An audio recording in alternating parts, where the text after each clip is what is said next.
Okay, I'm gonna Or you can do use it there if you this. want. Yeah.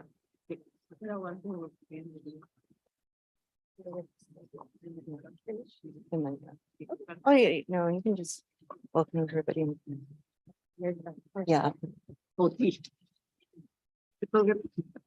Okay, it is our great pleasure on behalf of the Observatory, on behalf of all the organizing committees, to welcome everyone finally to the Gemini Observatory Science Meeting here in Seoul.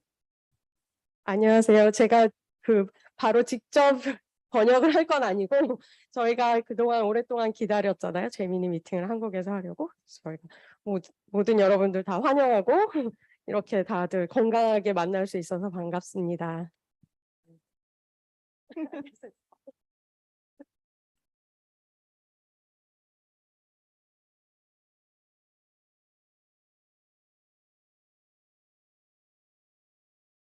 This is 2022 flashback actually to 2021. As many people know, this meeting has long been in the planning for maybe 4 years now and was intended to celebrate the 20th anniversary of the observatory. And it was postponed for 2 years because of the pandemic. And I've shown this picture many times, but it just gives me such inspiration because it's of Gemini South above the clouds. And we've kept our heads, our collective heads above the clouds and managed to come together again here, whether it's in the room. And I'd also like to extend a special welcome to everyone online and have the privilege of being welcomed by the great country of Korea in this great city of Seoul, where it is a really special time with Korean culture making such a profound impact on all areas of our lives, whether it's K-pop, K-drama, and now K-astro. As we'll see throughout the next 4 days, Gemini capabilities have really enabled discoveries that have transformed our fundamental understanding of the universe. And the question and the challenge for us is to figure out how we maximize discovery for the international Gemini community when the world around us is changing in every way, and when we exist in this very special time when the scientific landscape will undergo profound changes. This is another flashback from last year's virtual science meeting, the first that we have hosted from the observatory, is that we're here to discuss the renewal of Gemini as we march into the next few years of a scientific revolution. A renewal given all the upcoming capabilities, new instrumentation in the era of LIGO, ALMA, Webb, Rubin, Euclid, Roman.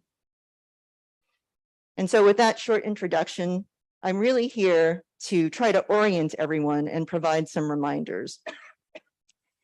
So the first is really on social media. I guess this hadn't synced up, but if you're posting, use the hashtag GeminiObs22. I see some people are also using hashtag GSM22. That's fine, try to use both. GSM22 also gets mixed up with some other posts since that's not unique to us. One of the reasons I feel very fortunate to be here is because of safety.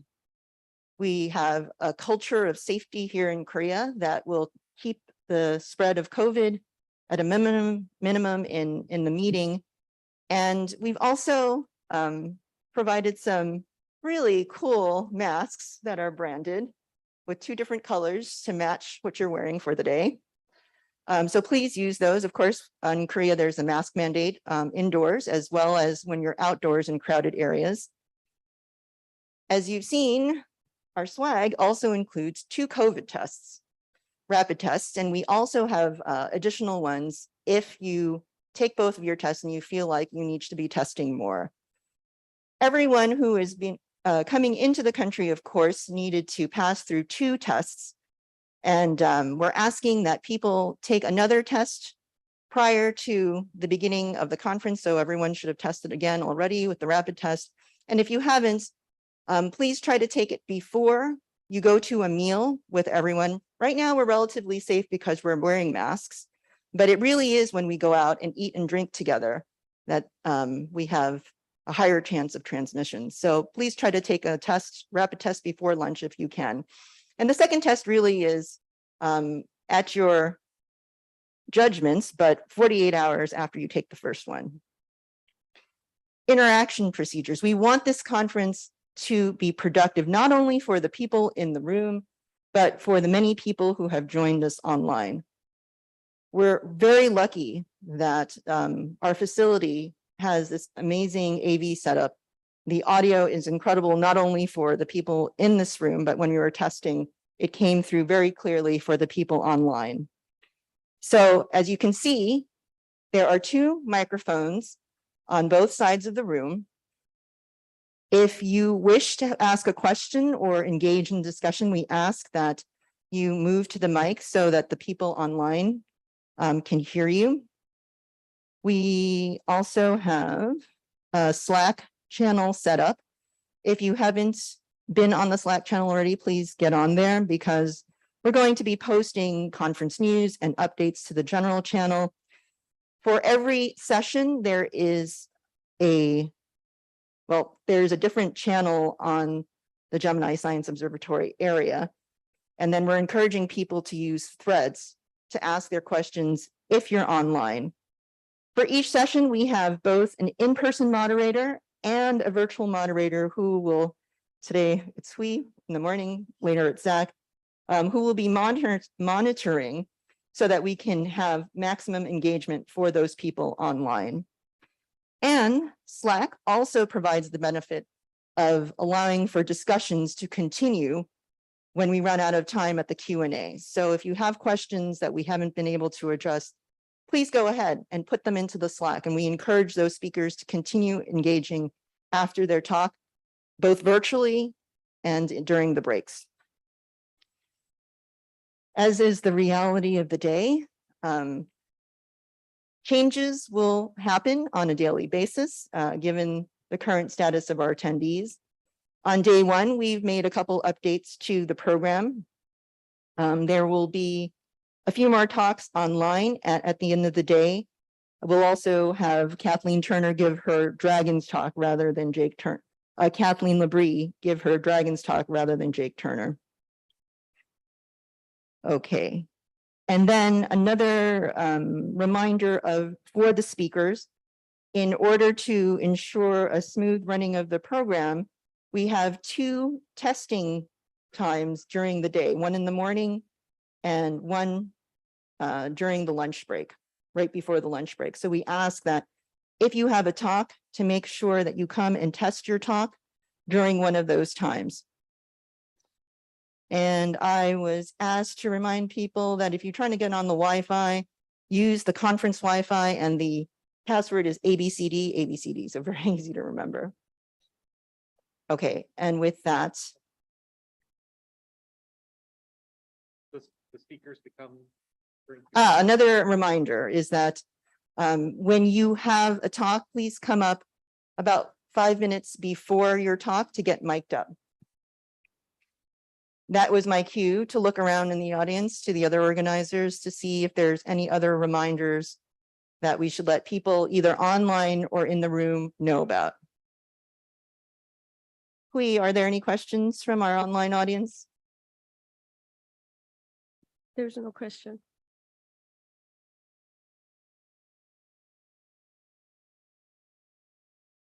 Anything from in the room?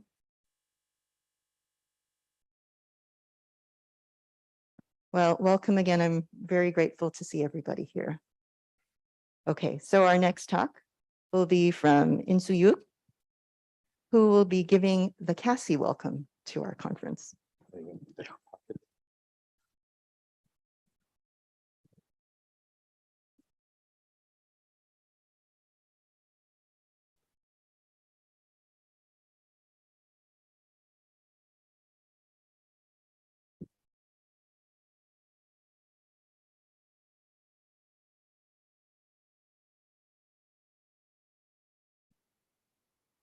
Good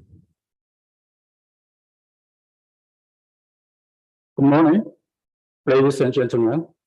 My name is In Soo-yu, Vice President of Korea Astronomy and Space Science Institute.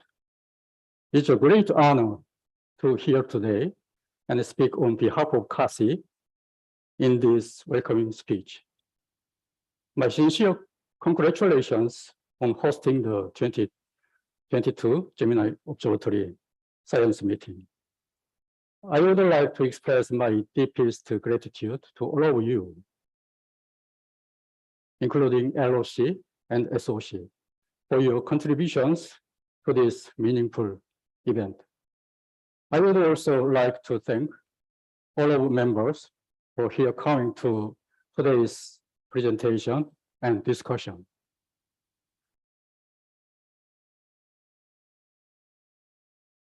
Since the end of 2019, we have been facing unexpected circumstances caused by COVID-19 pandemic. Our daily lives have completely changed from before. Research activities were substantially reduced and were undertaken in a difficult environment. Researchers have been struggling to make noticeable progress as they were unable to access research instruments and equipment. It gets more difficult to turn the matters against the clock. Nevertheless, we have strived to overcome the limitations and made ourselves gathered here today. This meeting will serve as a platform to deliver interesting research results and discuss operation and instrumentation plan. I hope these 4 days will be successful and meaningful for all of you. Established in 1974, CASI celebrates its 50th anniversary in 2024. Our capability in the field of optical astronomy has continued to develop, starting from the 61 centimeter telescope in Sobaeksan Optical Astronomy Observatory to the partnership in the Giant Magellan Telescope project. In 2019, CASI started joint operation of Gemini Observatory. We have extended our participations in response to successful performance and request from the Korean Astronomical Society. Furthermore, we developed a facility instrument, IGRINS-2, in contribution to Gemini Observatory. We promise our sincere cooperation with Gemini Observatory and the Gemini user community. I once again welcome you to the Gemini Observatory Science Meeting. Enjoy this meeting. Thank you.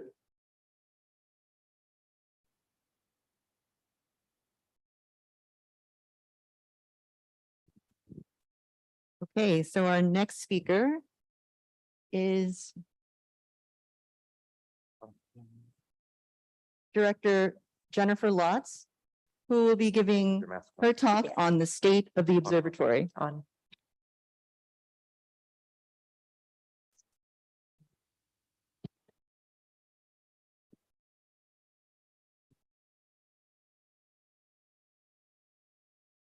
Can everyone hear me okay? Yes, okay, great.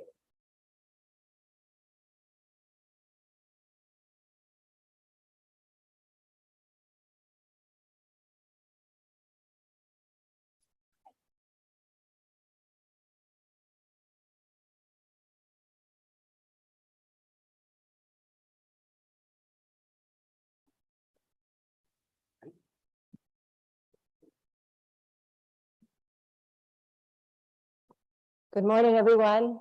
Welcome. I'm so pleased to be here today. I'm Jennifer Lotz, the director of Gemini Observatory, and it's my great pleasure to give the update for the state of the observatory. Before I get started, I also wanted to echo Janice's words.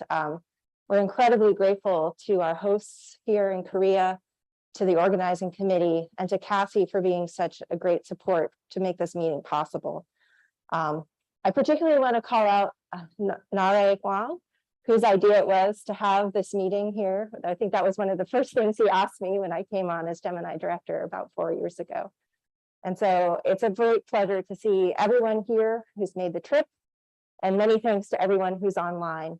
I know it's not easy to travel in these times, so we really appreciate the effort. And I also just want to say we're so pleased to have been partners with Korea for the last 4 years. They've been fabulous partners, and we're really looking forward to a bright future.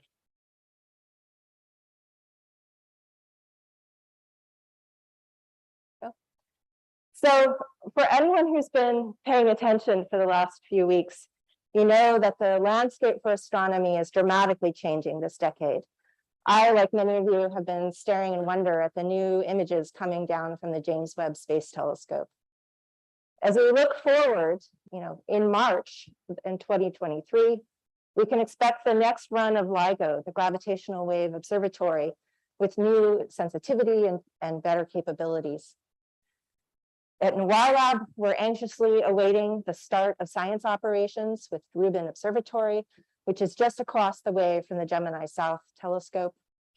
And looking further ahead, later this decade, we can expect significant progress on the extremely large telescopes, including the Giant Magellan Telescope and the 30-meter telescope, potentially part as with NYLab joining as a US ELT partner.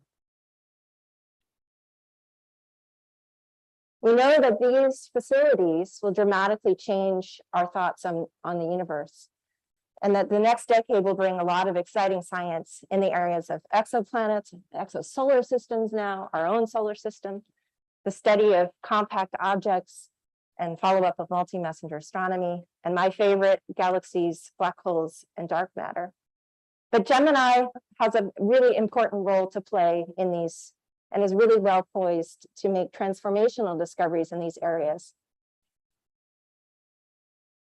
So Gemini's strategy in this changing landscape is to play to our strengths. So we're going to maintain flexible and agile operations and enhance those operations such that we're making the best use of our observing time and available observing conditions.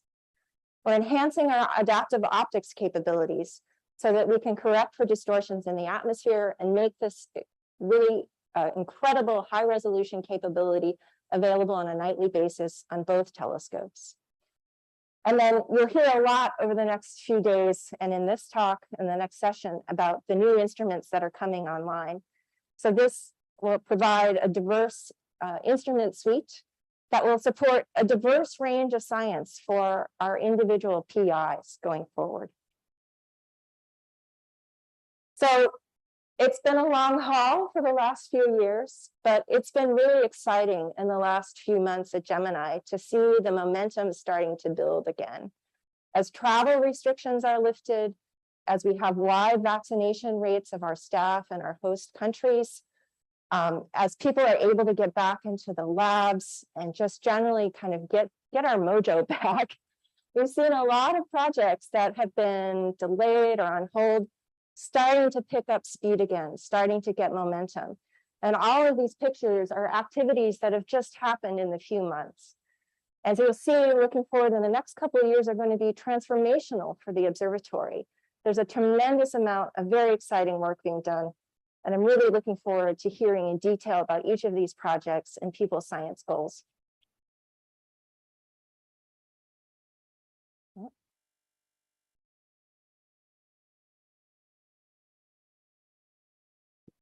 With the old-fashioned.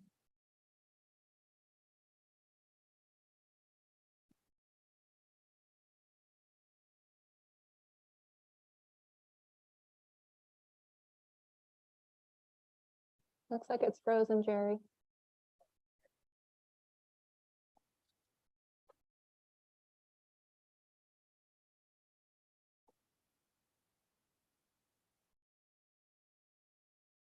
Let me try. Oh, there we go. Okay. Yep. So you'll hear more today from Ruben Diaz, sorry, Ruben, about our great instrument suite that's coming up. And I just want to highlight a few of these capabilities. So last week at the SPIE, this fabulous first light spectra was unveiled from our new GHOST spectrograph. This is going to provide a fantastic capability for high resolution optical spectroscopy in the south. We're not quite done commissioning this, but we expect to be able to offer it to the community sometime next year. Keep walking way too far, I think.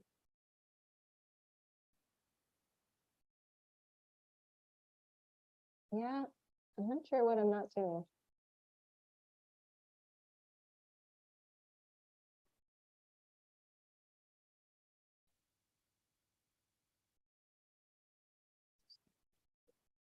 That's probably working. Okay.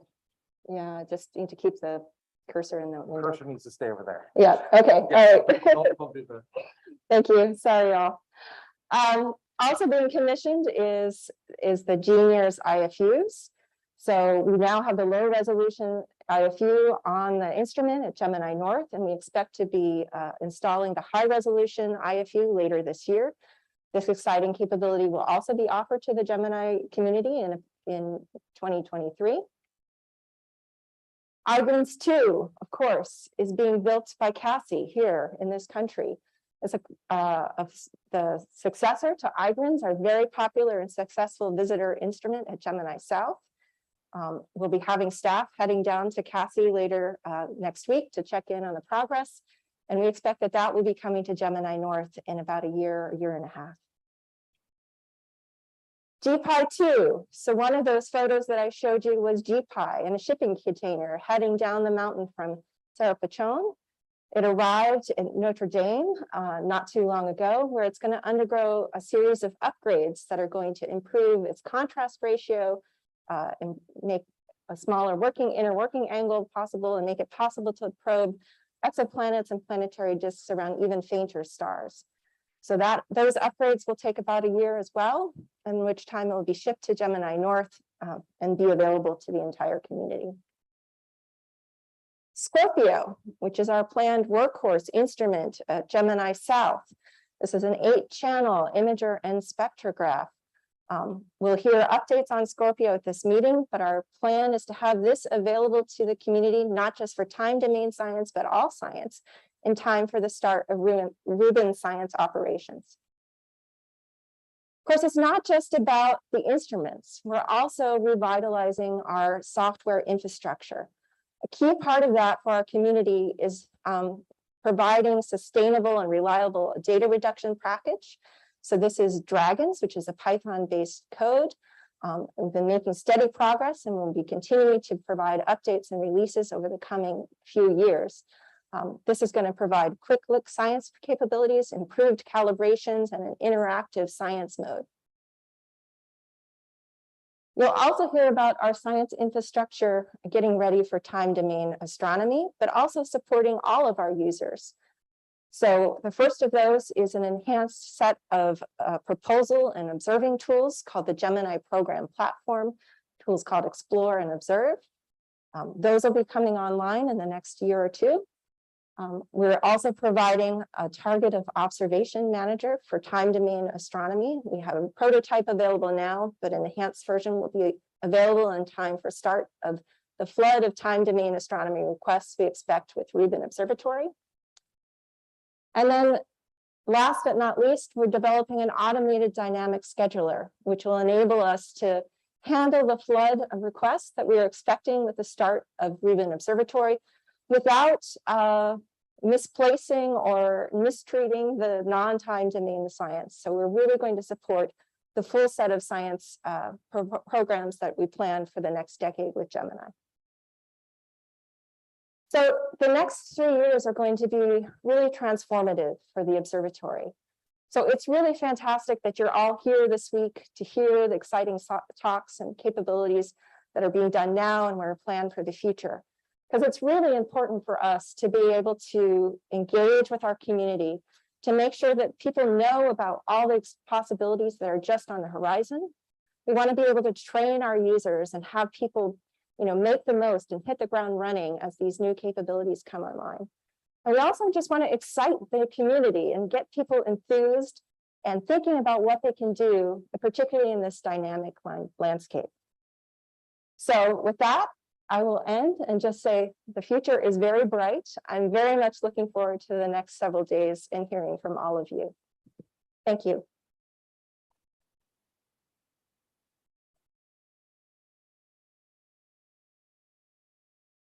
Okay, thanks, Jen. Questions for Jen from the audience or comments? You can also look online. Anyone in the Slack? I'll give it a couple minutes.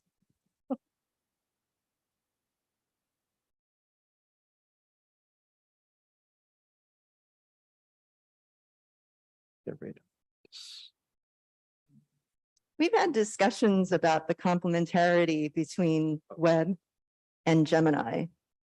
And I think it's amazing partnership. Do you want to comment on a little bit about where in observational parameter space Gemini can contribute in the era of JWST?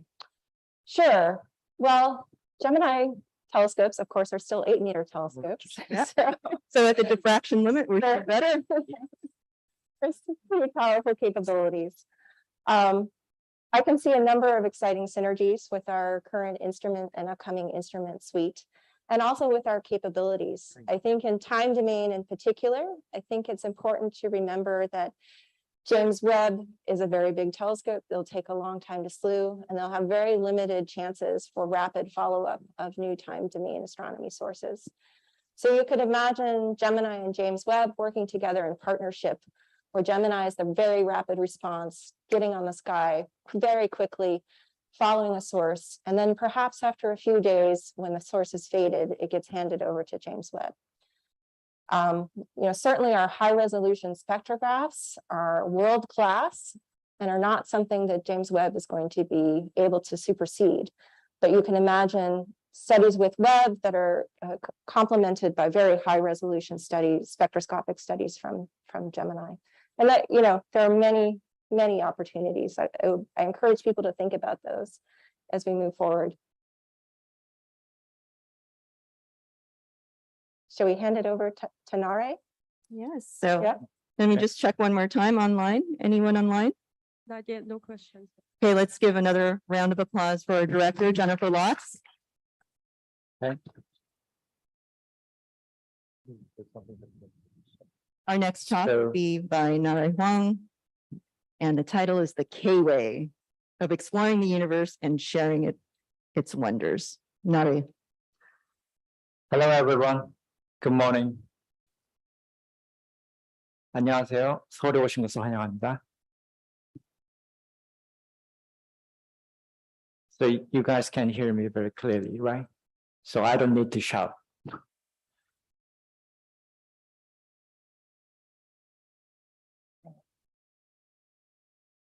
So in the meantime, I think Insu and Jan already revealed some part of my secret talks already. So maybe I can go a little bit more faster than I originally planned. And I'm really happy to see you all sitting in this room and here. And sure, thank you. Because it has been some years actually realizing this meeting. Exactly about 4 years ago, this week in San Francisco, 4 years ago, many people had a very nice dinner and got some drunk, and then decided to do, okay, let's do the next Gemini science meeting in Korea. And then Seoul became the very logical, very easy choice to make to host this meeting.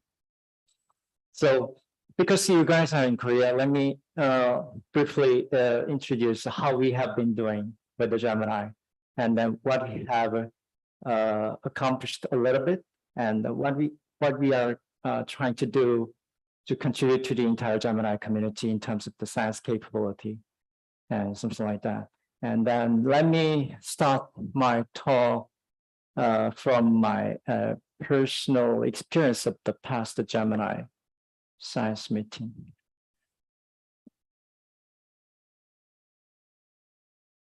So as a member of CASI, actually this one was my first Gemini science meeting back in 2015 in Toronto. And one interesting I found is that many Gemini science meetings in the past has some kind of a subtitle or attached titles. At the time, it was like a Future and Science of Gemini Observatory.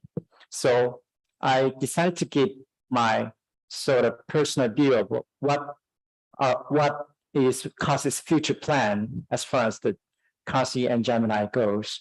And at the time, the title was the Gemini K, and then Korean perspective on the Gemini Observatory. And I introduced our plan to expand our research capability in the Southern Hemisphere. And then in that regard, the Gemini comes in a very good and strong candidate to improve our research capability as a whole. So already at the time, I already suggested that we plan to be an official long-term partner of the Gemini Observatory. And then the next Gemini science meeting in 2018, the title was, as you can see, Science and Evolution of Gemini Observatory. So at the time, I didn't give any talk, but I was very privileged to be in the site where the Gemini Observatory has gone through a very important evolution of the partnership. As you can see, at the time, we did some good ceremony. The picture was actually taken in Hilo when we were doing the ceremony in San Francisco, and the weather was perfect, as you can see here. So in our official partnership as a kind of observing program, something like that started from 2019, but we signed the agreement in 2018. So we usually say we started our official partnership with Gemini in 2018. So, and this is my third and the Gemini science meeting here. And then one thing I found very interesting is it doesn't have any title associated with it. So it's just a Gemini Observatory science meeting. So it's probably, we don't need to say anything about it. So it's just all about Gemini Observatory. And it will also include many new things and evolutions that we are going to see in the coming future. So let me briefly walk you through using some numbers, how we have done with the Gemini in Korea and what we have accomplished in exploring and sharing the wonder of the universe and the Gemini itself. We use the program called the KGM Science Program to provide time and opportunity of science doing Gemini in Korea. Actually, I coined the term, the KGM Science Program back in 2014. And currently it's only Gemini, but we used to have many other telescopes in addition to the Gemini. And in the future, we hope we can put GMT in here. As you can see, we have many users want to use the time on the Gemini. And then the average of a subscription rate is roughly between 2.5 to 3. Of course, there are some fluctuations, but there are many users who want to use the time for their science. And since 2015, we have roughly 250 programs scheduled on the Gemini. And interesting thing is, about half of them, the programs are led by young scientists. So we have a very broad future. And then we also publish papers to share the wonders that just like you guys. And as you can see, the papers from the Gemini time on Korean time on Gemini has been increasing, but it's kind of a how do I say it? It's very stagnant for some time, but one another good news that I think is that almost 80% of all the papers published on the Korean Gemini time read by students and then postdoc, young research scientists, which means as time goes by, these people will grow up and they can teach another young generation, and we have more people who can use the Gemini and can publish papers. So I hope, I strongly believe that there are many more papers to come in the future. And then the number of papers from Korean time in Gemini will grow. Well, it's not just about the Korean time on Gemini. Korean community does not stop at the boundary of the Korean time. They just actively engage in all the research projects of the other Gemini partners. So if I do the search on the ADS of the Korean scientist papers on the Gemini time or Gemini instrument, the number of papers is almost more than double. And the topic, as you can see, is ranging from the asteroid, comet, and star, quasar, galaxies, cosmology. It's very diverse. So we will have more papers on in the diverse, various research fields in the coming years, and then I hope and I believe it will grow even more stronger. And this is just a brief list of the science results that actually made to the Gemini e-news, Gemini archive, and a webcast, web feature or something like that over the past 5 or 6 years. As you can see, there are black holes and then asteroid and the high Z quasars and even the young stellar object study. So the research interest in the Korean community is very diverse, and then also it comes very strong. And then the list of these topics will grow in the future. And as you already seen in the talk by John, publishing papers is not the only way of ours doing science and sharing the wonder of the universe. We make instruments. We also provide instruments for you guys to use it for your own science to all the Gemini community. iGreen's first iGreen's expedition to Gemini South started 2018. After that, it is still there.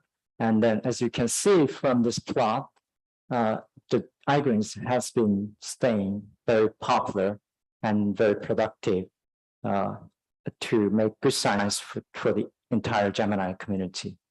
And we go more further. We make one brand new Gemini new instrument, iGreens 2, and then give it to you and to us. So Gemini can keep it permanently as far as it does not break. I hope it doesn't. And then it will give another new science capability to entire Gemini community. So this is one good example of doing science and then contributing to the Gemini community, one good example of Korean community.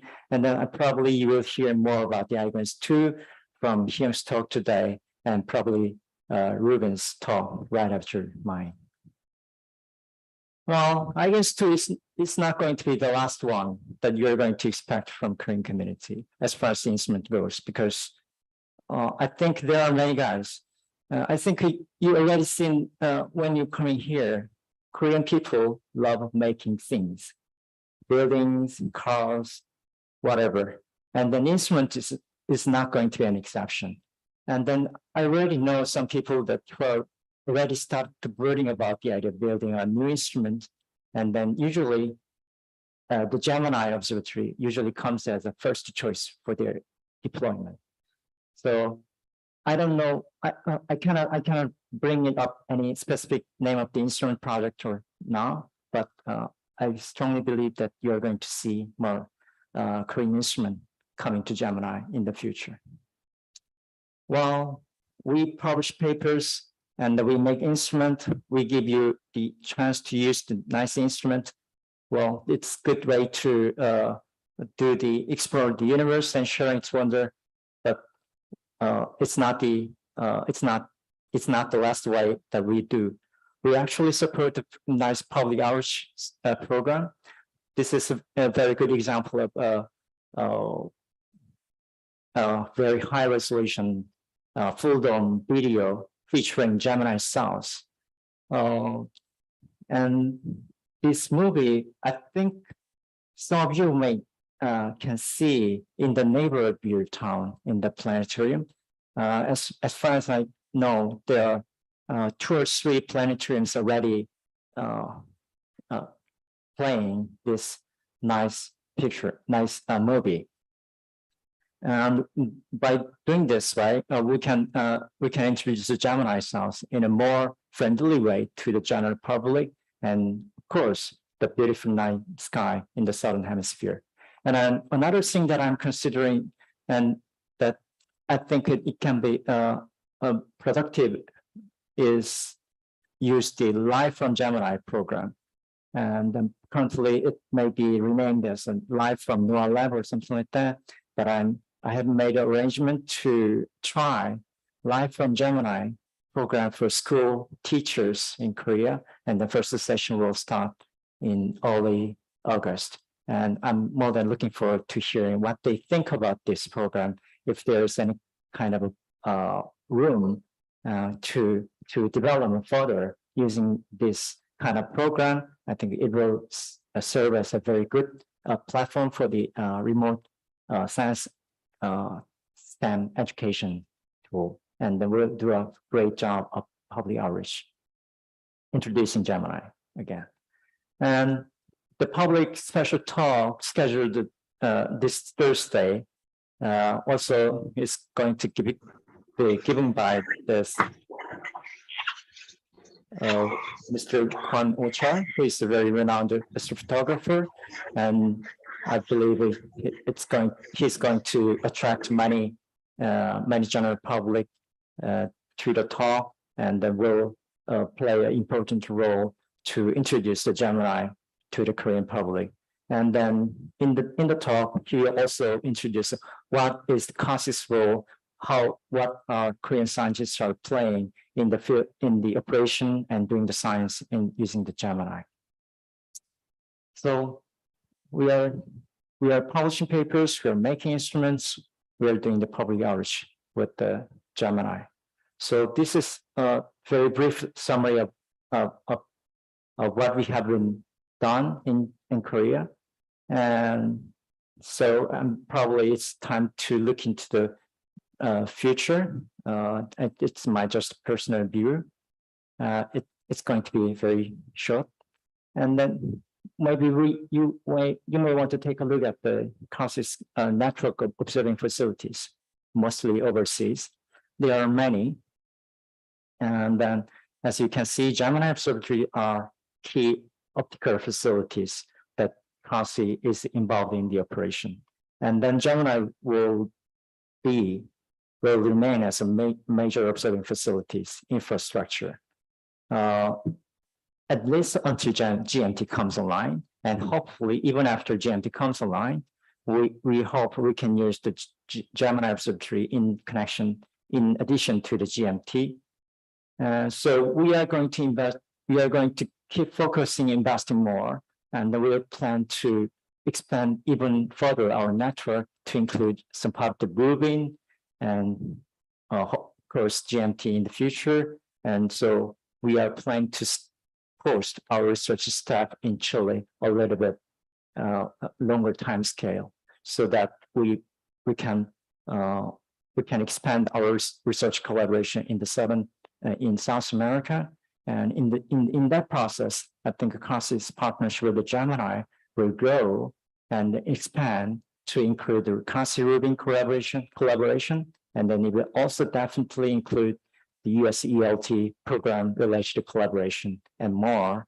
And so, which means we are going to have much more active interaction with the NOAA Lab Aura, as well as other Gemini partner countries. So that's it. And this is very brief summary of that. I think what we should do, because just 2 minutes, 1 minute. Back in 2019, I guess, in Seattle, Jan asked me a very killing question: what Gemini should do in the future? So from that time, I started to think, brooding about what we should do to maintain the Gemini competitively in the future. And whenever I came back to the question, I think about we need to focus on what the strengths of Gemini would be. I think the strengths of Gemini is a high time resolution, high spatial resolution, and of course, highly flexible operational capability. But the real strengths of Gemini partners, real strengths of Gemini Observatory comes from the Gemini partners with diverse and backgrounds and diverse scientific interests. So all I can suggest is let's use this opportunity to define what we want to do in the next 10 years and 20 years. And then we can make our future, shape our future in the way we want. I think it's much more easier. And Hasi will be actively engaged in the make the Gemini's future together. So that's it. Thank you.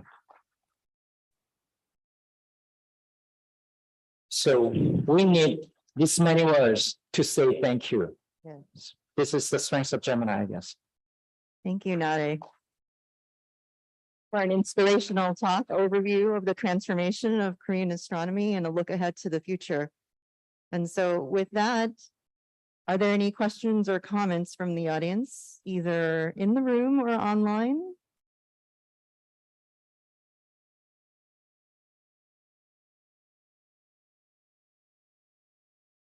Pat has a question. He's coming to the mic. Thank you for that comprehensive view of the future of astronomy in Korea. Can you comment a bit about, as you look to Gemini and building new instruments and then GMT, are you thinking as a community about growing the number of astronomy positions in Korea, whether that's at KASI or at the universities? And how do you see positioning your technical and the scientific workforce, say 10 years from now, when you'll have access to all these great facilities? As a Korean community whole, or just for KASI?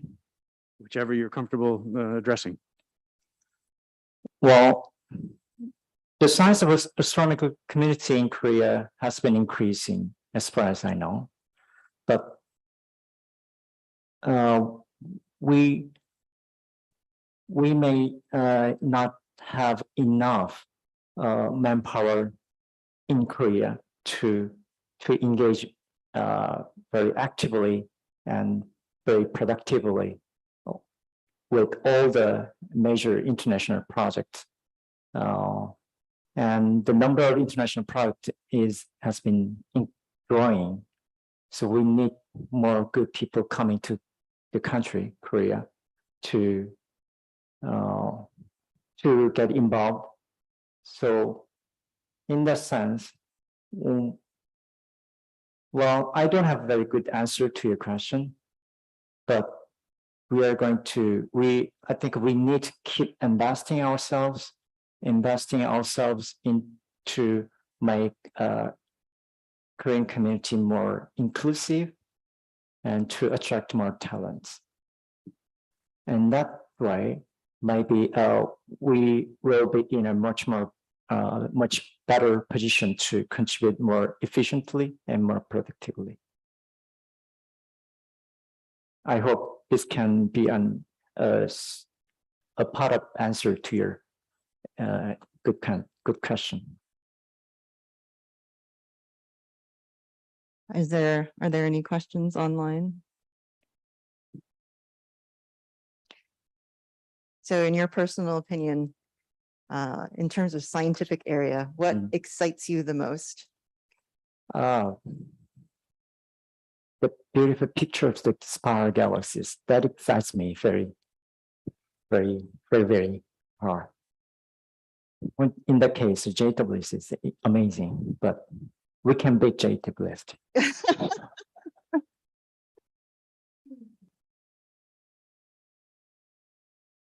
Okay, Okay, let's give another round of applause to Nara Huang. thank you.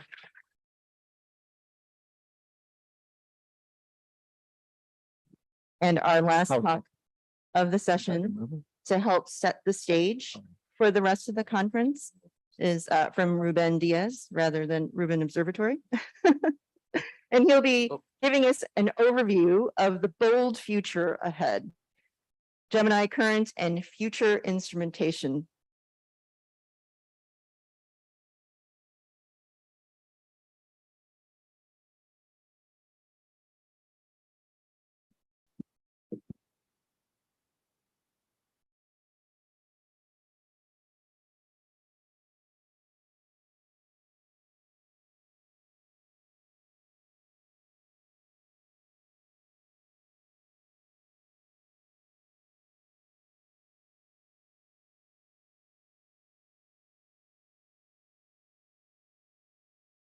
Thank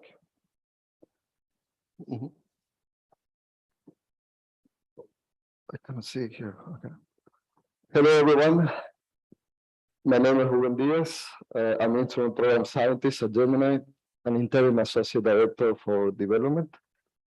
I'm going to talk about our current and future instrumentation. I think I will have to do it from here. Oh, I see you do. Yeah, I would not. Is it working? So don't use that.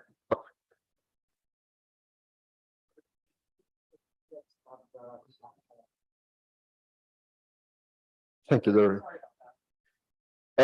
Well, first I want to clarify that I'm not going to cover all the details in the slides. The objective of the slide set is that you are able to download the set and look into the details and perhaps be motivated to make more questions and comments across the week to either me or all the instrument scientists that are here. So both Gemini telescopes are complemented by a suite of optical and infrared instruments. Our operational mode offers 4 facility instruments plus 1 adaptive optic unit in each site. The constraints by this limited number of facility instruments that we offer is not only set by the instrument support structure that can only hold 4 slots and 1 adaptive optic port, but also we are constrained by budget and staffing constraints and the need to run an efficient queue mode.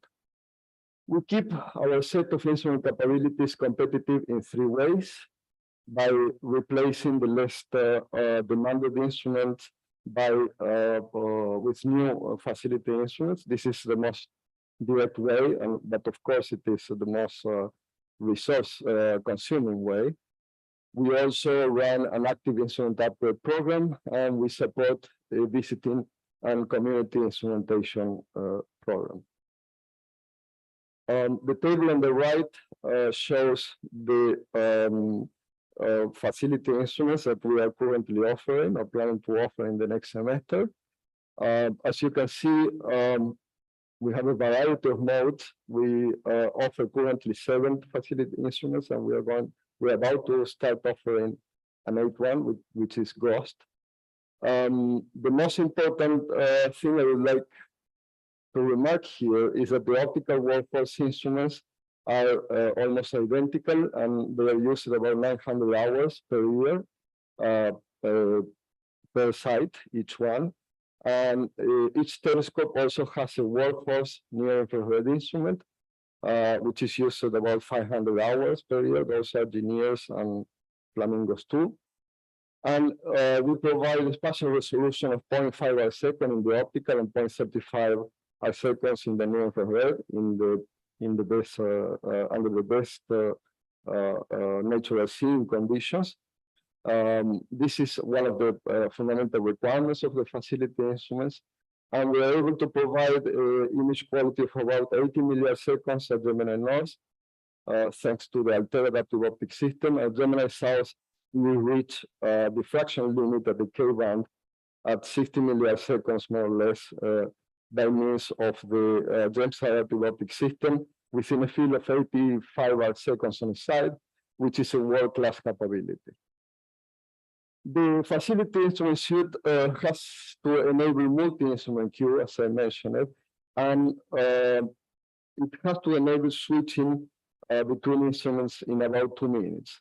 This is because while the telescope is luring to the next target, which takes about 1 or 2 minutes, the instrument must be configured and be ready to the observation. After the telescope is lured, in the first minute, we are closing the loops of the active optics on with the wavefront sensor system. And by the fourth minute, we are able to take the first images of the target. And if the target is bright enough and does not require sky subtraction, we are able to take the first spectra by the minute 5 or 6. This is also a world-class capability of Gemini. It has been offered in the last 15 years or so, and we are working hard to improve it, as you will see in Brian Miller talk during this week. We start with a quick review of the optical facility instruments. These are the GMOSes, which are almost identical. As I mentioned, they have a wealth of modes to offer.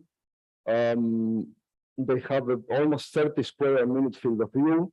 They have log slits. They provide up to spectral resolution 8800, and they have a multi-object spectroscopy capability, which is quite demanded.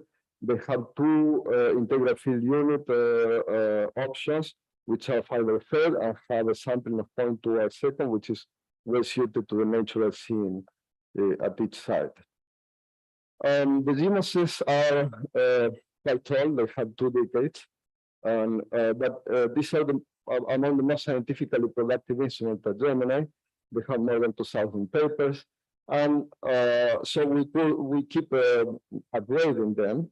We have, for example, upgraded the detectors twice in the last decade. The last time was in 2017 with the Hamamatsu detectors. And because we are seeing some issues, some noise issues, especially in one of the detectors at Gemini South, we are looking into the possibility of replacing one of the detectors, which is quite a resource demanding task. It will require to recommission the focal plane of Gemini South. So we are also considering the possibility of eventually replacing the whole focal plane by a monolithic detector. The GMOSes are very friendly to user-demanded upgrades, for example, new filters or new gratings.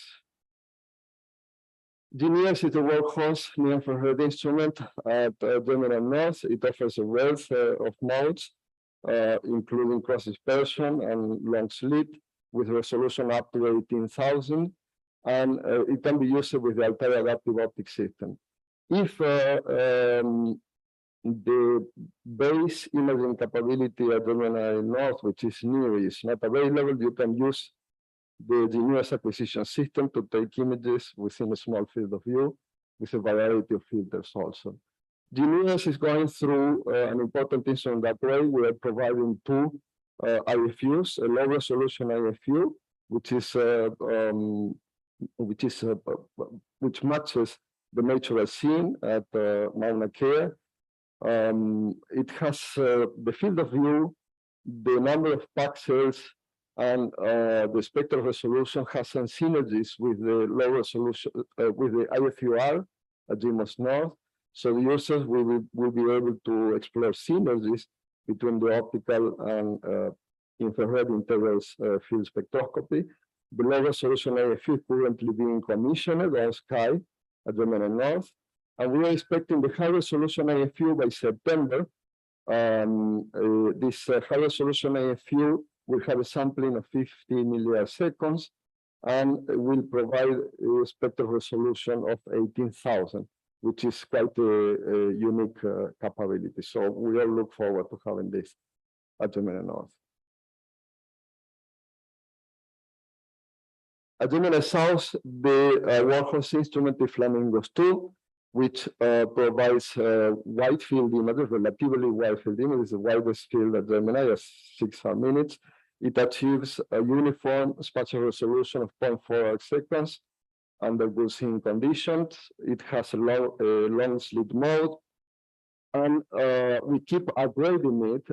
For example, we have provided recently upgraded spectroscopic filters, which increases the transmission in about 10%. We improved the thermal insulation, and we upgraded the utility wheel to add more filter slots because the users keep asking about having more filters permanently installed.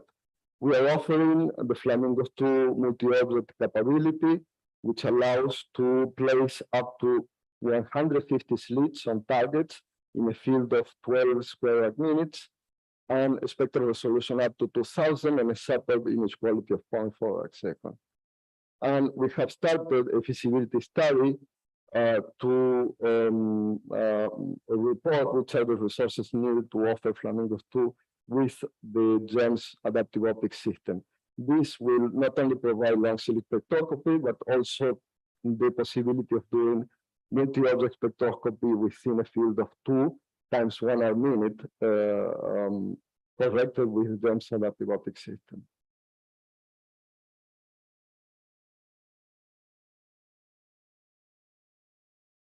Okay. Slight technical problem.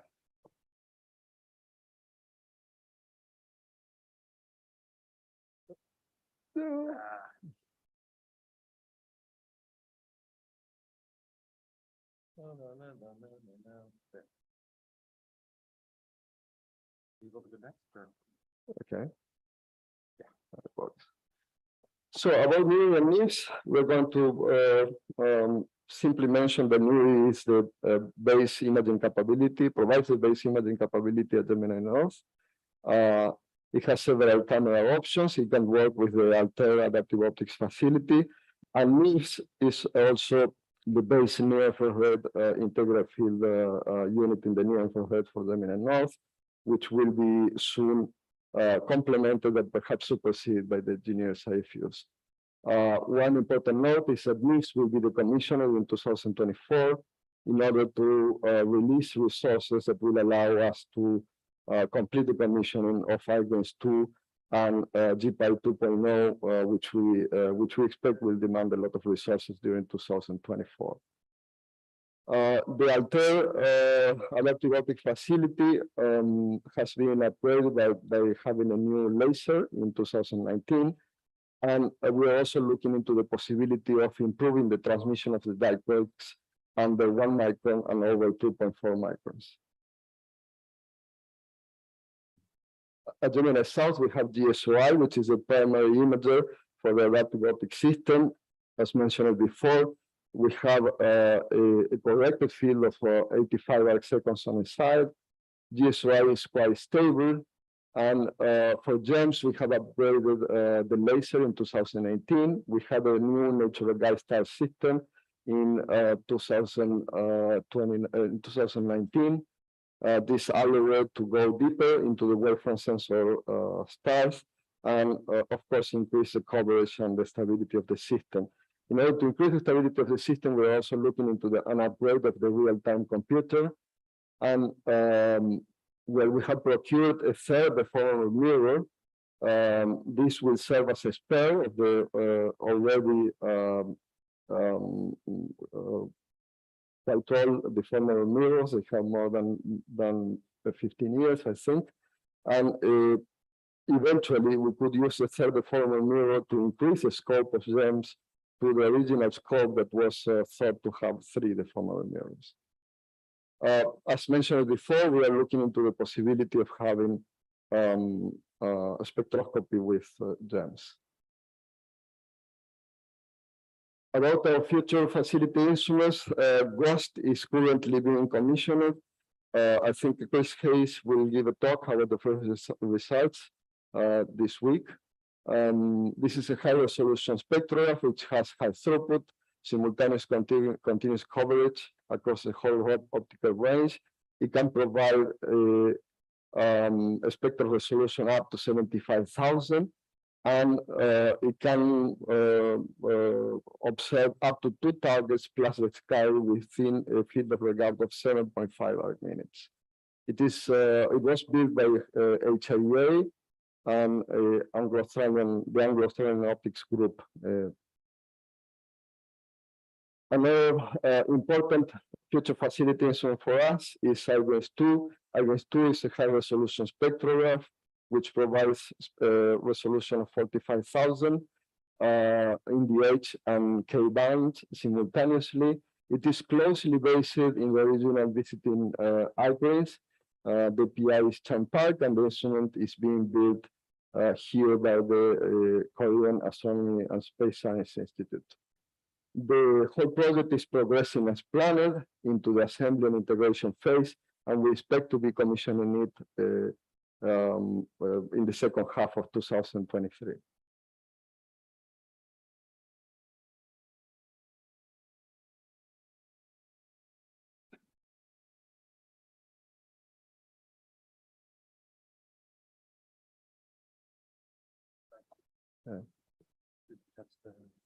Okay.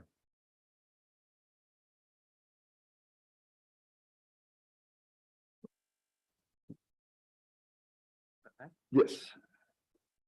GPI is our extreme negative optics imaging and polarimetry integral field spectrometer, which provides diffraction limited imaging of exoplanets and circumstellar material around bright stars.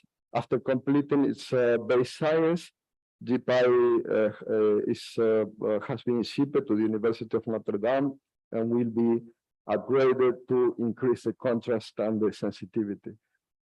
This is also a multi-partner project by the University of Notre Dame, as mentioned, the University of San Diego, and HIA. We expect to have GPI 2.0 being commissioned at Gemini North in 2024. Scorpio is our most important future instrument at Gemini South. It is a multi-band instrument which will provide simultaneous coverage in the optical and the infrared. It will allow to take images in 8 channels within a field of view of 9 square minutes, and will also allow to do spectroscopy within these same 8 channels simultaneously with a resolution of about 4,000.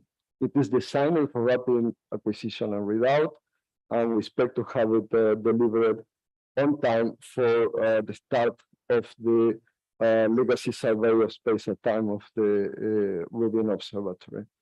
The integration will start soon. The Southwestern Research Institute is a main contractor, and we expect to start the commissioning in early 2024. Last but not least, we have GNO plus GEMOS. The future Gemini North Adaptive Optic Facility has been supported by an MSF award, Gemini in the area of the multi-messenger astronomy.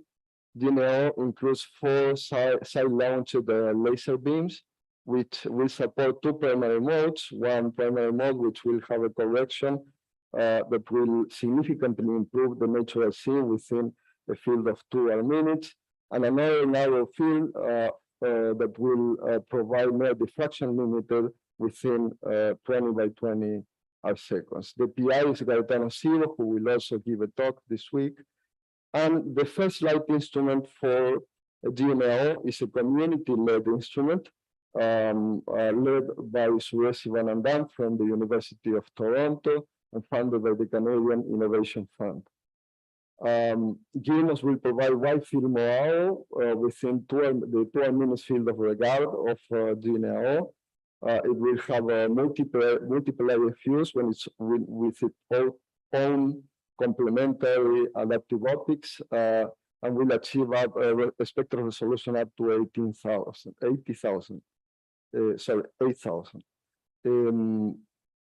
It also has an imaging subsystem which will observe within the field of 2 by 2 and is corrected by the wide field option of GNO. The project is progressing well, although it is community-led. There is a significant involvement in the design of the instrument because we expect it to become a long-term resident or a facility instrument at Gemini North. The instrument is forecasted to arrive at the end of mid or end of 2026, in time to be commissioned with GNO in 2027.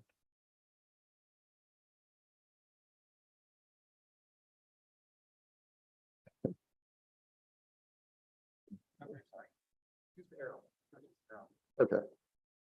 That work? No.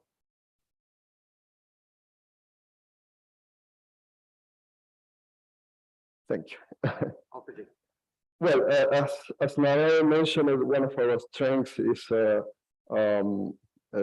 diverse and inclusion, and the visiting instrument program allows us to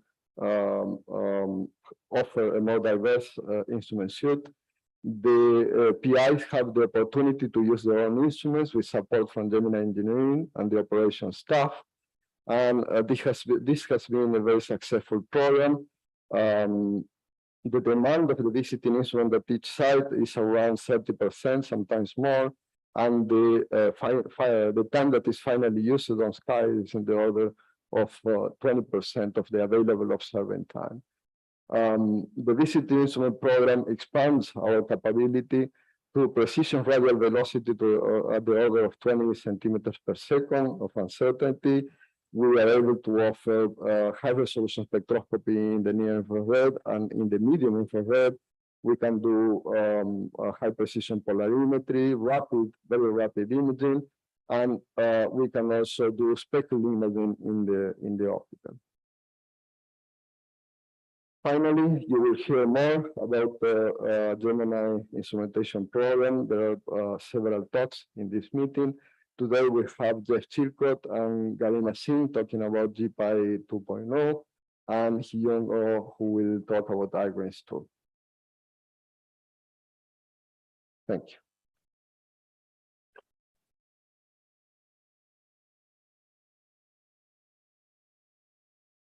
Thank you, Ruben, for that comprehensive overview. Are there any questions from either the in-person audience or online?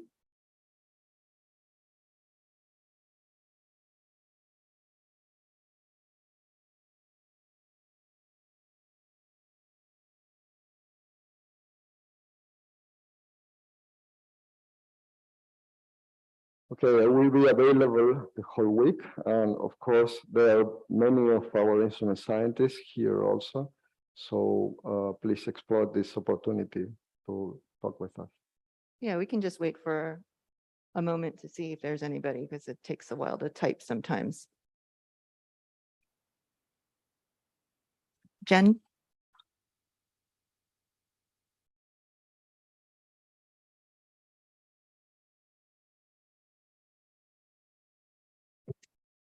Thanks, Ruben.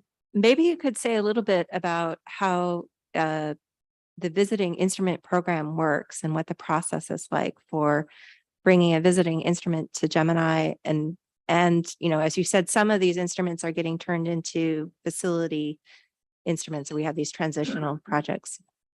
Yes, when a PI has built or is planning to build an instrument, he can approach us and, for example, request a letter of support that will allow the team to get more resources to complete the instrument construction.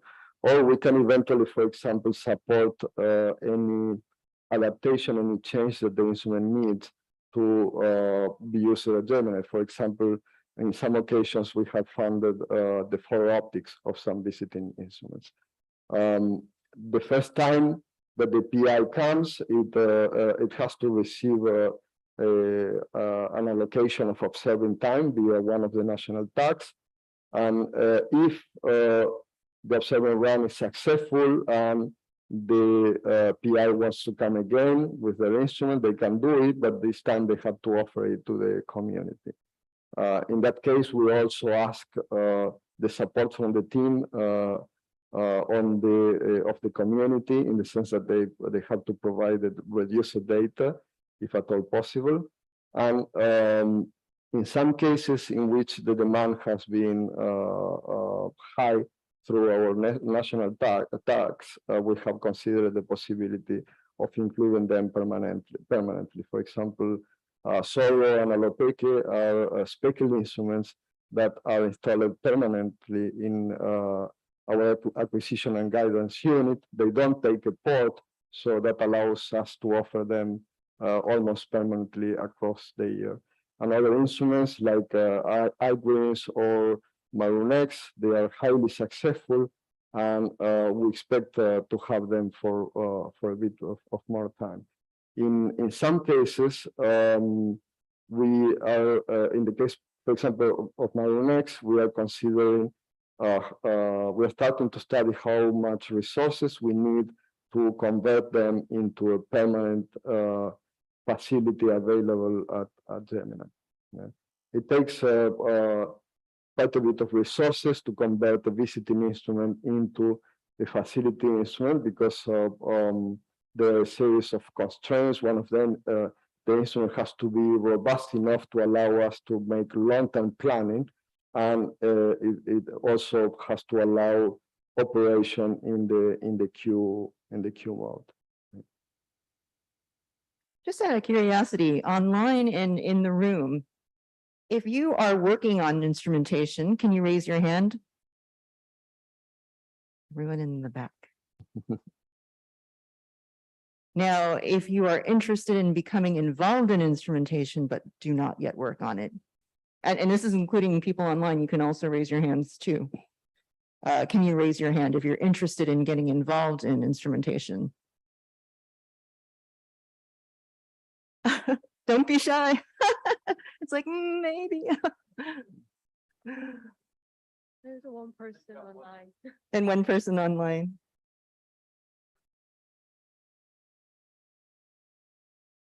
Okay, now you see who everyone is, and it's just in time for the break. But before the break, there are a couple. Well, let's give Ruben a nice round of applause again.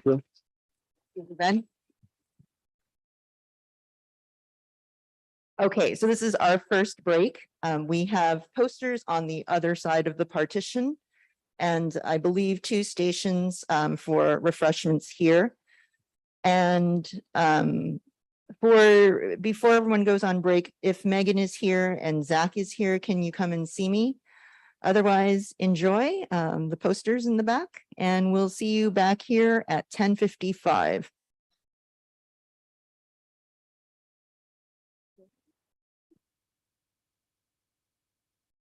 No, si no me das el...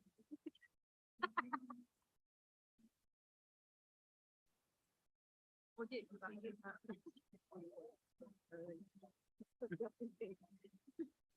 no, pero la mía es peor, la tuya está bien. Como alguien por acá así con un lápiz, ¿sabes?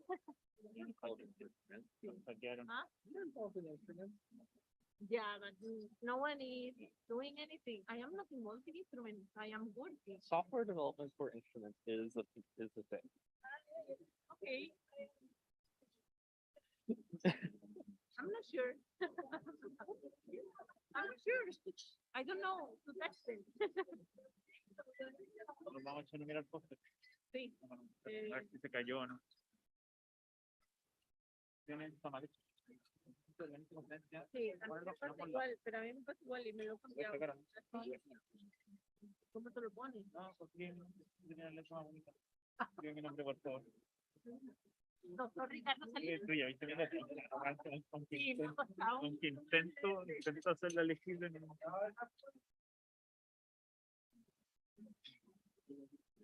The thorough guy. Gracias, Clarita.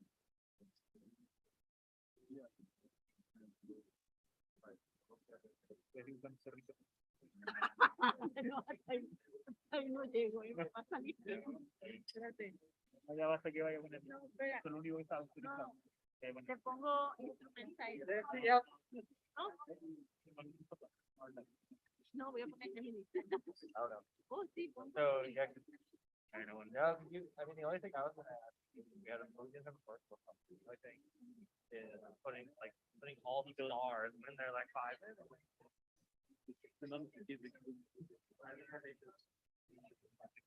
Oye, eso es lo mismo. Aunque está de vuelta, si no hay clase. Pero mi apellido es súper grande. Claro. Yeah. It's just, ah, sí. Yeah. ¿Qué te mata? Ya lo vi.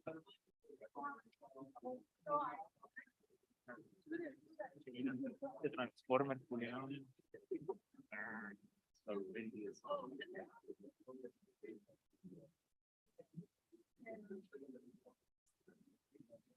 No.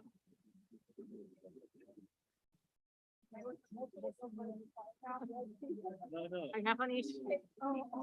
Al lado. Flash, right. No, absolutely. No. Oh no, he's not gonna give it a talk. What? Full COVID. ¿La está normal? ¿Se Pues encuentra lo mal? mismo estaba tosiendo, entonces le fuimos a ver la mañana, le fuimos a la agüita y le fuimos Ah, a ¿sí? bien. Wow. Bueno, al menos nos tiene a vosotros, ¿no? Que al menos nos tiene a vosotros.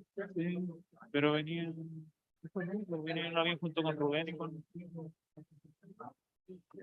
Vamos, café. Sí, espérate que pongo la puerta porque me tengo que ir por el guardador. All right, she's ready to talk.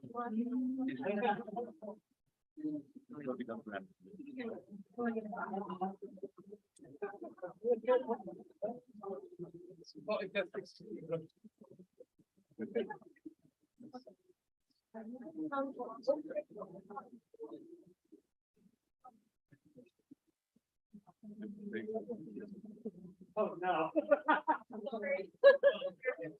Oh, sure. Absolutely.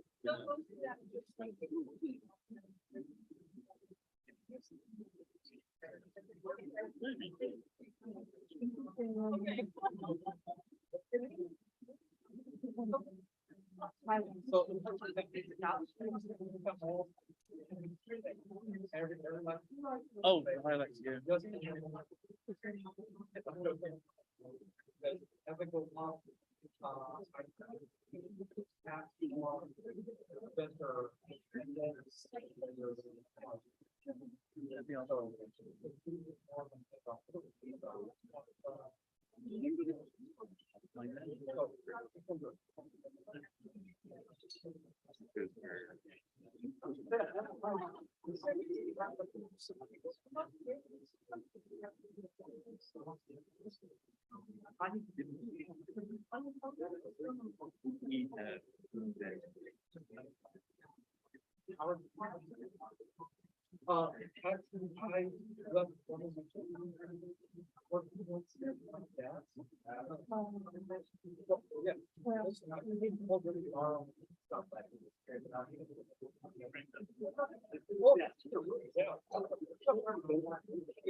And the other is also. Okay. Yeah. I'm checking the show. Not there,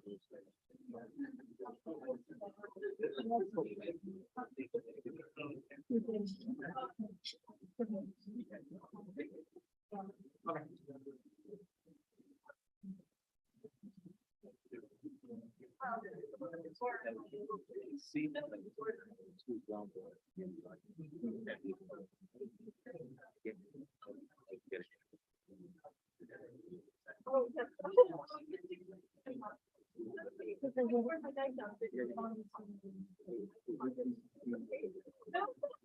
You did not care about that.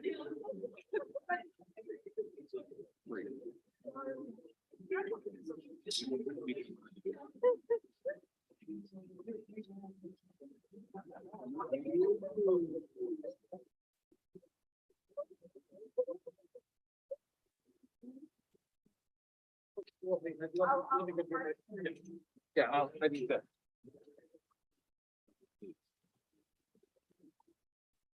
Well, first of all,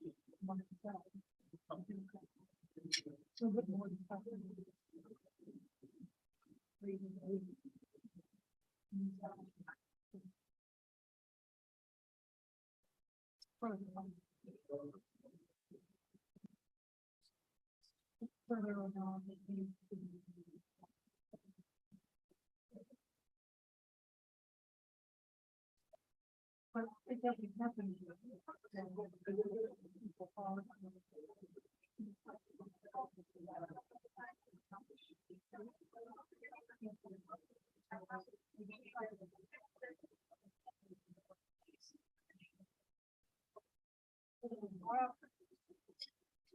They're made of.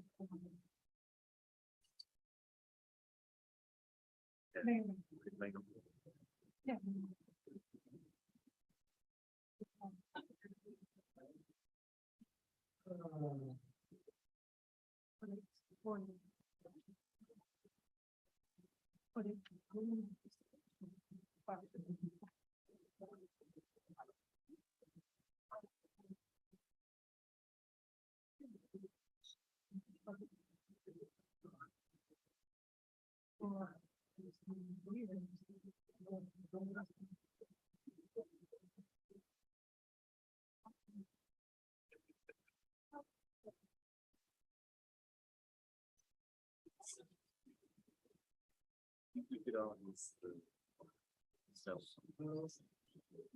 Yeah.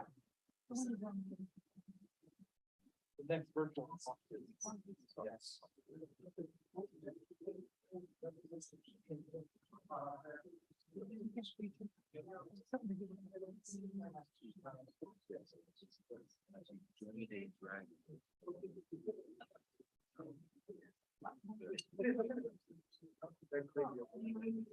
Oh, see, I'm down for that. So.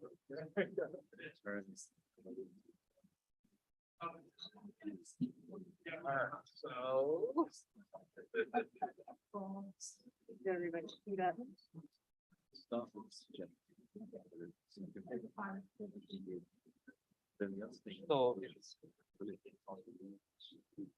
It's the end of this day. So Megan. Bye.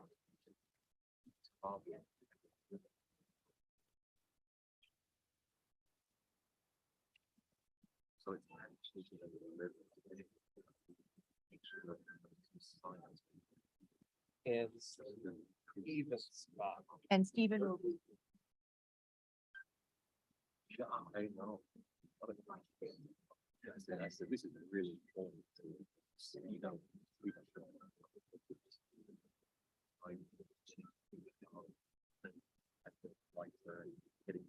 So for the software, is on the block. Get the target. Fast. You're already hours.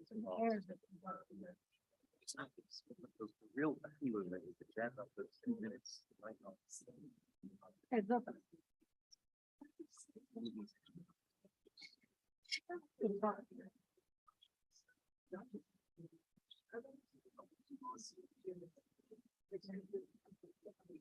Any problem.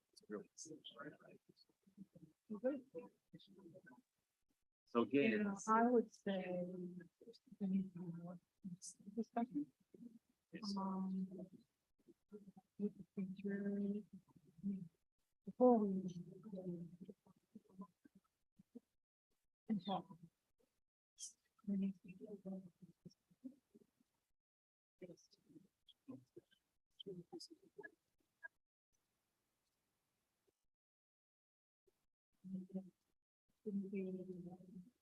May not even be one for November.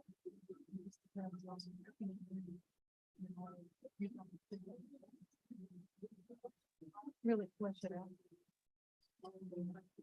Yeah, there's a-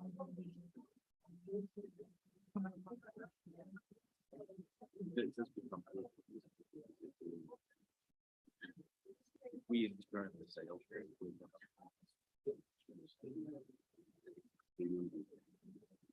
Share.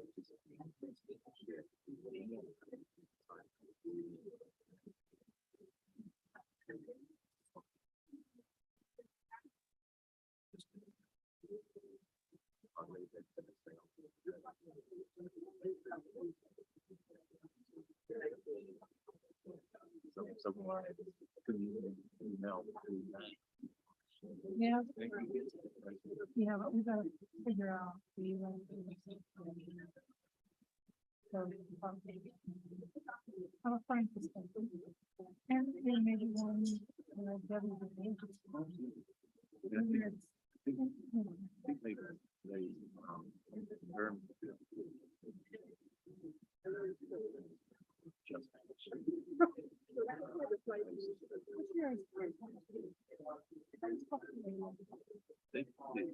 But this is, This is a little different. it's different because we are a unilateral. We've decided that US has decided, and then we're telling what we decided now.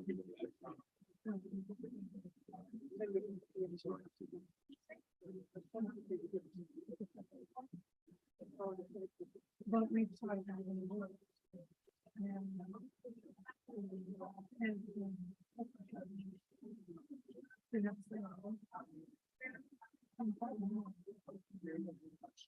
And that's one of the.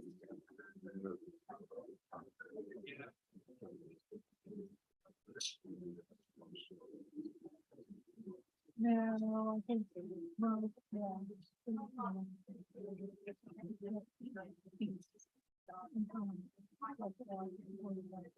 Yes. Seeing. In person.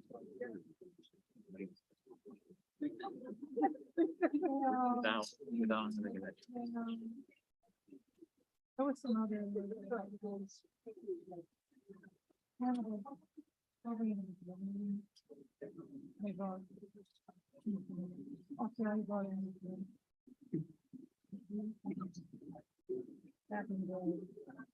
I hope it's part of the bias.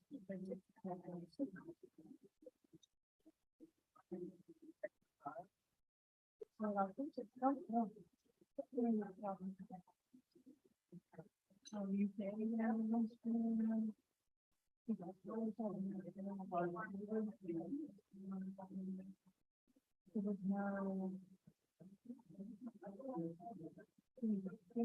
Right. We got something back. Yeah, they got their time. We got the guarantee. Yeah, they got guaranteed time. Well, these two. It's kind of fun. Anyhow, they're not science. Getting science.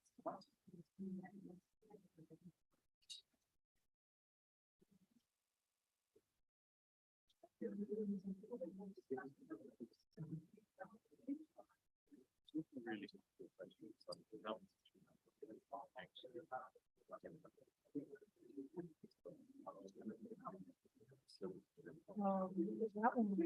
Gemini. Yeah, we the film. Well, it will say.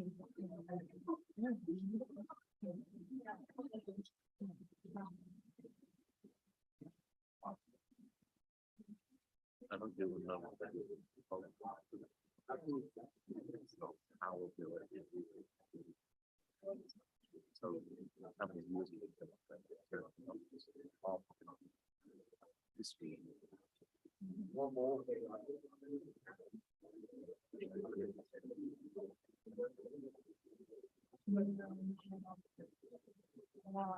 But I know both sides.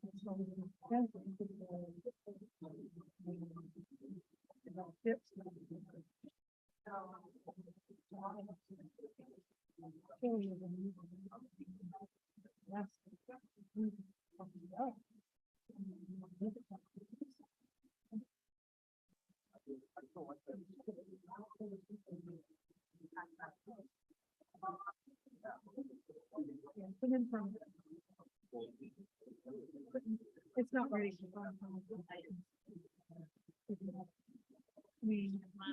You left those.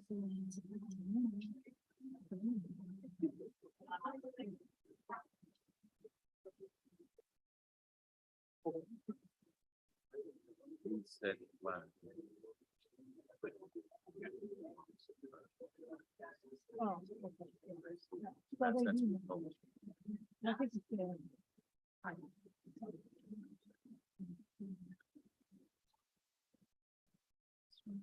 There was no.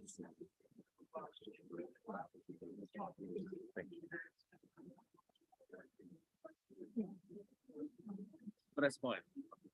That's the time. And you don't want to. So, No. it'll be, it's like say, Christmas.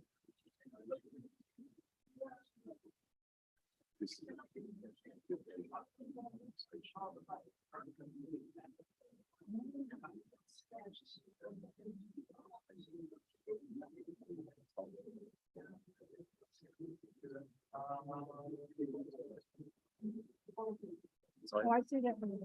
yeah, we don't necessarily do it. Necessarily different. So, here.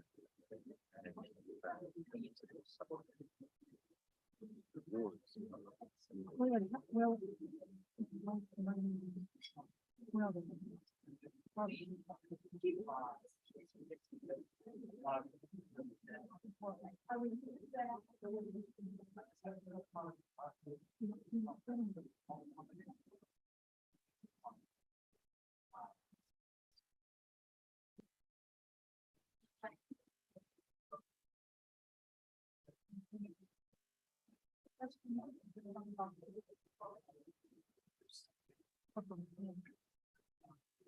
We got the items too.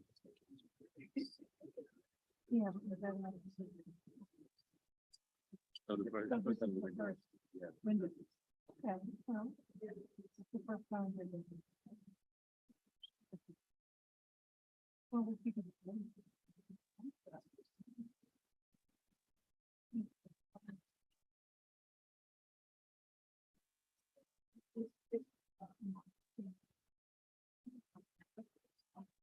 I think.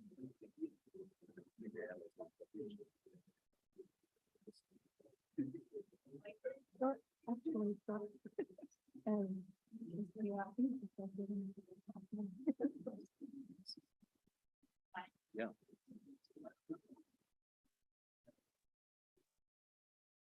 Oh,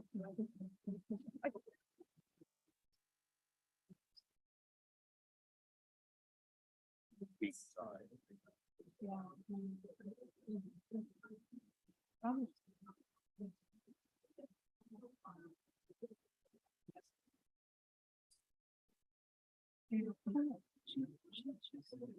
We don't.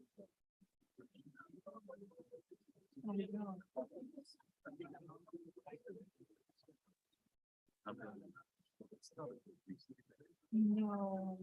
It's not the There's reason, never- but it's to go.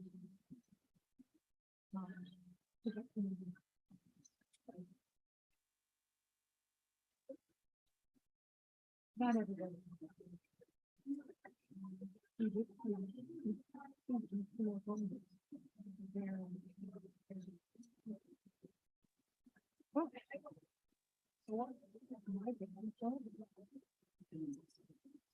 That's where the science leads. My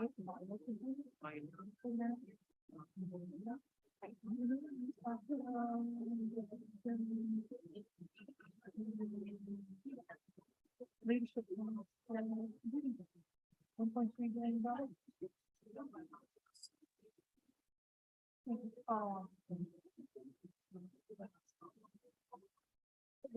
you were.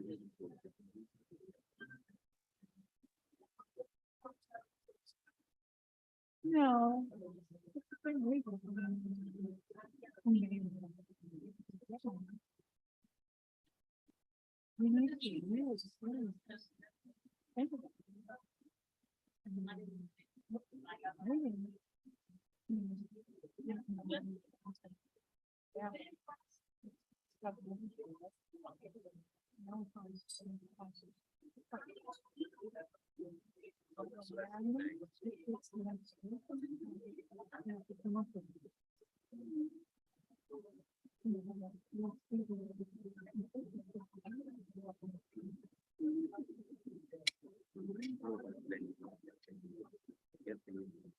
Ian.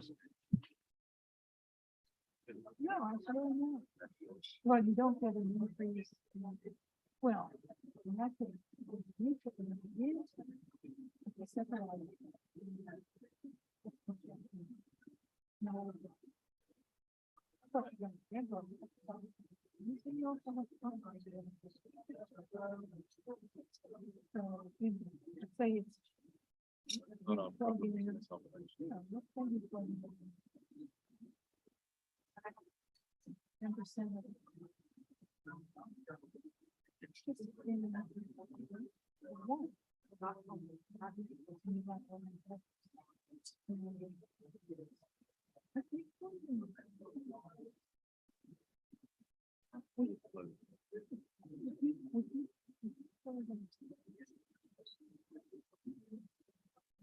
Trying to train.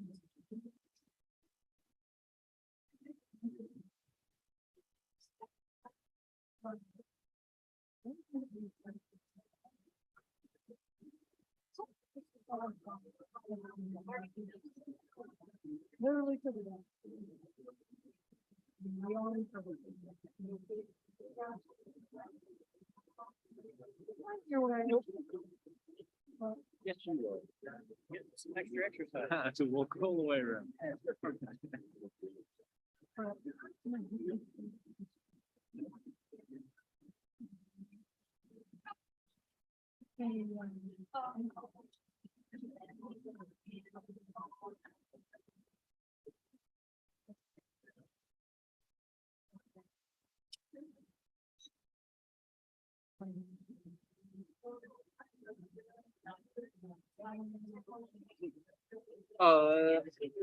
Yes, and she did a nice job of changing the names so that they're ordered. These are the only ones that we have. Any files from people who are in that section.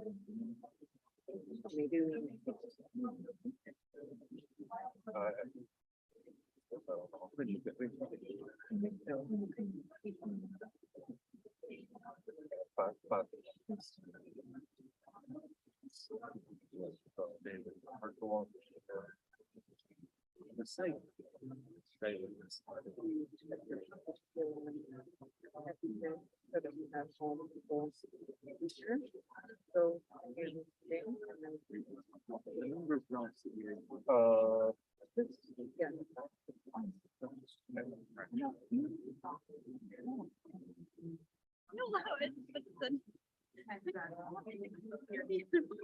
Oh, more? I was about to send it to the conference. Where'd this come from now? I don't know.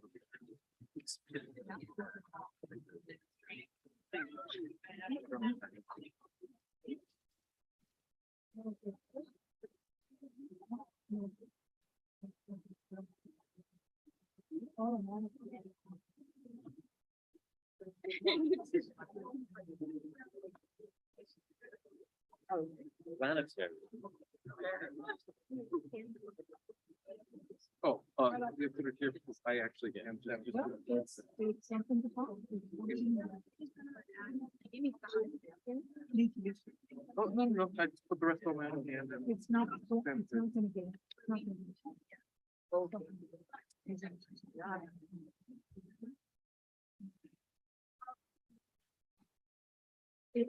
This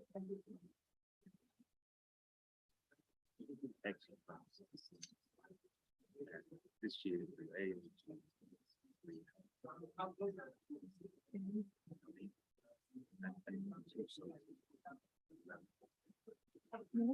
and then you so that's like so that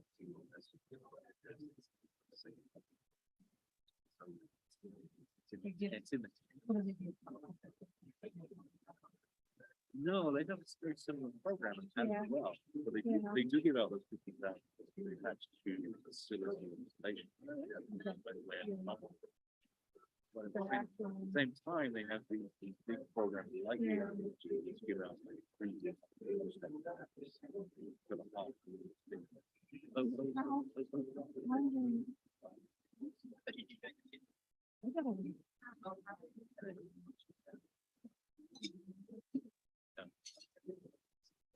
So they're rules program.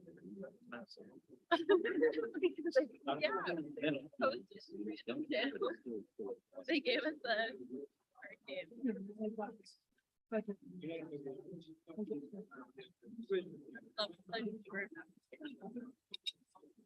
Whatever.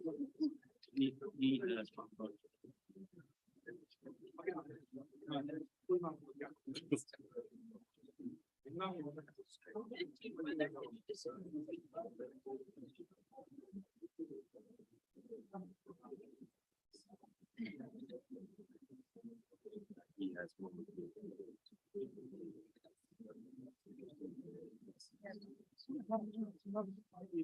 He's got wedges, projecting up to 20 years. He's got no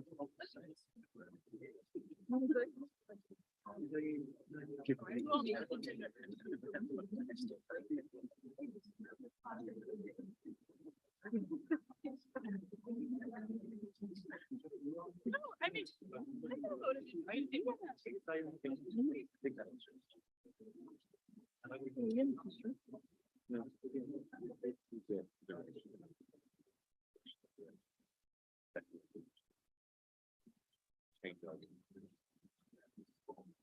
No, it looks really. It's the thing that, built,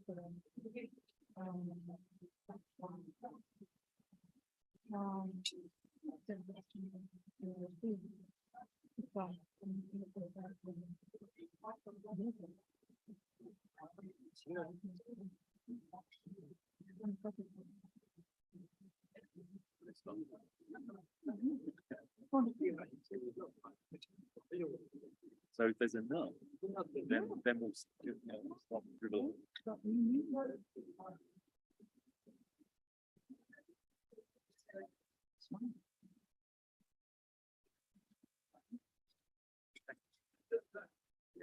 the other one is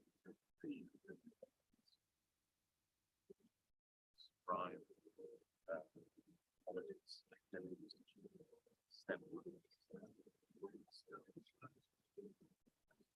well, we need to. Yep.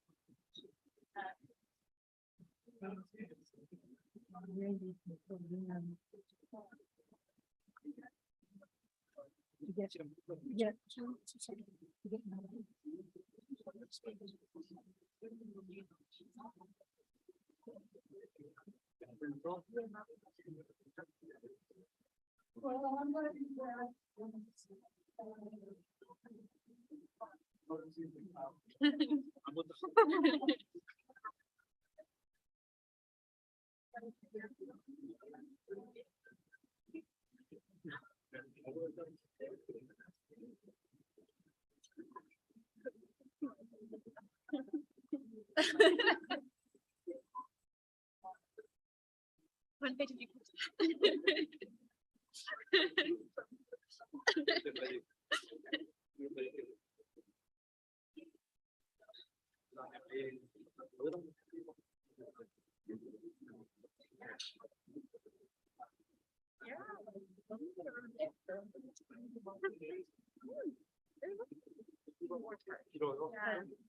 This only looks like.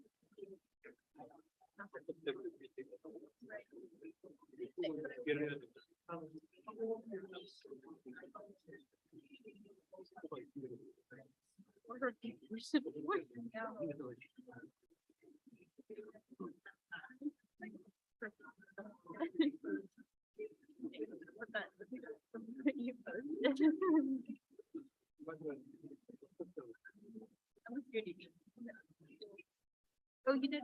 Oh, okay.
Well, I mean, somebody can get online.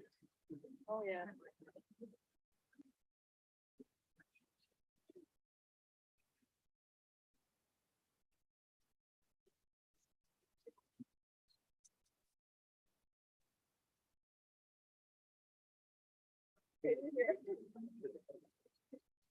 Oh. We are about to start in 2 minutes. 2-minute warning.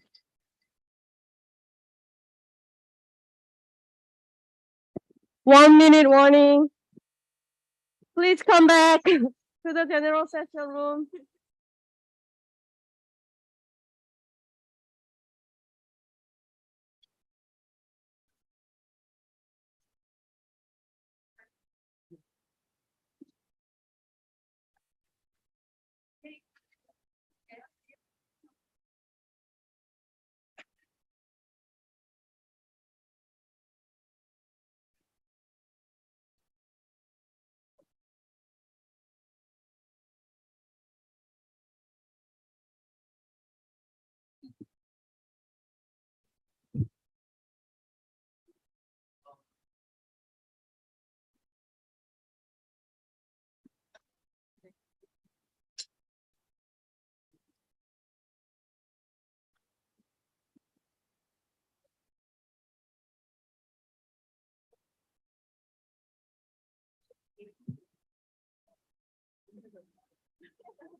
If everyone could make their way back from coffee and everything, we're going to get started in just a minute.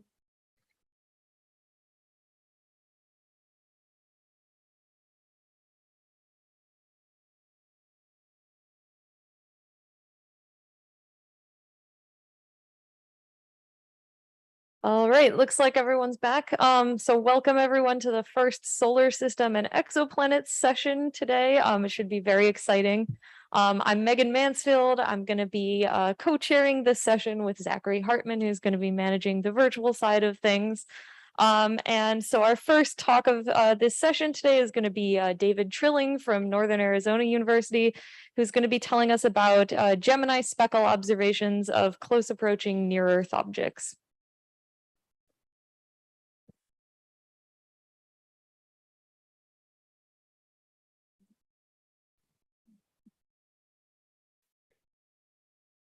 Okay, sound check. Megan, can you hear me okay? This is David. Yep, we can hear you. Perfect, thank you. And am I supposed to be running these slides, or I should just say next slide? How does this work?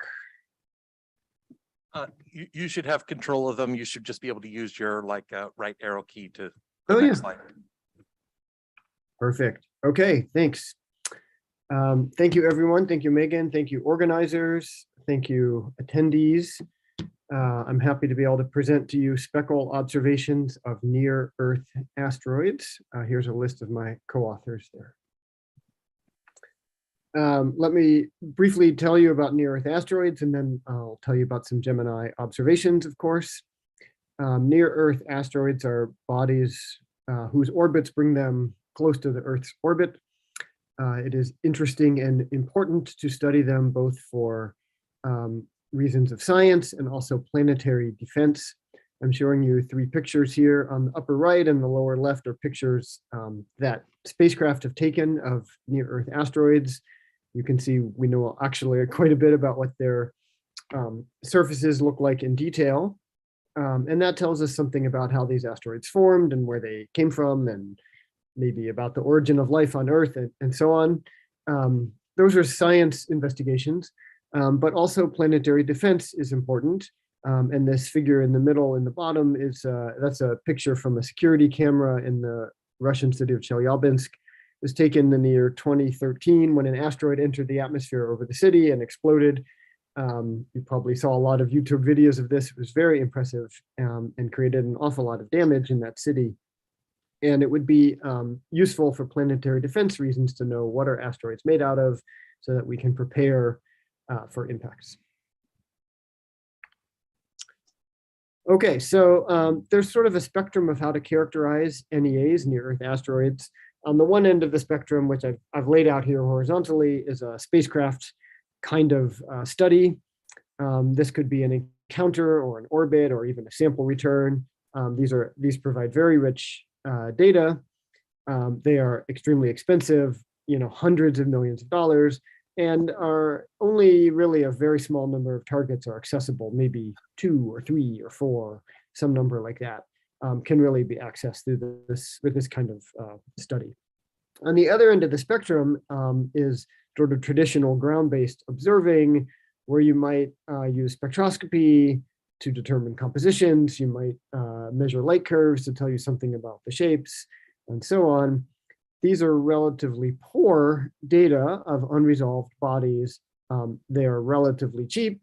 You need a few hours of ground-based telescope time, and you can observe many targets this way. And so this is this continuum from the richest, rarest, most expensive spacecraft observations to the sort of most accessible ground-based observations. And the question is there something in the middle that could be an interesting niche to study asteroids? And of course, the answer is yes, because otherwise I wouldn't be giving you this talk. So I want to just briefly talk about speckle observations. As a reminder, if you don't think much about speckle very often, the observations are made at something like 60 hertz, so 60 frames per second. This has the effect of freezing out the atmosphere, so the atmospheric turbulence basically is non-existent in each one of those short exposures. And consequently, we obtain diffraction-limited observations with an 8-meter telescope. Well, that's pretty nice. So Gemini has 2 speckle cameras. There's Alopeke in the north and Zorro in the south. Each of these provides something like 20 milli-arcsecond angular resolution at that diffraction limit. At the 2 wavelengths that we observe simultaneously, 562 and 832 nanometers, which is kind of like R band and I band. So again, those are observed simultaneously. Given Nyquist sampling, you would say we could resolve bodies that are larger than something like 50 milli-arcseconds with this technique. And finally, these are highly time constrained observations. The window of observability is really usually only a few hours. What we're doing is we're observing an asteroid as it flies by the Earth, and there's a few hour window where the object is, the angular size is larger than this sort of 50 milliarc second, where we think we can resolve the body with our Gemini speckle observation. And I want to specifically give thanks to Ricardo Salinas from Gemini South, who has really mastered this project for us and just made it happen. So thank you, Ricardo. Okay, so here's the summary. At 50 milliarc seconds or greater, any near-Earth asteroids encounter the Earth something like between 0 and 2 times per year on average. So, excuse me, this is not a particularly rare nor particularly common. So it's right in the middle of that continuum I talked about before. In 2021, we began a campaign to use the Gemini speckle cameras to obtain multi-wavelength, so 2 channels simultaneously, disk resolved images of close approaching NEOs. So again, the difference here compared to other campaigns that we resolved NEO, and that allows us 2 different science goals here. We can directly measure the size and shape and albedo of the objects. And importantly, we can look for longitudinal color variations. So as the NEO, as the Astra NEA is rotating as it flies by the Earth, we can use our 2-channel imaging to see if there's a color change across the surface. This part is red and this part is blue. And this has been predicted from mechanical strength modeling of asteroids, but has never really been observed, or it's hard to observe. So this is a unique opportunity to really understand the evolution, the structure and evolution of NEAs using a ground-based telescope. We have a decent sample size, because we have 0 to 2 objects per year, and detailed characterization at a relatively low cost. We're talking about really a few hours per year to do this work. There have been no technical issues, despite some concerns we had, including very large rates of motion on the sky of these objects as they fly by the Earth. We are using the 512 by 512 array readout to keep our object on the detector. Let's see. Oh, I messed it up. There we go. Okay. So let me show you some preliminary results. Please note at the bottom here, it says preliminary results. Please do not circulate. We're working on our paper, but I don't want to let anything out quite yet. The first object we observed is an asteroid called Eros, asteroid 433 Eros. It's the largest NEO. Actually, it was the first discovered NEA, excuse me, and the first discovered NEA discovered in 1898. It turns out, just by coincidence, this was the first one available as we began our campaign, and this is an excellent calibration or test or validation target because it was intensively studied by NASA's NEAR mission, which orbited about 20 years ago, orbited this asteroid. So we have excellent data that we can compare to our new Gemini observations. Excuse me. The expected size was about 68 milliarc seconds, so just really a little bit bigger than this threshold that we set out. And observations were made in June of 21. Okay, so these are not the Gemini data yet. Let me just show you our predictions first. So this is let me walk you through what we're looking at here. Again, we know quite a bit about Eros because of the NASA mission. And so on the top row, those 3 images on the top row, is how Eros would look at its maximum elongation, which happened to be during June of 21 when it flew by. And the bottom row is how Eros would look during its minimum elongation if it was oriented a different way, which is was a few months later. In the far left row is our spacecraft data from like 1,000 kilometers from the asteroid. So really close, excellent data, like you would make a geological map out of it. The middle row, sorry, excuse me, the middle column, the far left column is our excellent data. The middle column is somewhat degraded. And then the right column is degraded to the resolution that we would expect the asteroid would look like to the Gemini speckle cameras. So I put this pink box in the upper right because that's the thing we expected to see in June of 21. Excuse me. Okay, so here's our data. On the left of these 2 images I'm showing is the 562 nanometers. Again, it's like R band. and the right one is 832 nanometers like I-band. The full image is shown there with the 1 arcsecond scale bar, and then I have a little blow up. I don't know if you can see my mouse, but anyways, a little excerpted where you can see the image better. And it works. It's not surprising. Gemini is an excellent facility. The cameras work just as advertised, and we know the asteroid quite well, but it still is very reassuring to have a, excuse me, a confirmation of our approach as we proceed. Okay, on to our second target. We observed asteroid 7482 in January of 2022. The predicted angular size, excuse me, was 120 milliarcseconds, so quite a bit bigger than this 50 milliarcsecond threshold. This asteroid has a known 2.6 hour rotation period, and so we observed for 3 hours in order to get a full rotation to look for this color change as a function of the rotation. These images here are only in the 832 excuse me, wavelength. And again, the 1 arcsecond scale bar is there. The red core here is similar to what I showed you before. That's what you should be looking at here. And you can see that there is a rotation as a function of time. We are resolving this body and seeing it rotate. Future work that we need to do is to compare this 832 data to the R-band data, and again, look for these color changes. We have quite a bit of other data on this asteroid from other telescopes. We're going to combine it all to do a really sort of comprehensive study of this particular object. Okay, and then here's one more. Results to come, asteroid 7335. We observed this one on May 26, Gemini South. The predicted angular size was about 90 milliarcseconds, so intermediate between the first one and the second one I showed you. We haven't finished our data analysis here, so we have to stay tuned, but it's going to be good. And finally, I want to advertise a future opportunity, actually. Asteroid Apophis will pass by the Earth in 2029.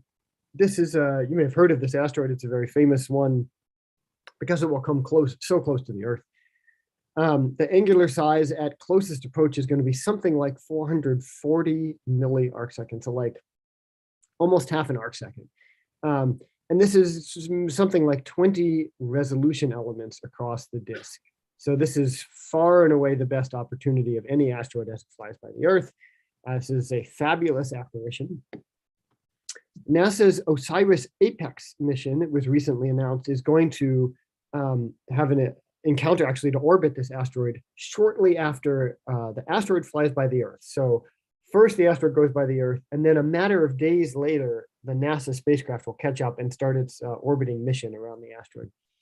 And of course, the mission is going to produce incredible data that far exceeds what we can do with any ground-based telescope. But those are after the Earth encounter. And so the sensible and scientifically interesting thing to do is to observe this Apophis asteroid before it flies by the Earth, and then also again after, and then we can use the NASA spacecraft again to sort of anchor our studies. But the real trick there will be to ask, did some properties of the asteroid and its surface change before and after the Earth encounter? And again, there are models that say that it will, and we can test those models with Gemini and the Spectral cameras. Finally, just to show you this picture in the bottom right, this is the same one before as Eros, and I had that middle column where I said the sort of intermediate resolution. Again, the right column is what we saw for Eros, and the left column is like perfect spacecraft data. The middle column is what we're going to see for Apophis. So we're going to have this kind of excellent data with Gemini and the Spectral cameras in 2029. Okay, so in summary, we've demonstrated that spectral imaging is a powerful and unique NEA characterization tool. I apologize, that should say NEA instead of NEO on the slide. Same thing. Those are near-Earth asteroids. We've observed Eros, we've observed 7482. Next week was when we sort of expect to get back to our processing of 7335. So again, a small sample that we've accumulated, but I think is going to be extremely powerful, and to demonstrate this technique, which has not been used before, and place us in an interesting spot in this continuum of studying asteroids. There are more targets coming, although actually for the next 12 months, there's none. And so it's a good time for us to write the paper and get it out, and we'll come back to this, sort of second wave sometime next year. And the sweet spot, or the best targets for us, are close approaching asteroids that are not spacecraft targets. And finally, as I mentioned, Apophis, which is coming in 2029, is going to be a fabulous, very unusual, fabulous apparition and opportunity. Thank you for your time. That's the end of my talk. I believe I'll be in the Slack and can address questions there. And if there are questions here that we can do in real time, I'm good with that too. Thank you.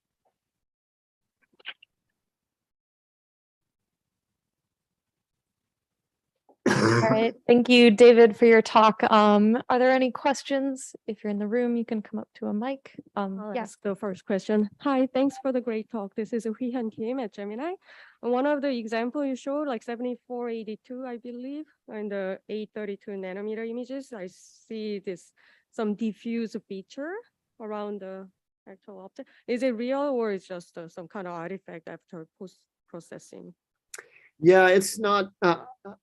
It's a good question. I didn't want to talk about it too much because Sorry. no, it's a very good question. It's it's part of the black magic of speckle observing and reductions, which I am not an expert in. I'm working with people who know a lot about that. The diffuse background, I think, is not a real signature from this asteroid. And the question is, what is the core that you believe, and what is the diffuse background that you don't believe, and where does that transition change? And that actually is the main thing we're working on right now to finish this paper. So it's an excellent question. And I think we know how to define that, but we need to really make sure we've got it sort of uniformly applied across all of our data. So thanks for that. It's a perfect question. Okay, thank you. Go ahead. Hi, David. This is Ricardo Salinas. Is there any future NEO that's going to be visible from both Gemini North and South, so we can do simultaneous observations with Alopec and Sorrow 4 filters all the way? Wow. Do you have anyone in mind already, or not? Yeah. So I didn't know Ricardo was there. Make sure you go shake his hand, because he's the one who makes all this happen. Thank you, Ricardo. Thank you. I have not investigated that. As I said, we have a 1-year period where, just by coincidence, there's no good targets coming, so we're kind of on hold. After that, I have the answer on my computer, but I can't tell you offhand. So let me send you a message separately, and we can look at that. Are there any questions on the Slack? Yeah. Hey, David, this is Zach. Tom Seckel, another science fellow at Gemini Earth, has a question saying, is it possible to observe the pixel-to-pixel color variation in a single pair of frames in different bands, or do you only get the disk integrated color as a function of rotation? So the goal is to do, I don't know if I would say pixel by pixel, but let's say resolution element by resolution element. Basically what you do, you just take a ratio of the two images as a function of time, and you look to see if color blobs are moving across the surface in a coherent way. It's a little bit hard to be rigorous about that because it turns into color blobs. And so we have some idea, again, from Eros. We know what the colors across that surface actually are. And so I think we can back out our sensitivity to color changes. For the other ones, it might be a little bit tricky to actually, say, if we don't detect blobs that we really believe, well, can we put a limit on that? That is some work that we need to do. And actually, one of the geologists on our team is going to be doing that. And he is.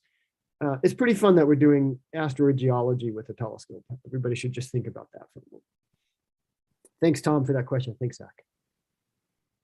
All right, I think for the sake of time, we'll move on now, but you can keep asking questions on the Slack. So our next talk is going to be by Jeffrey Chilcott from Notre Dame, who's going to be talking about GPI-2.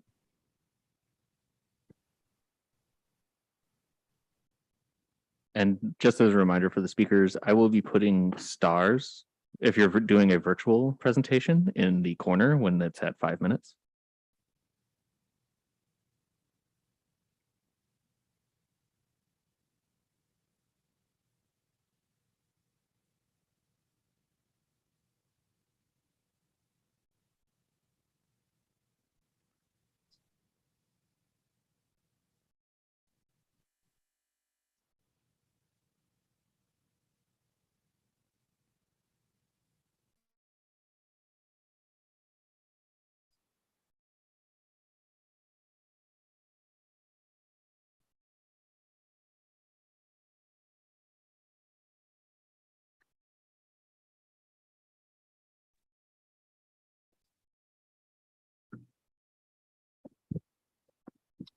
All right, can you hear me?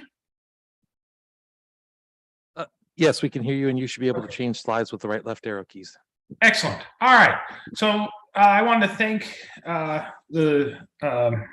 everyone for coming to discuss GPI 2.0. This is an upgrade to the Gemini Planet Imager. GPI, as in the past, is accumulating a lot of authors that it has accumulated before. With a vast number of these, I think almost 50% of the people who are on this list actually being new students who have since joined the project. So let's see, there we go.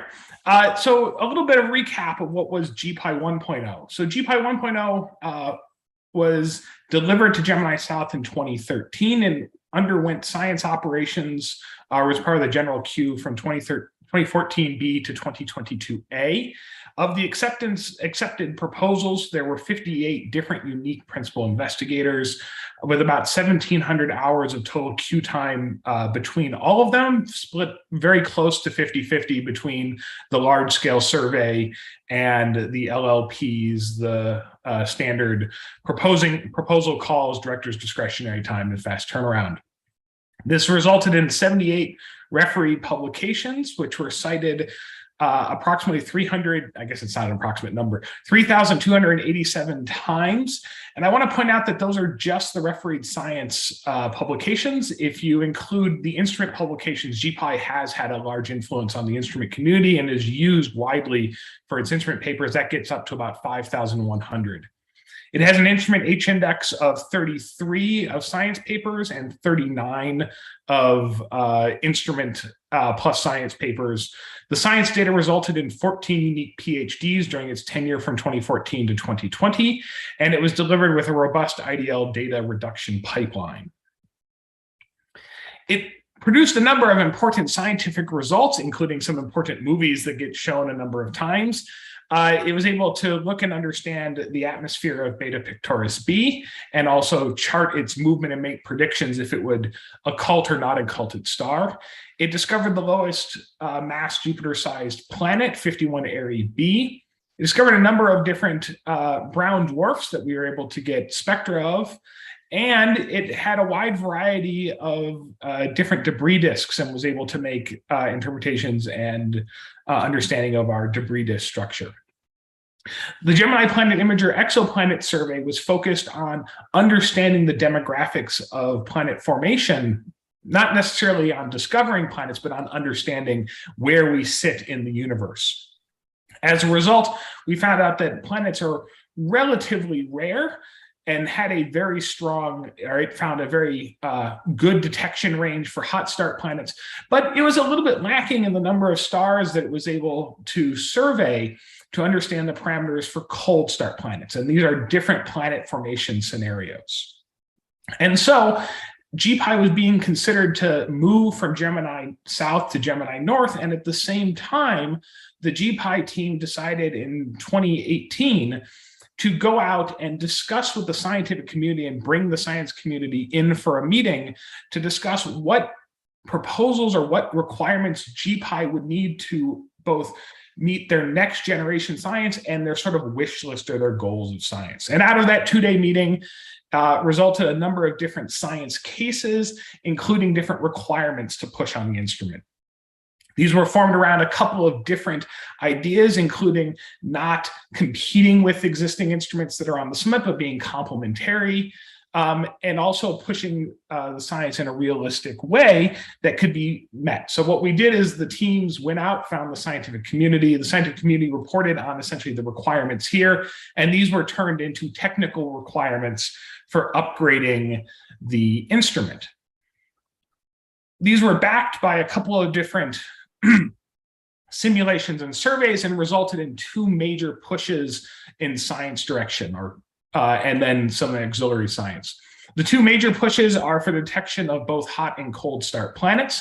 And so what you're seeing here on the left is in gray are the existing contrast curves. This is the brightness that GPI was able to essentially dig down in its dark holes around existing stars, simulated against a model universe with both hot and cold start planets matching the statistics that GPI found. In dark black is an improved contrast curve of 3.2 magnitudes that we estimate that GPI would be able to achieve if it was upgraded and are written around the goals. And so you can see the number of planets that are circled that weren't detected by GPI that would be available to be observed. On the right is the same simulation of a universe, but now with a survey of stars running from 0 to 1,000 stars, correlated with different contrasts and magnitudes, leading to some of the goals of pushing GPI's magnitude down to discover cold, stark planets. I don't know what happened there. Okay. The other option or the other goal was to look at very young planets around Taurus. This is pushing GPI's limit. GPI traditionally only worked out to about 100 parsecs before the inner working angle became unmanageable, and the stars around these very young moving groups are extremely faint due to their distance, or it's extremely faint for GPI. And so this pushed the inner working angle and the brightness magnitudes of GPI, but it would allow us to reach some of the absolute youngest planets. The third additional science case area that GPI wanted to look into was the asteroids and solar system objects groups wanted to get down to about 14th magnitude. This would open up approximately 1,300 objects that would be available for GPI to study. There's been a growing interest in looking at planet variability. And in fact, we've had some interest from GPI using its wide field, but relatively wide wavelength range, but relatively wide wavelength range, but narrow field of view, sorry, to look at AGN. So expanding GPI's capabilities outside of the exoplanet and solar system regime. What this results in is, this is GPI as it is today. So this is GPI 1.0. And everything in green that you see here are updates and modifications that we're making to the system. These updates and modifications are intended to improve operations of GPI, and they're also intended to improve the efficiency of the instrument. Oops. Here we go. So the first of those upgrades is an upgrade to the adaptive optics system. GPI was built with a standard Shack-Hartmann wavefront sensor. It was a spatially filtered Shack-Hartmann wavefront sensor, but we are upgrading to a pyramid with an EMCCD. These were, this was designed by HAA. It was simulated by both HAA and Stanford and is being built at the University of California, San Diego. It replaces, as I mentioned, our Shack-Hartmann wavefront sensor. It's based upon the nefarious TMT, and in fact, it's an identical prism to those. It unfortunately has to fit into a relatively narrow space envelope under the existing footprint, mass, and size of GPI. So it is very space constrained, and it will be updating or moving the upgrade rate of GPI from 1 kilohertz to 2 kilohertz. Additionally, we've been pushing down the latency to improve operations. As you can see here on the right, a number of the components have been acquired and assembled. The one component we're waiting on is what is one of our more hopeful ones, which is an EMCCD with an extremely low latency. And on the bottom, you can see both the assembled part and the students at San Diego have decided that it looks like the Millennium Falcon. So they bought a little tiny Han Solo to travel with the AO system. As I mentioned, our goal was to push GPI's operations to at least 13th magnitude with gentle degradation through 14th magnitude. And so these are simulations of the pyramid AO system on GPI against essentially multiple brightnesses of stars and multiple different seeing conditions. And what we find is that GPI should reach its goal with margin for error to be able to operate down to 14th magnitude and may get to 15th magnitude in the simulations. Along with upgrading the AO system, we're upgrading the coronagraphs. In fact, the physical coronagraphs themselves are staying the same, but the focal plane masks are being upgraded. So we're putting in new pupil masks and new LEO masks. This is leveraging design work that has been going on for the last 10 years for space-based missions. That started off with some of the GPI technical development. They've moved on to space-based designs, pushing the chronograph designs even further, but we are now essentially redeploying them inside GPI. They're designed to reach deeper contrasts at smaller separations. And so far, the masks are being designed by Space Telescope Science Institute and are being manufactured by Lambda Consulting. These are essentially grown nano tubes. What you can see here on the bottom left are 3 different designs that we have. If you notice, if you know GPI's existing designs, these are quite a bit different. And what their goal is not only to achieve a deeper inner working, deeper contrast, but also by sacrificing some of the outer working angles, especially some of the contrast outside of GPI's capabilities or operations.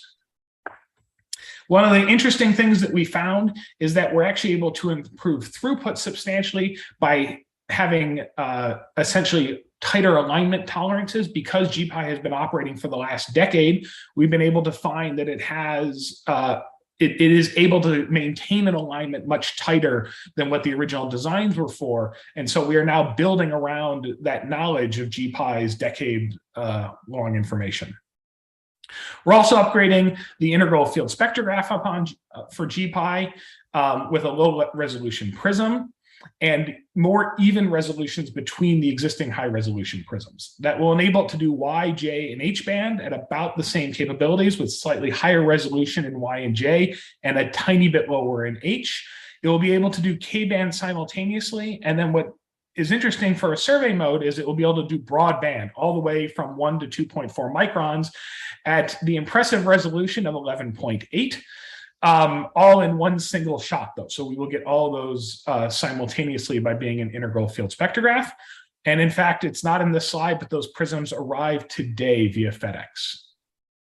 One of the other important components of GPI is upgrading the software to improve reliability and reduce the number of steps for Gemini to use it in Q operations.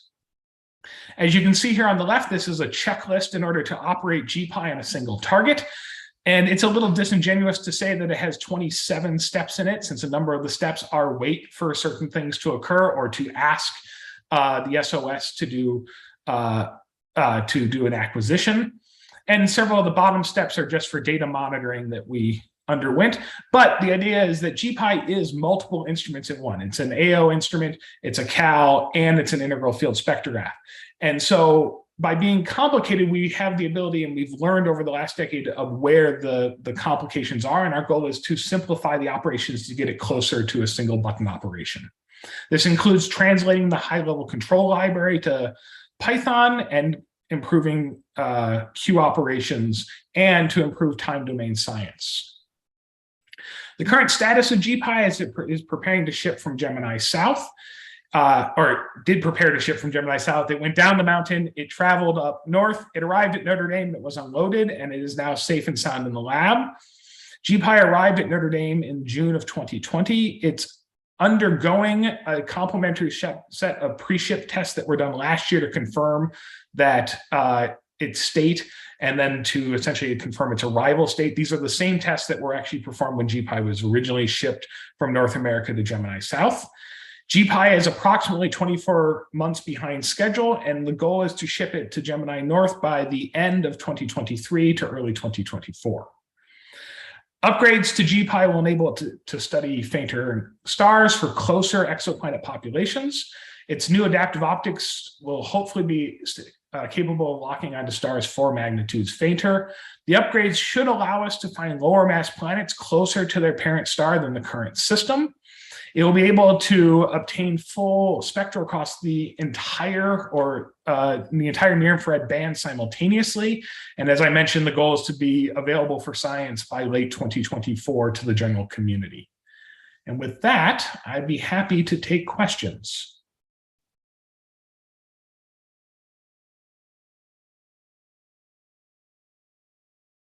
All right, do we have any questions? Maybe we can start on Slack if there are any questions there. There are none. No, none yet. Actually, I have a question.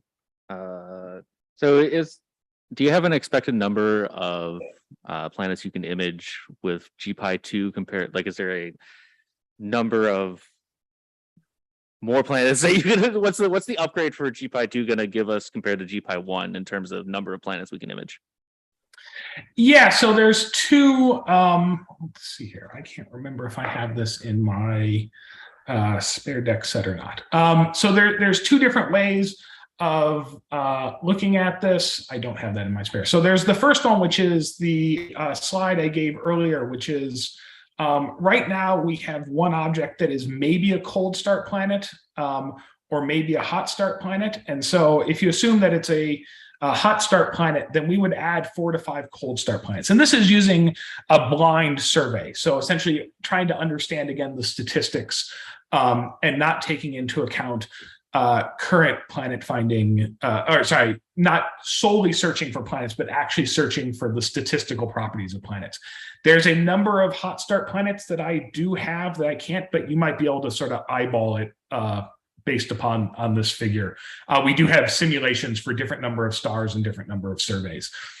What is another interesting case is that there are a number of groups who are looking at accelerations from Gaia and Hipparchus and taking in essentially data from other areas of astronomy to do informed surveys. Now, this breaks your ability to do an unbiased sample by biasing your sample, but will add planets in. And so we expect GPI will find a number of other planets. And again, I don't have the number off the top of my head. It's, but you know, you can sort of guess it based upon that figure that's there, the number of planets that essentially we will add to the list of directly imaged planets. And then we do have a question from Jonathan Williams on Slack. Will the data reduction still be in IDL, or is there work to upgrade that too? Yeah, so there was originally a discussion within the team if we wanted to leave everything in IDL or if we wanted to upgrade it to Python. So the IDL package that does the data reduction for GPI just does essentially the core pieces. So it allows you to convert from 2D information to 3D information.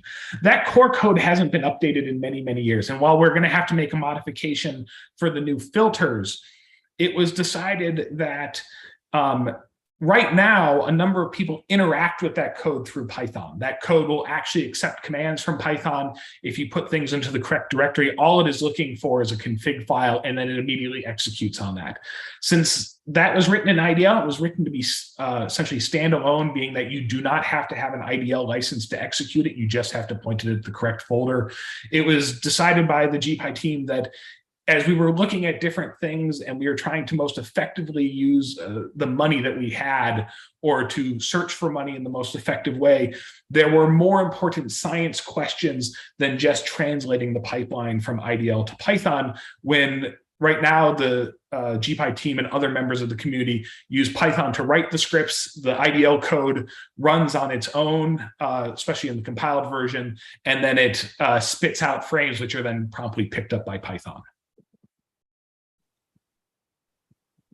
Are there any more? Okay, well, I have a quick question. Maybe we can get the slides for the next speaker ready as well. Well, I'll just ask quickly. I was wondering on your slide about the statistics of how many planets you're going to find, how sensitive is that assumption to that, your assumptions about like the relative percentage of hot start versus cold start planets?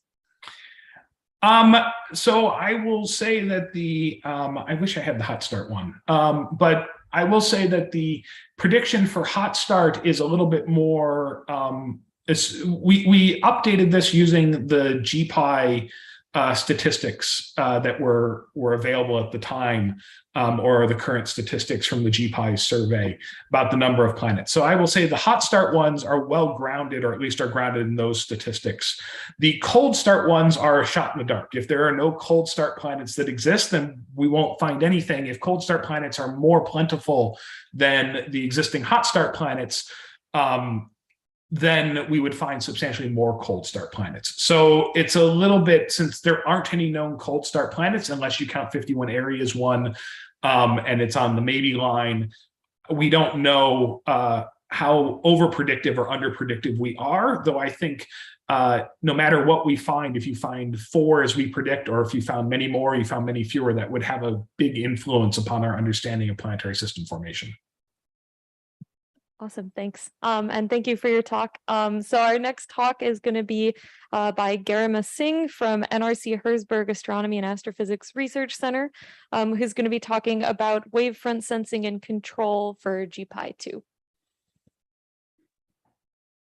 Good morning. Can you hear me well?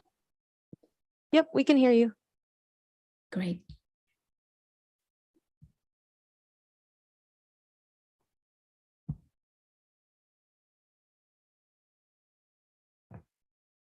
All right, I think I can take the control now. Okay. Well, thank you, Megan, for the introduction, and thank you organizers for letting me present this work remotely. And I'll be talking about wavefront sensing and control for Gemini Planet Imagers Calibration Unit 2. Before I move on, I would like to share that I'll be joining Gemini North as an AO scientist in coming months, and one of my blanking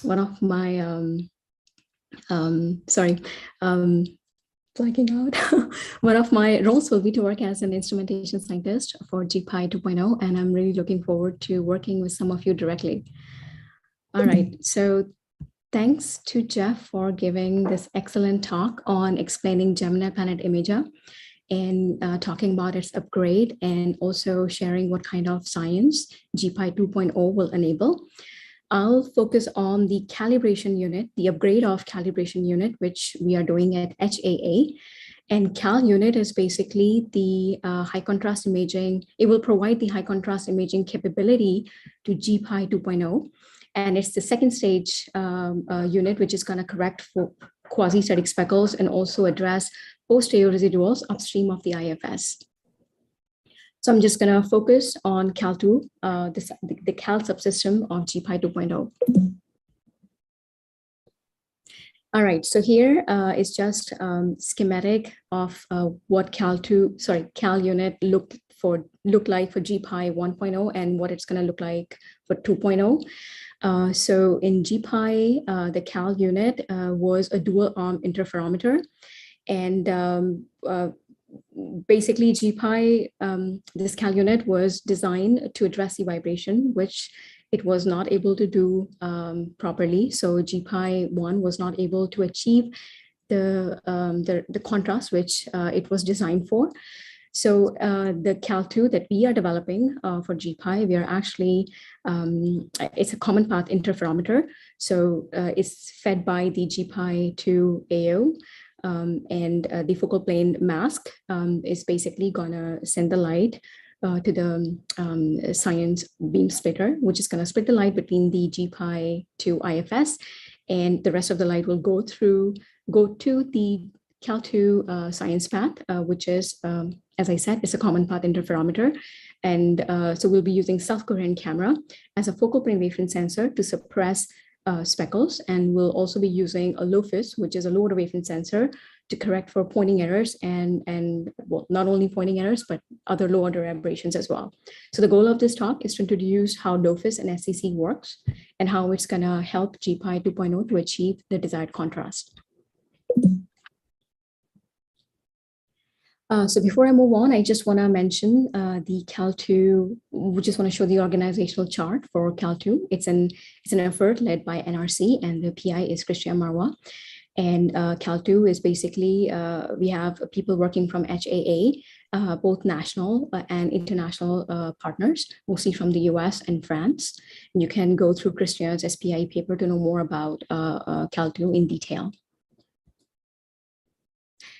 All right, so this is the core team at HAA, which is actually doing the groundwork for Cal2. So here, this is our lab, which we call New Earth Lab, and that's where we are actually setting up all the optical elements and testing both LOFIS and SCC, trying to make both of these sensors work together and test the technology in the lab. So I'll be presenting results from New Earth Lab. And this is the conceptual optical design for Cal2. And I'm not going to focus too much time on this one, but here is just to show you that the light from the GPI 2 AO is coming from this side here. And the blue light path is the GPI 2.0 science path, which is not going to be affected by our upgrade. And Cal2 upgrade is what is shown in this yellow science path, which is going to go to the Saphira detector, which we will use for focal plane wavelength sensing. And the one in the red path is basically going to go to the CRED2 camera, which we're going to use for the lower wavelength sensing. So the Cal2 upgrade is not going to affect the GPI 2 science path, which is going to go to towards the IFS. So before I focus on explaining how the LOFUS and SEC works in Cal2, I just want to mention that the wavefront quality that is provided by the adaptive optics correction is not sufficient for high contrast imaging of exoplanets. So here I list some of the causes that basically it's a list that showing the explaining what causes the residual aberrations in posterior regime. So if you look at the dynamical errors, we have low order aberrations, which basically make the starlight move around your coronagraph. And then you have non-common path aberrations. They happen because the wavefront sensing channel is different than science imaging channel. And then when you take the system on sky, then you have other errors, for example, aliasing, fitting error, low wind effect, wind-driven halo. So this is just an example from another instrument called Sphere. And this is how the images look like when you have, I think this one is for aliasing, this one is for wind-driven halo, and this is for low wind effect.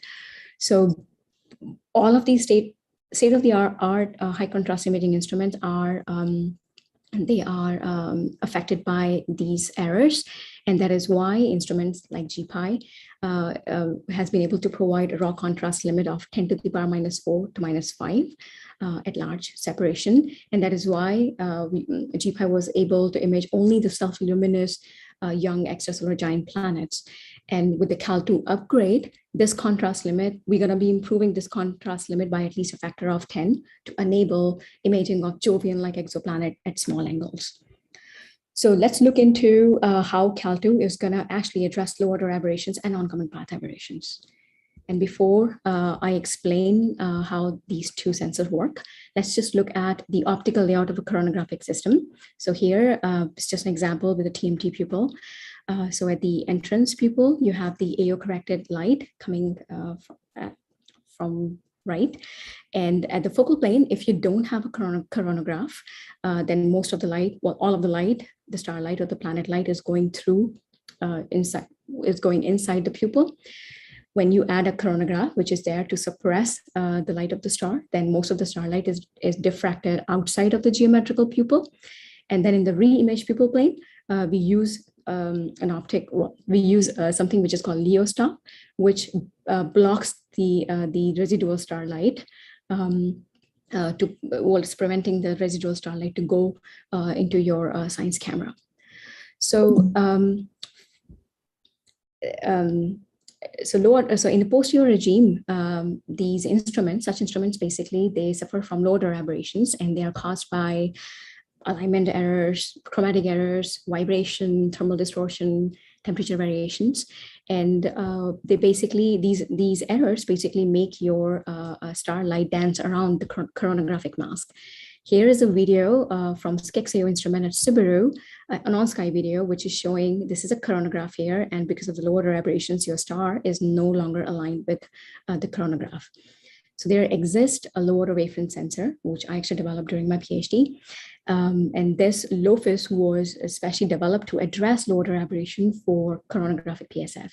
So if you look at the re-image pupil plane here, Leo stop, in the conventional coronographic system, this Leo stop is opaque, but in this LOFUS concept, this Leo stop was made reflective. So instead of simply blocking the starlight, this Leo stop was sending most of the starlight towards another channel.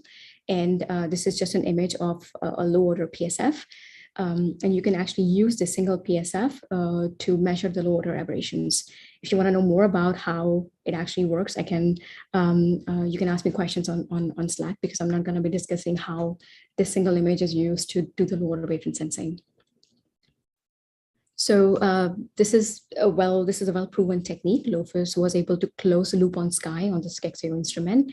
Here is a video of LOFUS in action. When you close the loop with LOFUS, and the star is aligned well behind the coronagraph. So on the New Earth lab, we will be using pupil plane images for LOFUS, and this is what Cal2 will use too. So in this setup, we use a special coronagraph, which instead of simply blocking the starlight, it makes most of the starlight go through a different channel called reference channel in the Leo plane. This is the signal seen by the LOFUS. So we'll be using pupil plane LOFUS sensing. So you can use actually this full frame or just the frame or just a signal around the reference pupil to do the lower wavefront sensing. So here are some results from the New Earth lab. So here, this is a reference image in simulation, and this is the lab image. And for this LOFUS, you actually need to calibrate the system. So you apply tip tilt and other Zernike aberration, and you see the response of the sensor. So here I show the response of the sensor to different Zernike modes in simulation and here in the lab. So for testing LOFUS on our lab, I applied GPI 2.0 residuals on the DM, and then I closed the loop.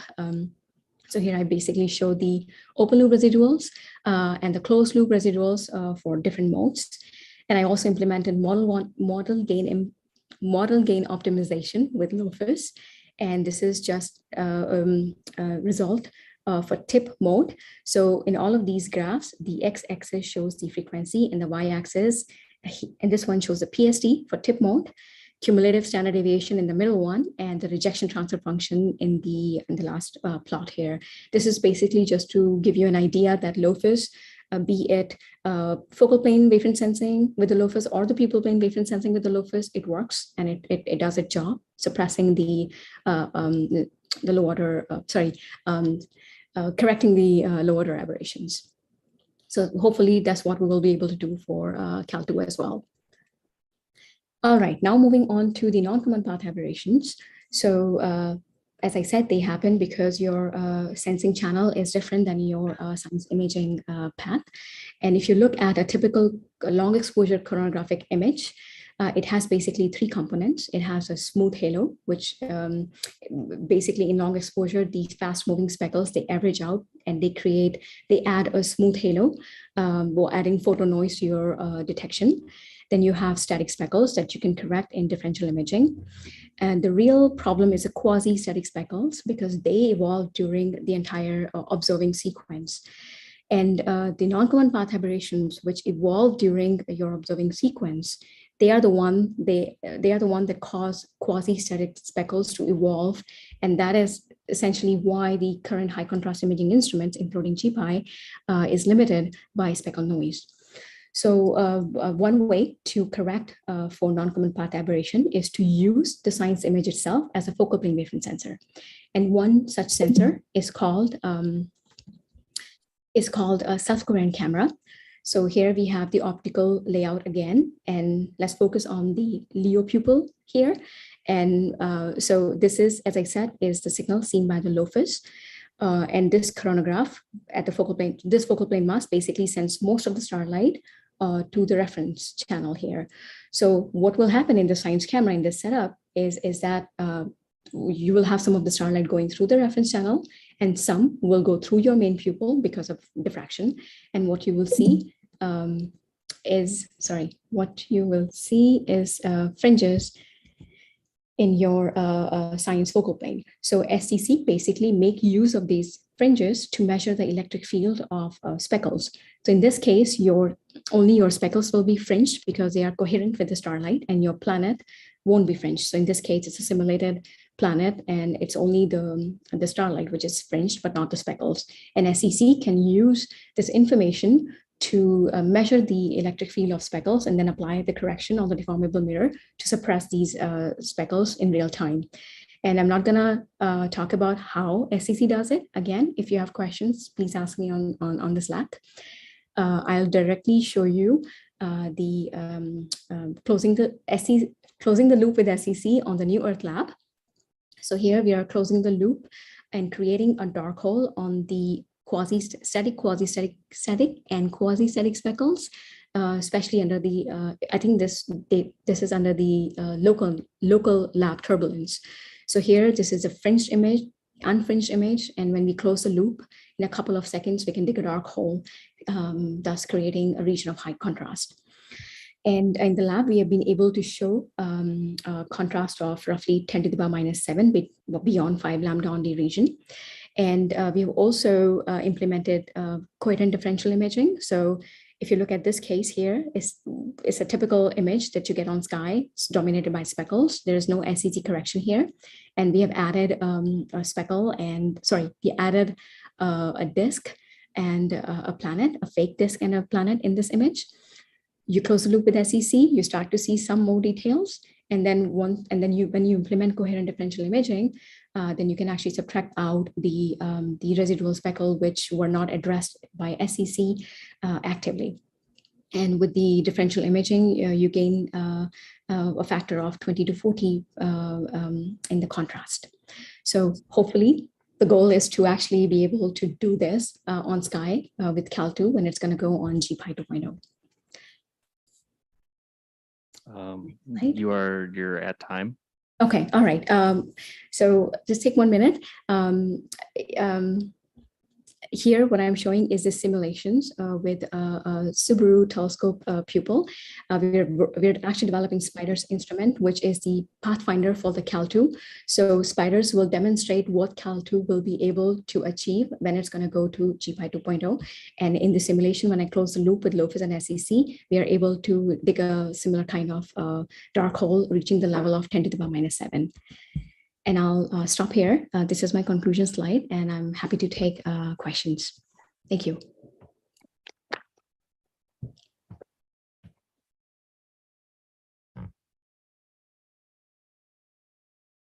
Any questions? Any on Slack? Maybe while people think about questions for a sec, we can go ahead and get the next set of slides ready.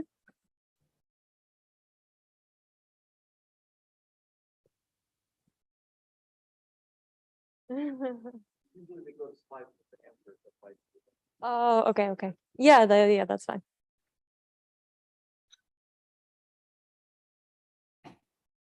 Well, I don't see any questions, which means we all understood it perfectly, so good on you. Okay, so then I guess we'll go ahead and go to the next talk.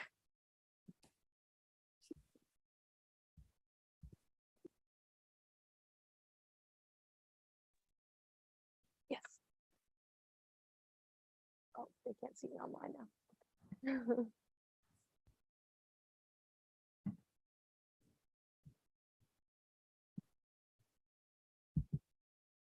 All right, well, our final talk in this session is going to be an invited talk by Jennifer Winters at Harvard's Smithsonian Center for Astrophysics, who is going to be telling us about discovering stellar companions to the nearby M dwarfs at separations of the solar system planets.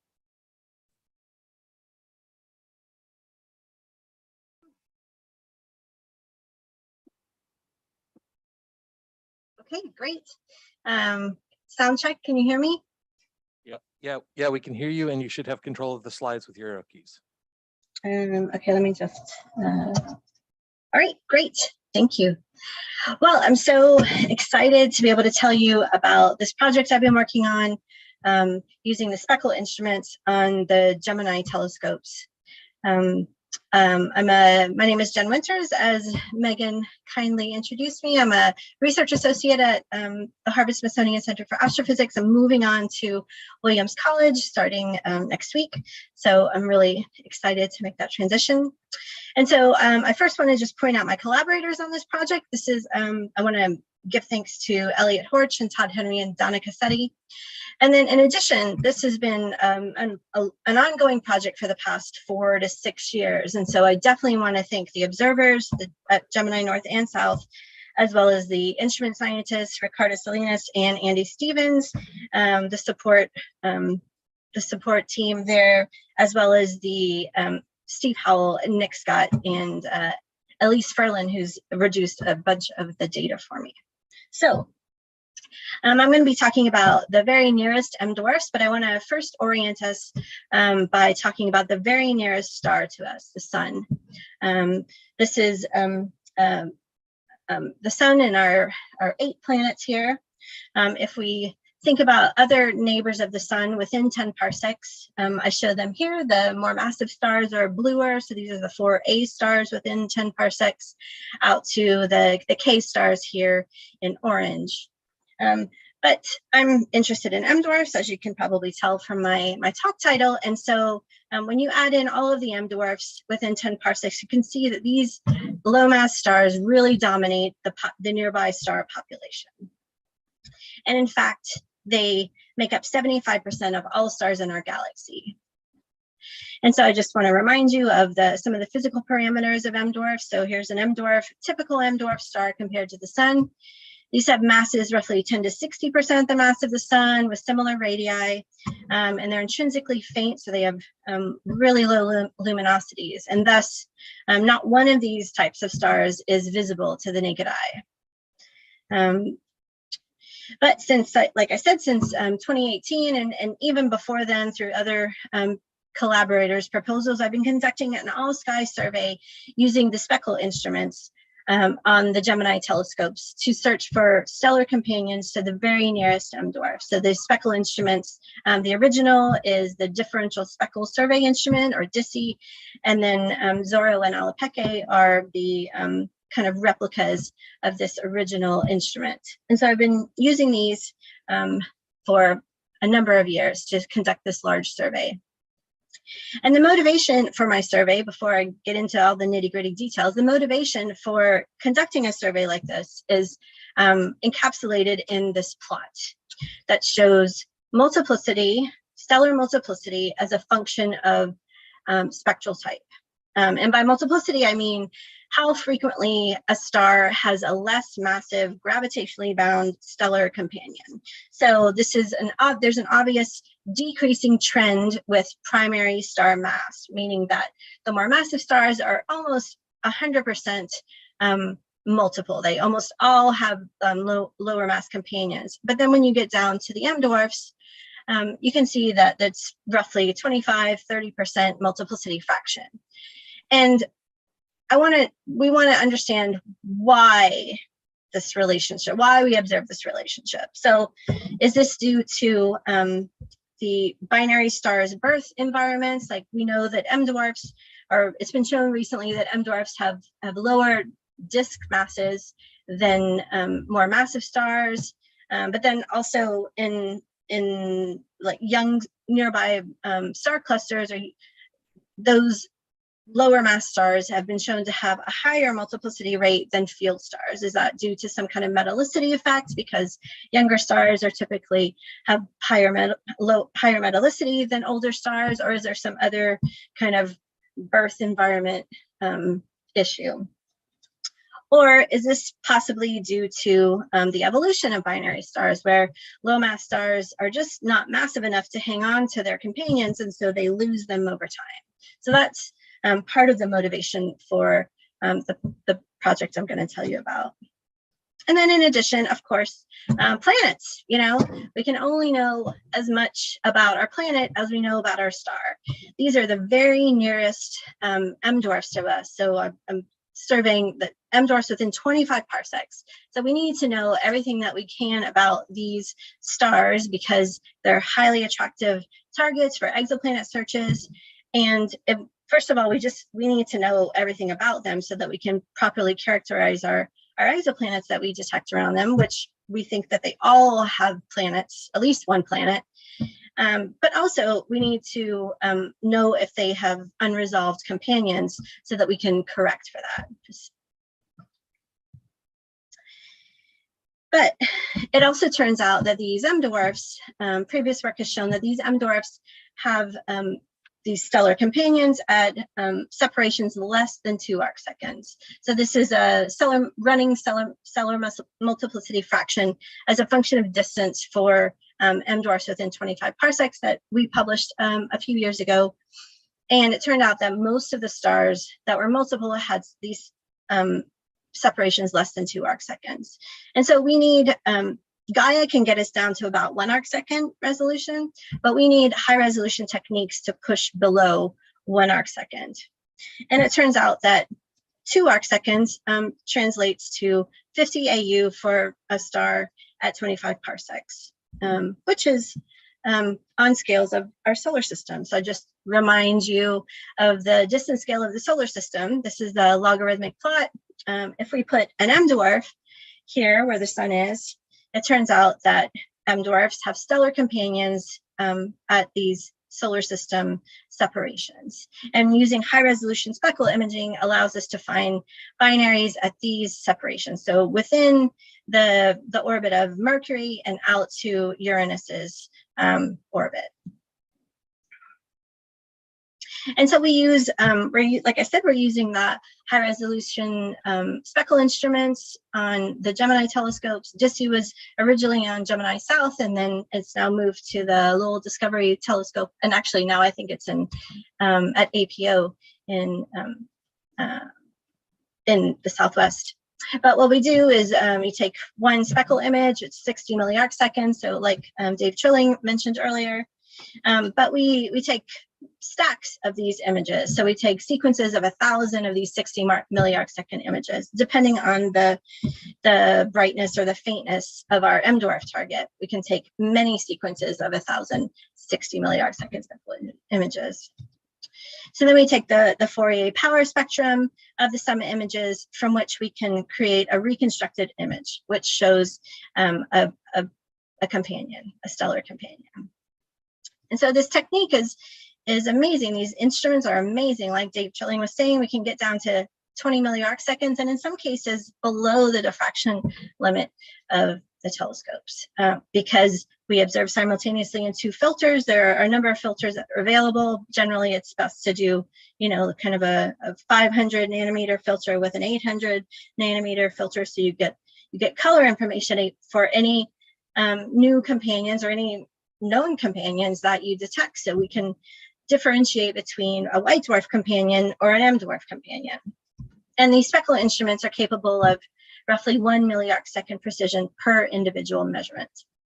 So I show here a plot from a recent paper by Rachel Matson, who was conducting a survey primarily of solar type stars, but this highlights some of the speckle instruments and their capabilities. So we can get down to below 1/10 of an arcsecond and comfortably get delta mags of 3, or even to 5 within within separations of 0.2.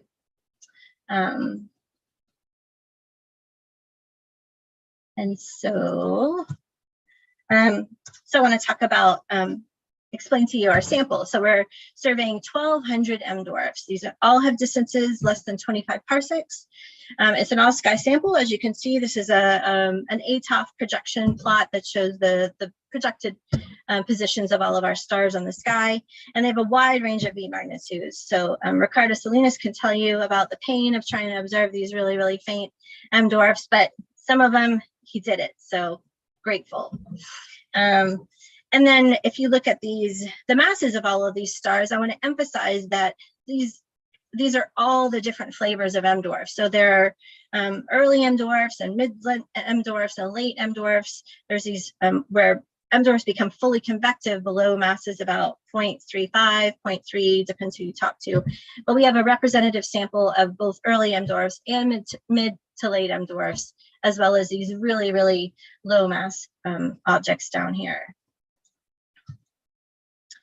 And so to date, we've observed about 3/4 of our sample. We've observed 955 stars, and we've used 4 different kind of facilities, but this is primarily a Gemini project.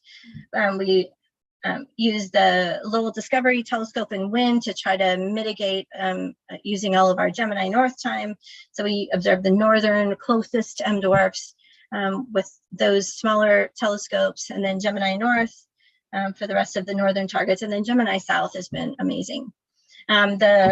We've detected 80 new binaries so far, and that's all these little black boxes. Excuse me.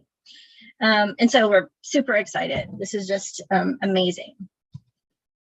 So here's some of the actual measurements of our companions, and this includes known binaries as well. But I just show that although there's a lot of equal mass or equal magnitude or equal mass companions, but we get down to fourth delta mags of 4 very comfortably. And also, I just want to point out the Gaia lower resolution limit, which is purported to be 0.12 arcseconds, but I bounced all of these against the Gaia DR3, and only 6 of these are actually resolved in the third data release from Gaia. Of course, you know, in the future, I expect more of these to be resolved. Some of these are not. Some of these systems aren't even detected in Gaia. They just, I suspect they haven't just cross-matched the points with the positions. But we have ground-based parallaxes to supplement what Gaia is currently missing. I expect that all to be resolved in the future, but Gaia is not so good with binaries either, sub-arcsecond binaries.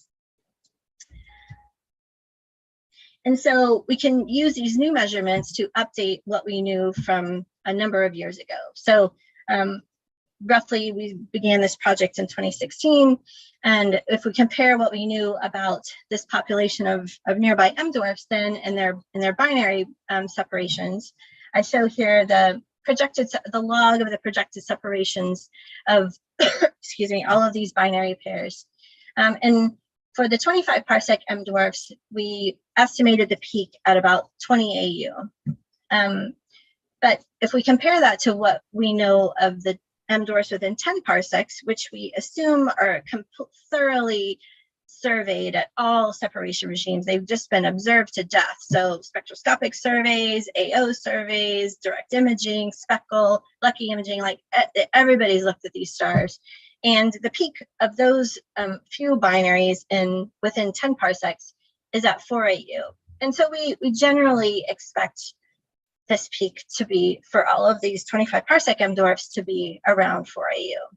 And then for comparison, I just show where the peak is from Deepak Raghavan's 2010 FGK binary survey, where he found a peak at roughly 51 AU. So not only, so that's where we stood a number of years ago. But with the addition of all of these new 80 detections, in addition to some new spectroscopic orbits that have been published since 2019, this peak has shifted by a half. So it shifted to 9 AU, which is just incredible. In blue are all the new detections. And so not only are M dwarfs have companions less frequently, but their companions are at much smaller separations than solar type stars. Just confirmation of that important. And probably they're gonna, probably that peak is closer to 4 AU. So in the future, we want to get a second observation of roughly half of our new detections. We've only gotten a second observation for half of them. We want to confirm them. And we want to finish the rest of our survey. We want to get the last 300 stars, and then we can easily vet these newly detected companions to see if they are actually gravitationally bound. So these are all the nearest stars, all nearby stars. So most of them have high proper motion, and so we can compare, say, where the Gaia data point is compared to archival images taken 20, 30, 40, 50 years ago, and see if our science star has moved on top of a background star. And so therefore we can determine which of these are actually gravitationally bound companions. So I just want to highlight as well a complementary survey that I'm finishing up. So I'm finishing up this multi-epoch high-resolution spectroscopic survey of the nearest mid to late M dwarfs within 15 parsecs. So this is about 400 of the same 400 stars in the same sample. Excuse me. And then we're also observing using tests to look for planets and to perform stellar astrophysics studies on these same 400 stars, measuring rotation periods and flare demographics. So this is just a really rich sample. And then there is still other complementary science that can be done, and especially with Gaia. So while I say that only 6 of them are resolved in Gaia,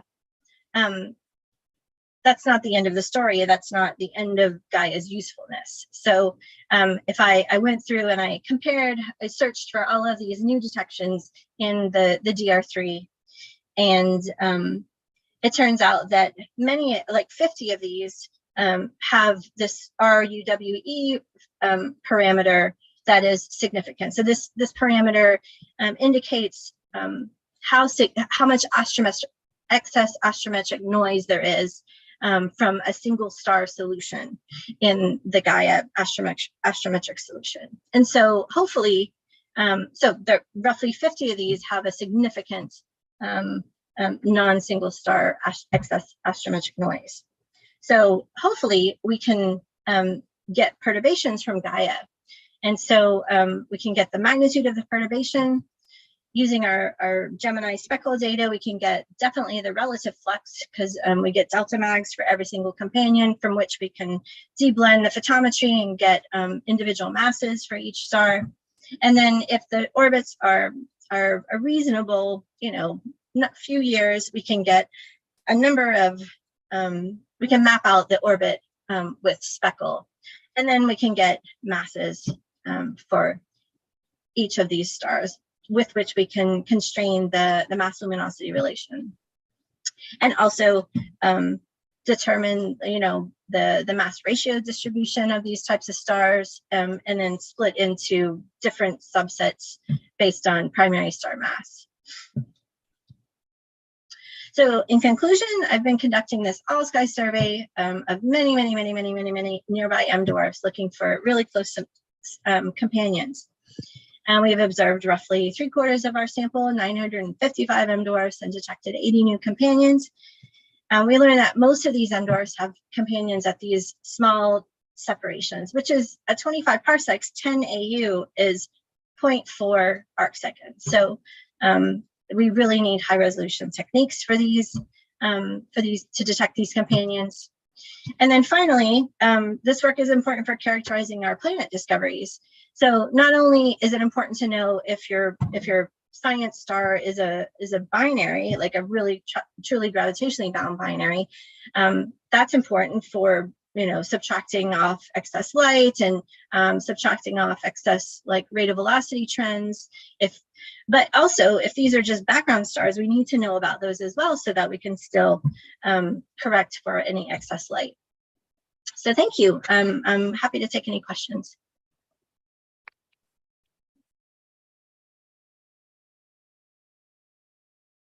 All right, do we have any questions? Yeah, all the way in the back, if you want to come up to the mic.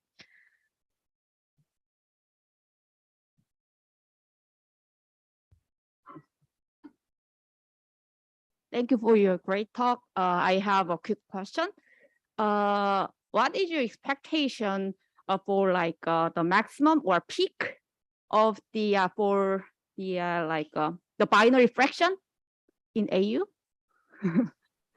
What's my expectation of where the peak should be? Yeah, sure. Yeah, so I think it should be closer to, probably like closer to like 5 or 6 AU, because it's possible that there's widely separated binaries that are under kind of represented within 10 parsec sample. So I think it's closer to 5 AU. Oh, I have another question. And for your target, that's like 1,000 numbers, right? I mean, you observed like about 1,000 M dwarfs. Yeah. And how many moving group members are included in your target? Yeah, there are some. So the way the sample was initially defined in 2014 even, was it was all the M dwarfs that had parallaxes. And this is before Gaia. Of course, we've updated the parallaxes to be more precise with the Gaia parallaxes. But so there are, maybe that's irrelevant information, but yeah, there are some young stars that are like Apical is in there. There are definitely some young stars. If they had a parallax before Gaia and they were within 25 parsecs, then and they're an M dwarf. They're in this sample. Okay, thank you. Sure. Any other questions? Yeah, go ahead. Hi, Jennifer. I have a question. So, for how many of your detections are you getting a color, some detection in the blue channel? And can you comment on how important it would be to get colors? Right. So technically, we it's interesting that you asked. So I purposely showed this plot only for stars that we detected in the 800 nanometer channel, because for some of these they're not detected in the blue channel. Not so many, maybe 10 of them don't have a detection in the blue channel, but for 70, or this is 150 stars because it includes all of our measurements. So for like 100 or 110 of these, we have a color, like a V minus I color. And so we haven't detected any kind of white dwarf yet, as far as I can tell. Maybe one, but they're all M dwarfs. Hi, great talk. This is Janice, just a very basic question. So what is the impact of the binary fraction separation in terms of the peak that's changing on planet formation scenarios? Right. Well, I mean, so Matt Holman, who's at the CFA, he has so technically, what's been shown is that as long as your planets are within a third of the distance between, of the binary star separation, they should be stable. I guess then, for M dwarfs, it's really turning out that they all have more than one. So what happens, in those cases, as long as maybe they're both within a third of the separation, a third of the distance between the other, the binary separation, they should be stable enough. Is that what you're asking? I think that's an answer to a question. Yeah, sure. Yeah. Yeah, I mean, right now, I mean, M dwarfs tend to have all the M dwarf planets that we're finding, or many, at least the transiting ones, they're all at really short periods, and really, really tiny separations. Like of course, the one I think of is LTT 1445, which is this M dwarf triple at 7 parsecs, and the two planets are orbiting the A component, which is separated by 50 AU from the BC component. That it's a hierarchical system, but these planets have like 0.02 and 0.04 AU distances from the primary star, so they're stable. So this 10 AU thing is irrelevant in terms of this system, but I guess it would matter for like closer binaries. I mean, that's a question of how stable that system would be, and if anybody is brave enough to look for planets in spectroscopic binary systems. Yeah. Okay. Thank you. Yeah. Do we have Slack questions? There's none on Slack, but I do have a question. Great talk, Jen. You mentioned metallicity, and I was wondering whether you've looked at it a lot with the different binary detections, and whether you'd seen any trends.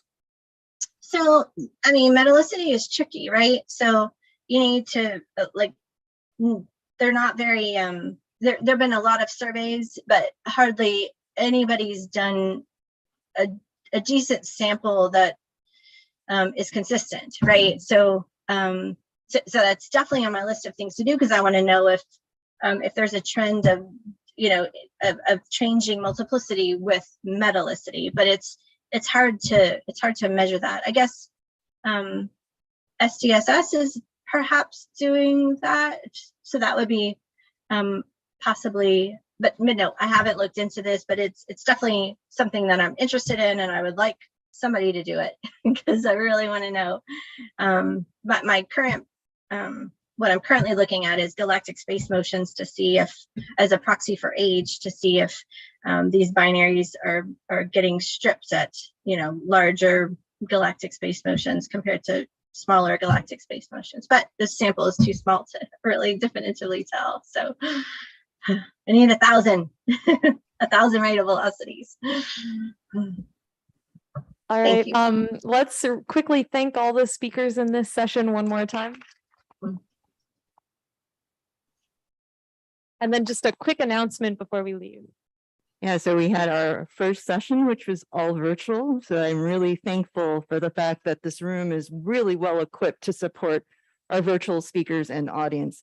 I do have a couple announcements before we let everyone go to lunch. If Jonathan Williams is here, please come to the front. If you have a talk this afternoon, this testing will happen now. And then after you're all done, you can go to lunch. Like the speakers in the afternoon all to come up, including if you are giving a poster flash talk. And so we'll reconvene at 1:30. That gives us about 70 minutes for lunch. Okay.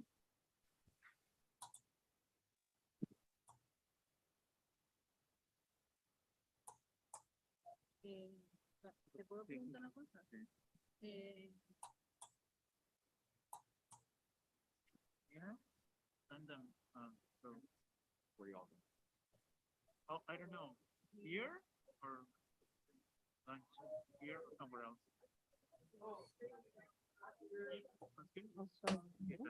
How are you doing? Yeah.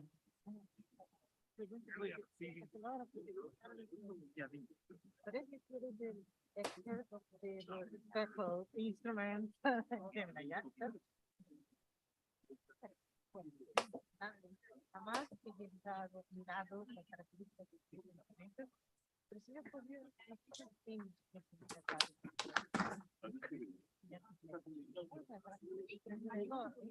flexibilidad como se ve la secundaria ya hay lo que pasa es que una planetaria que un día para la cosmología para hacer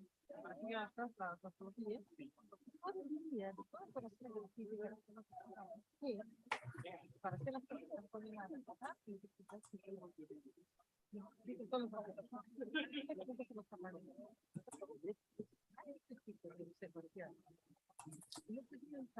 Just a quick question. Do you have time for lunch today? Or you have other commitment? I can go with my group. Yeah, okay, sure.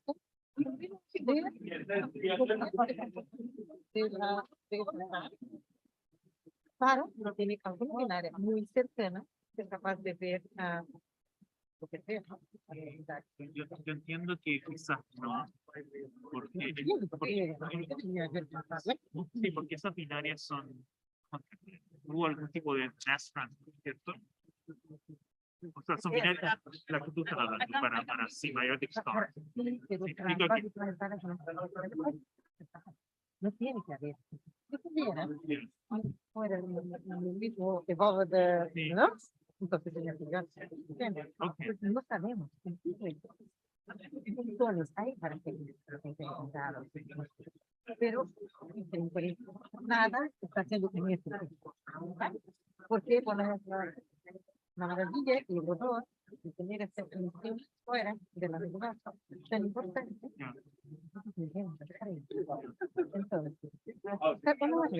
Okay, it's gonna show up in your register. Oh, totally fine. muy bien.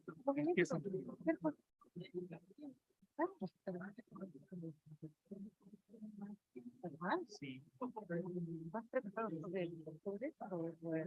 Colores, sí. Sí, los colores aquí. Yo lo tengo listo directamente a la que se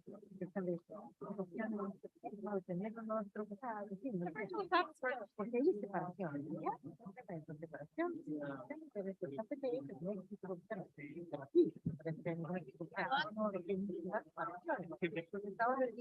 Depende nuevamente de qué tan distante lo que la Jennifer pero ella dentro de 25 parsecs, 50 parsecs, que están muy cerca. Por eso es que Zorro puede resolver muy bien porque está muy cerca. La nebulosa planetaria. La nebulosa planetaria está a 1 kiloparsec. Entonces, ahí se es complicado estar resolviendo angularmente la misma resolución, pero físicamente. Claro. Entonces, Además, haciendo por ejemplo, en la network, por ejemplo, están esperando que tiene una estrella del tipo White Dwarf en el sistema. No están esperando una emisión muy importante, la emisión de toda la zona, no son una estrella fría. Entonces, si vas a esto es un poco más complicado, porque tienes toda la emisión fuertísima que viene de la otra estrella esta, porque debe, como usted está diciendo, molestarse mucho. Bueno, son dos filtros, ¿no? Son dos filtros del mismo, no puede ser otro. no, o sea, hay dos cámaras y las cámaras tienen ruedas de filtro. Entonces, tú puedes seleccionar el filtro. Porque las tres tenemos que hablar ya. Es Tres, que lo dos, vas a- todos estamos los mismos. Esos son como los estándares, que el 562 nanómetros y 832 nanómetros. Uno es I, light, y the other is U, B. No, un R y un I. Pero R y U, no, I, vale, 8 y tanto, pero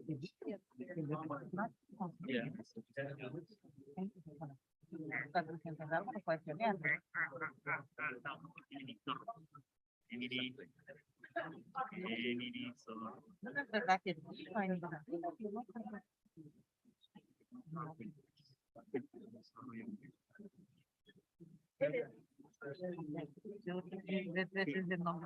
sí, el nombre es muy fácil también. Hawái. Son los filtros.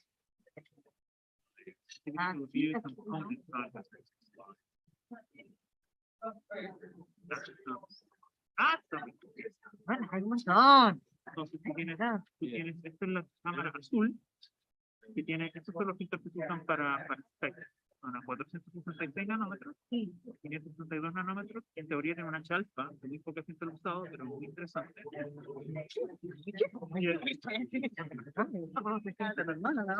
Y en el 716 y el 832. Estos son los normales de Sloan, son como white film. Sí, no, esto es adentro de El 462, 562, el H alfa que está, bueno, el H alfa por ahí. Sí, tenemos un poco de No, creo que no está dibujado. No, porque estaría más del medio. Sí, está por acá. Lo que pasa es que el dicroico corta acá. Entonces, lo más rojo de 674 va a la cámara roja y lo más azul de 674 Sí, va a la esto cámara está azul. como a un lado, hay catorcenado, pero bueno, hay. Sí. Tienes que pensar entonces de que estás bien muy cercano. Y es para poder llegar a esta separación pequeña, pero aún visible de eso, ¿no? Más lejos no. Bastante cercanos. Pues digo, muy cercanos no los van a ver, y más lejanos, Gaia debería ver en teoría. Entonces, Spectral está como entre medio de rate of velocities, que te da como cuando las cosas están muy cercanas, tú ves la velocidad radial, ¿cierto? Cuando están muy lejos, una órbita muy grande, los que se mueven, no se ve la. Pero Gaia debería ver muy lejano. Bueno, nada, yo te pregunté ahora mismo para quedar en la cabeza la historia, entonces No, podemos miro seguir aquí hablando. y entonces Sí. te pregunto si algo más, porque Sí. si no se deja para después uno vuelve, ¿no? Si quieren, unámonos a algunos de los grupos que fue a almorzar, porque se arrancaron mis. ¿No van a almorzar? Ok.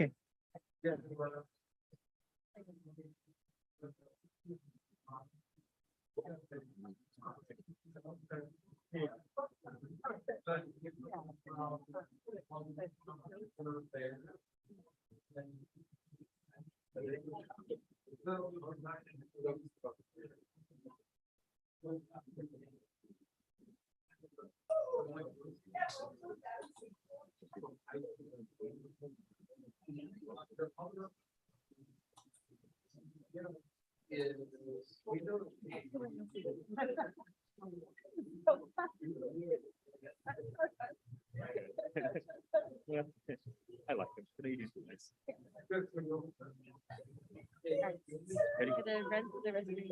Yeah, see you. There, yep. Just waiting. It's all good.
Hello.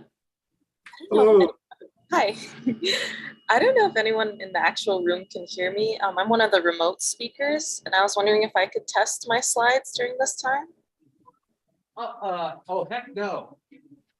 No, of course you can't. Thank you. Thank you, Erica. I'm another virtual speaker and I would also like to test my slides. Thanks, Erica.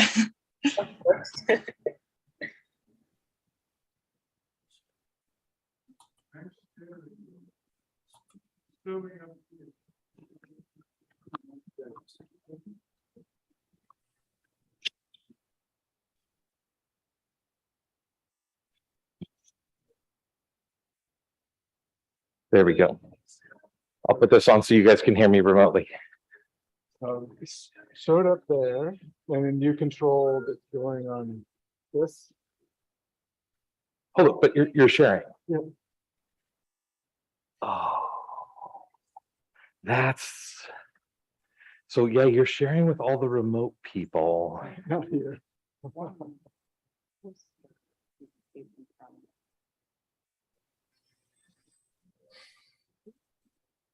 And I think that was my.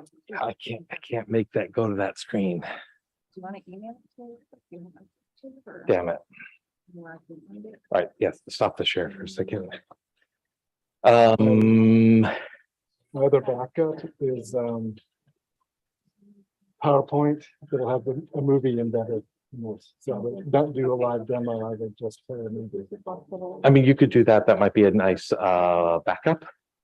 But I think what I'll do if you want, I don't know how much you want to get to lunch. I'd like to take care of the two remotes since before I mess anything up. Yep. And if you want, we could try to do where I stop and I share this screen instead and see how that works. I have a feeling that it's still not going to show up there. Well, you That's the take care problem. of them. And Yeah, no. I know for a fact that's not going to work. Okay. Actually, what would be so awesome is if maybe I had. Do you have a mouse? No. Okay, because if you I have had a trackpad I could bring down. okay, because if you had a remote thing that you could sit here, so that you could operate the mouse while looking here, as opposed to trying to operate that where all the directions are reversed. That's what I've been doing. That might work. No, you'll do it. I'll let you think about it. I'll think it.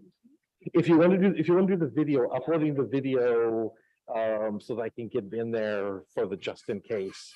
I'll upload the file with the video as a last resort, but I Okay. just really want to do it. Yeah. I would want you to do it. You're welcome. Yeah, like I said, though, it's just this setup is like one of the most complicated setups with in-person and remote and streaming. Yeah. No, you take care of it. Okay.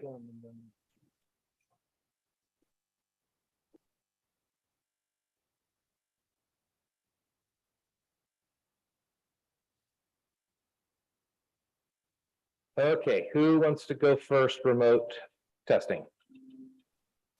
I can go first. I'm Erica. Erica, yep. All right, so first things first. I'm going to give you remote mouse. And then find you in the list right here.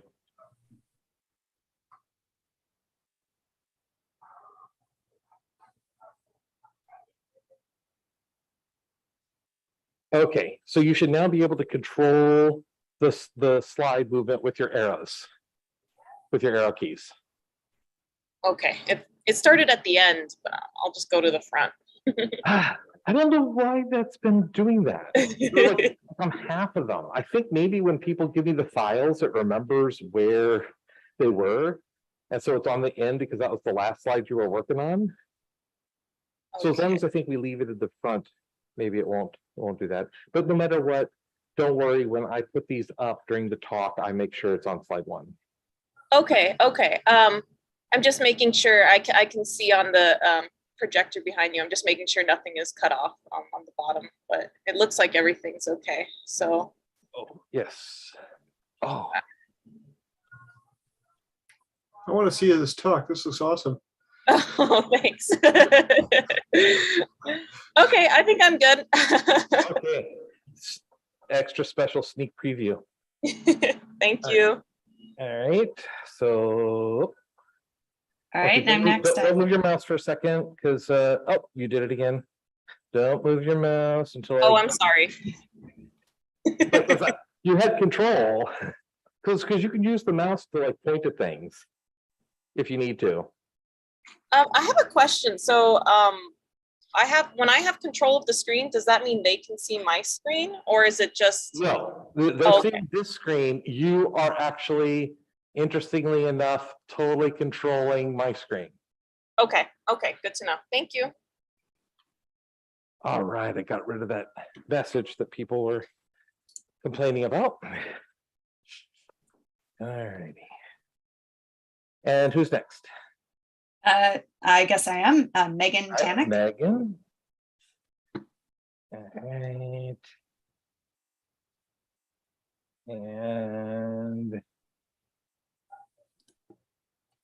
And you're on number 1. This time I'll actually look at that. All right.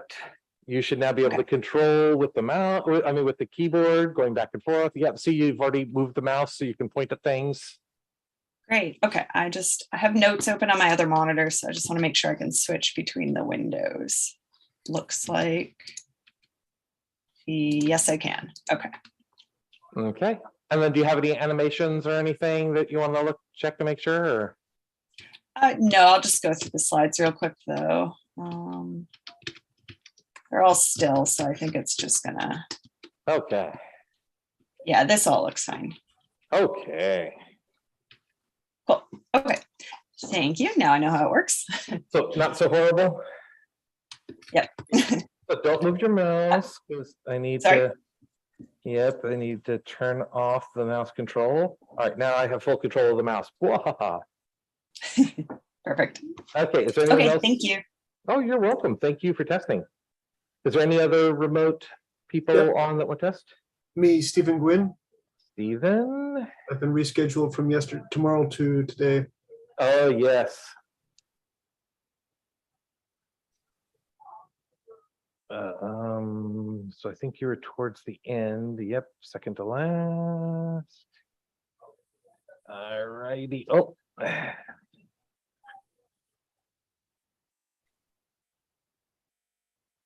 It's looking familiar. All right. I think it's there. You should have control using the arrows. Just double check.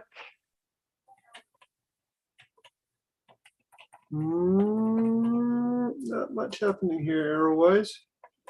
Oh, there we go. Just 1, 2, 3, 4, 5, 6, 7, 8. Great. Perfect. Okay, now don't move your mouse while I take back over.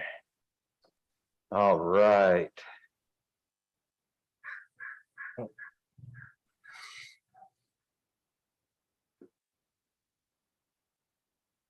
Oh, I need to end it, that's why.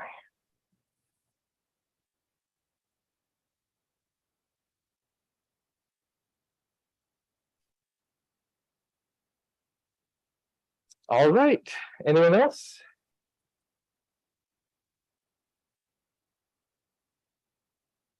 Okay, not so All right. bad.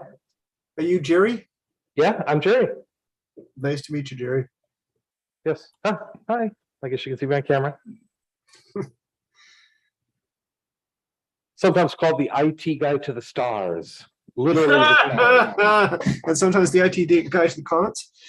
I uploaded the PowerPoint. Okay, where'd you upload it? Hmm? Where'd you upload it? On the form? With the form. Okay, yep, so I will process it over there really quick. All right, so I'm gonna go off mic.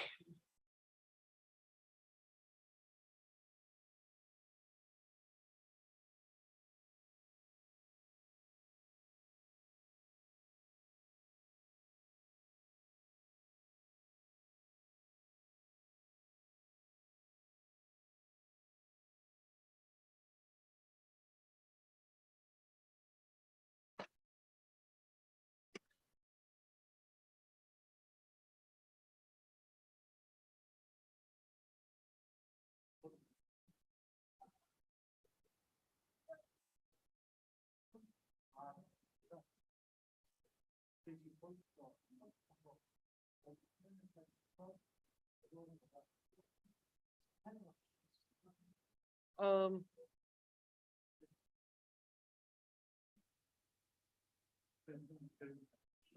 so you downloaded a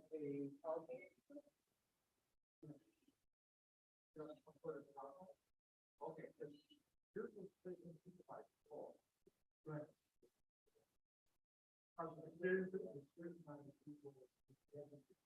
Right, and I have that.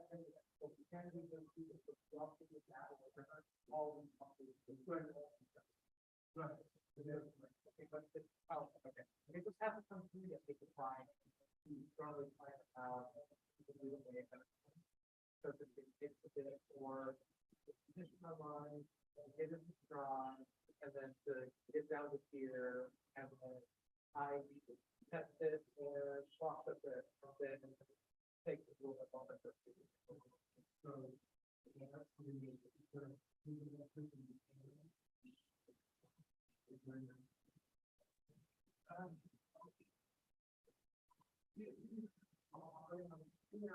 almost there. But the problem is that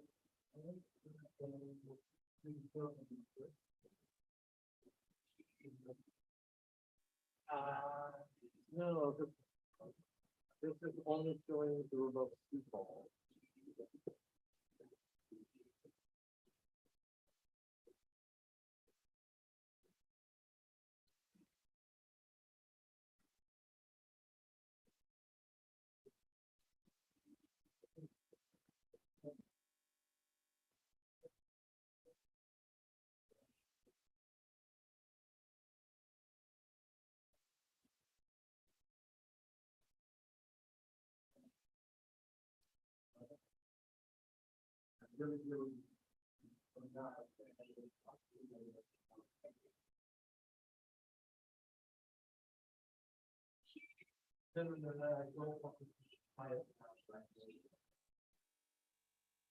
And that is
All right. We'll do the same.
아니요. 그 이미 만들어가지고 이게 지금 20개 덜 가지고 여기서 뭐 일주일 차인데 여기에 결과랑 거기서 거기 결과는 저희 31개. 그 사이 막 일주일 사이에 아니요. 제일 먼저 만들고 일주일 만에 벼를 만들어내다니 야 최고 능력자인데 하긴 별의 탄생을 딱 하면은 바로 되는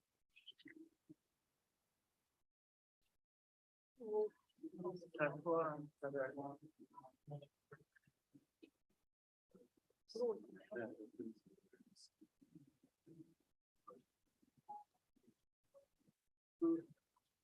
우리 그때 바깥에 이제 돌리는 거 있잖아. 이거 이후에 거기서는 학생들이 하고 있어요. 만드는 그 너무 필요한 때마다 만들어서 다른 학생들이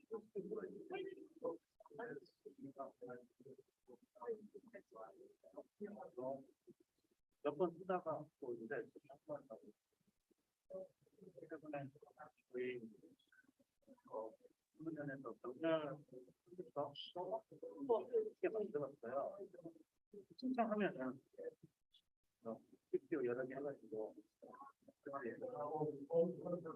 수문연에 그게 있냐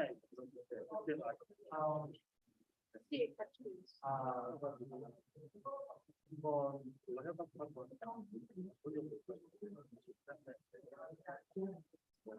아예 끝나가는 경우도 있고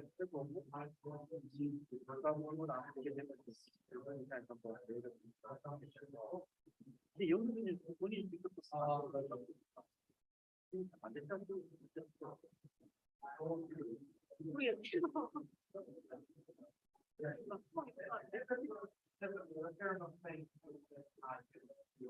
그럼 페이스북에 본인 직접 이 그림은 다 제가 직접 그리고 사람이 다 직접 계산.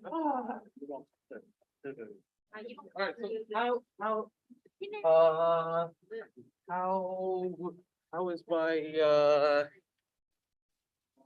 I'm trying to do the Baymax. How would you Baymax first? There you go. I would rate 10 out of 10. No, everything's going smoothly. The only thing is I would remind people, I guess, of the chairs when they stand in front. And people got a nice back and front of Megan.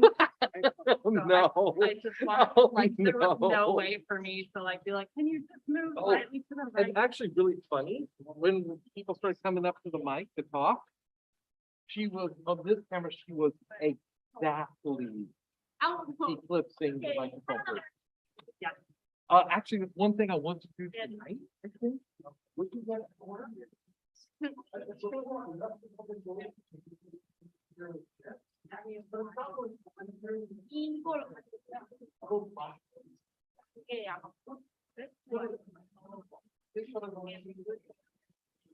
얘기가 나오잖아요. 뭐라고 다음번에 뭐 할 때 했는데 지금은 케미컬 해석으로 똑같아. 별이랑 세모 다이나믹 지금까지 연습 같은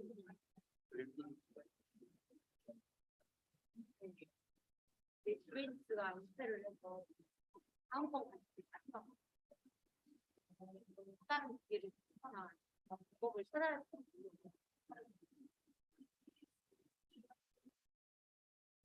예전에는 진짜 왜 하는 건지 모르겠는데 하다 보니까 정말 재밌는 것 같다고 잘 모르겠어요.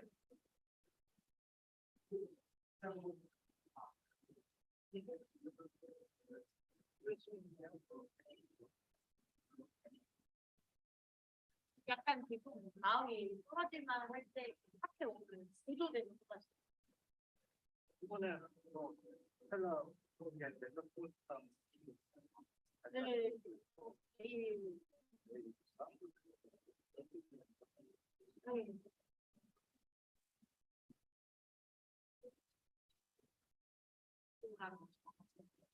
벌써 포스터 아주 못할 때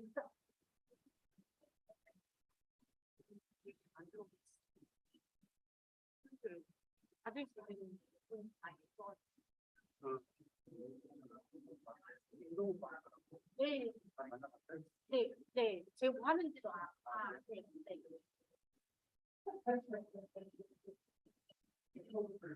네. 이게 뭔가 많이 끝내지만 그래서 이런 것도 별거 아닌데 왜 이렇게 어려운지 별거 아니야. 나한테 와라. 이제 포스트 지금 내 자리.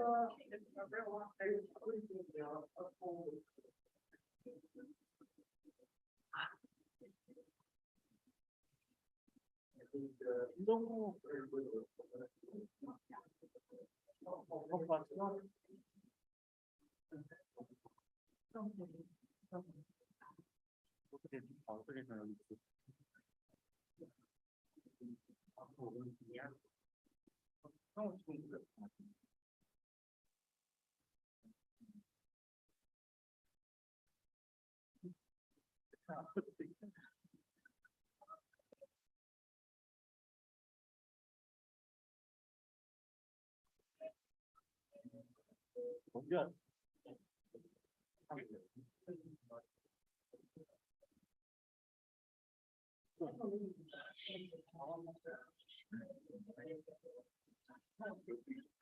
바로 방에 있는 마법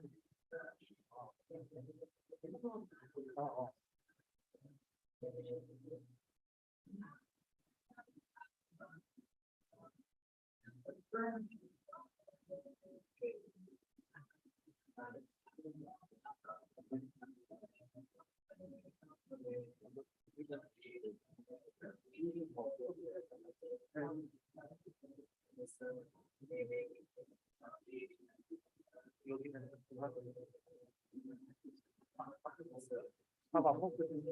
아 1분 안에 말할 수 있다.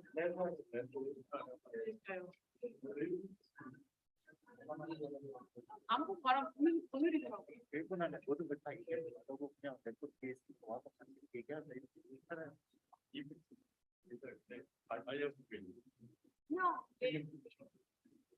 그냥 중요한 사람들 다다다다다다 관련된 분들이 한 밖에 안 올 것 같아요. 근데 아마 몰라요. 근데 메가프로 하는 사람들이 I have a power. I think we're starting to get fatigued from the one thing.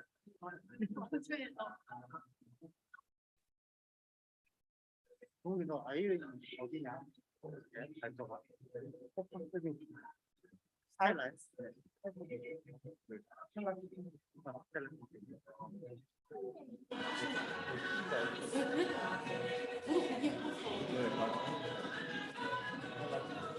거기는 레시브 스타일하다가 엄청 고민하다가 레플이 좋은 거 보고 스텔라이라고. 근데 저도 여기가 괜찮겠지. Okay, here's one.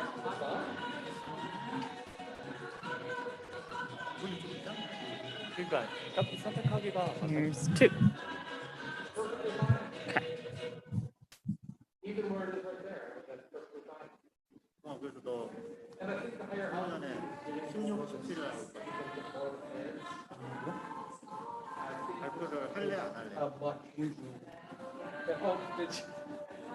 Okay. Oh, you are brilliant. See, you know that stuff. I was just gonna look because I accidentally messed up the podium, but. 영어로 해야 돼요? 그건 알죠. 전체로 할 거면 영어로 해도 나지나 그룹에서 할 거면 외국인들이 좀 있는데 그건 부작용 오면은 부작용 나지나 그룹에서 할 거면 부작용이 아마 그럴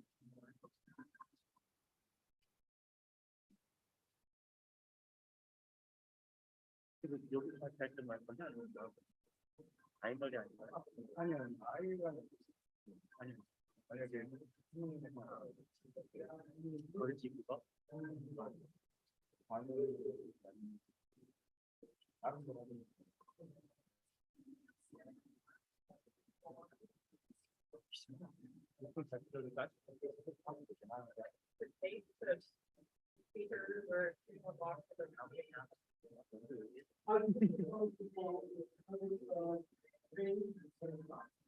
잠깐만요.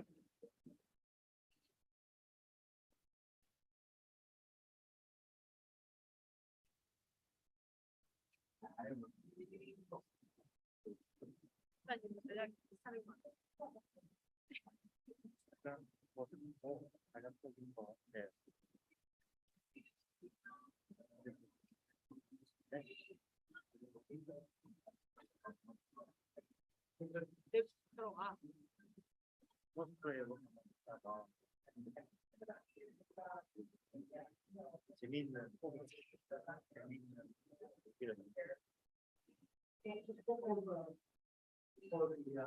가장 핵심적인 Whenever anyone today that would like all the stuff off of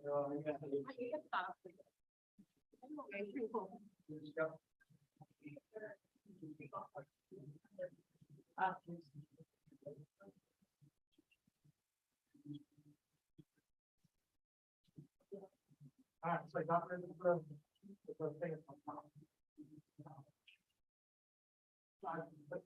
Can I talk in again? Oh, it's not there.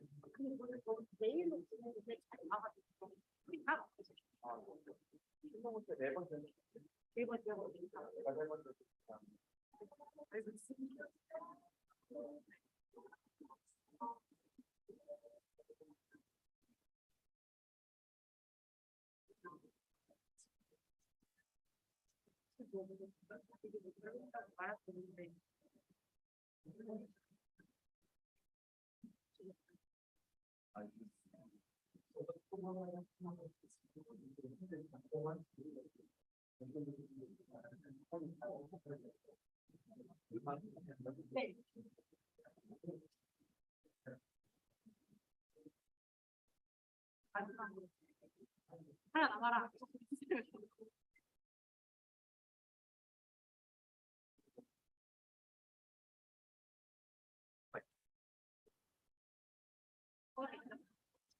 Not really 5 times, so I don't need that. Have you ever seen the friction pens? Like, oh no.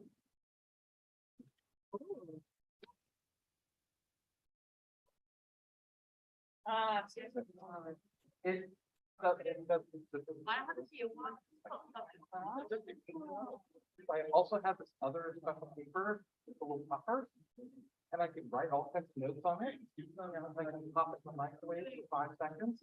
I know. What's a very thing, Terry? Pop it in the microwave. Paper. And it's just underline. I need this. I have something before. I thought I'll leave the other stuff out. Cut that out later. Yeah. Because I think he's keeping the stream going anyway, so. Yep, and I got all that. I think we're done. I think we're good. What time we coming back?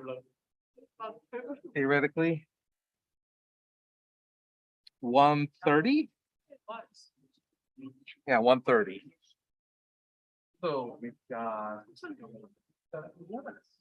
What's that?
I was thinking on going to Brazil.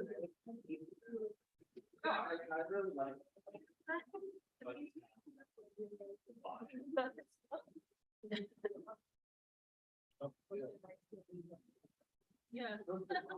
Right now it's like a.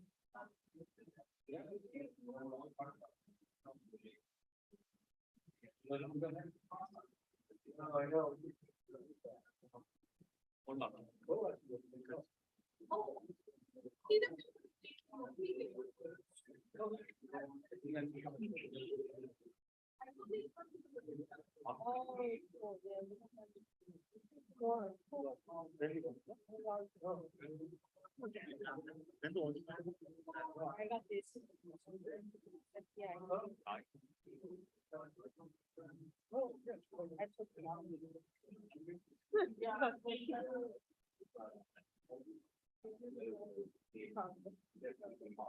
Yeah.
I think when Gary goes down, I'll set it up.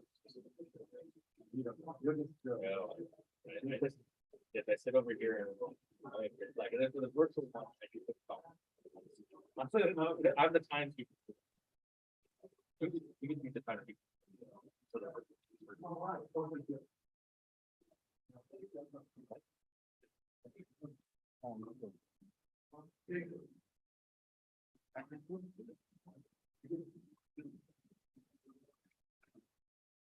I'm good in my.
Because I mean, you're not gonna be that part of the business.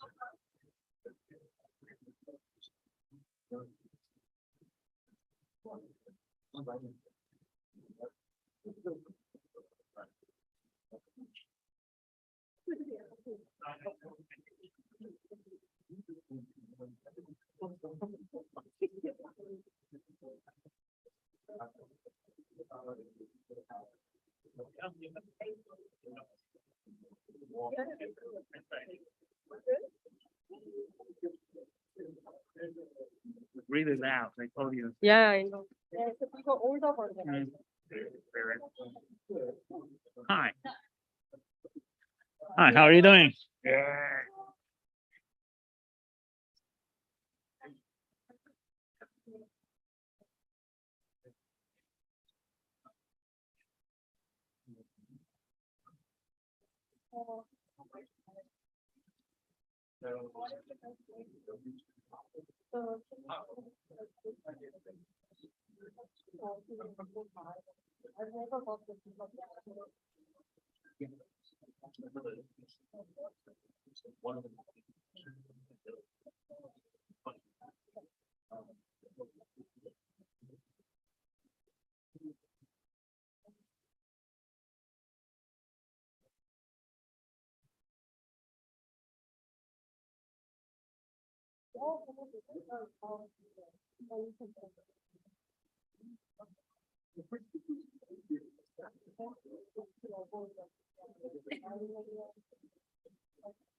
I think it's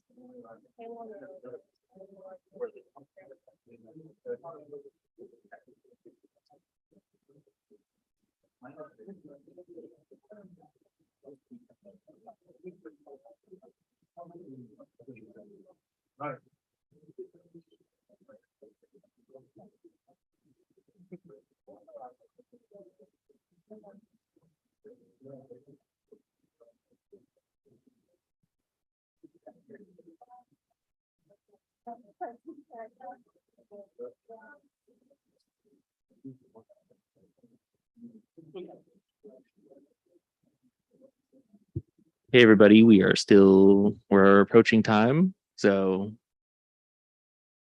take your seats.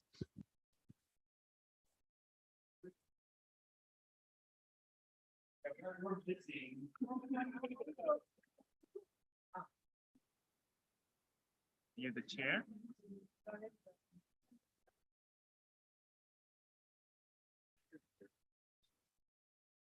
You need to bring them from. we are starting in an hour. Oh, not hour, in a minute. Yeah, okay.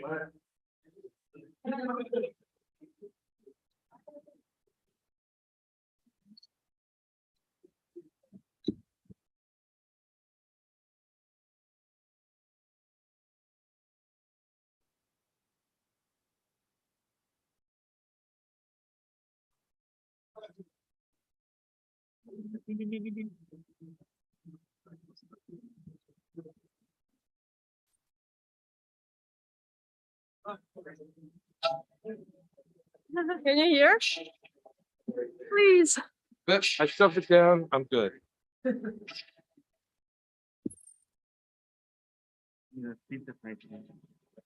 Make sure I. Please. Hold on. Yes. I'll point it there. All right, so.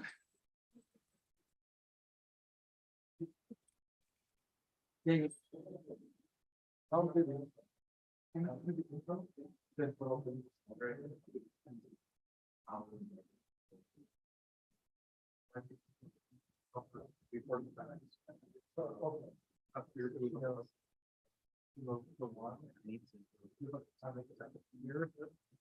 will be different.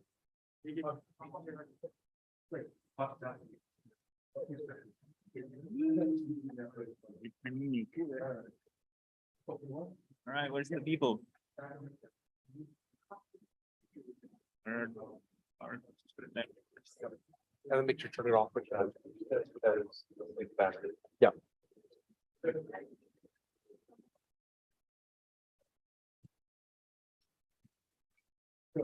Erica, can you hear us? Oh, you either need to talk into that. No, I just told her. But she can't hear you unless you're talking. I heard like a muffle of something. Very mutely out of that. Are you ready?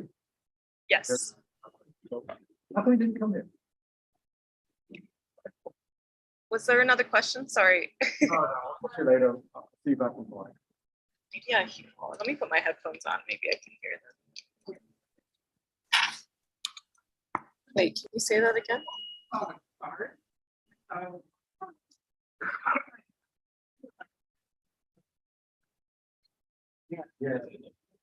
Yeah, I can't hear. I'm sorry. He's not talking to the microphone yet. Oh, okay, great. Good to know. Yeah,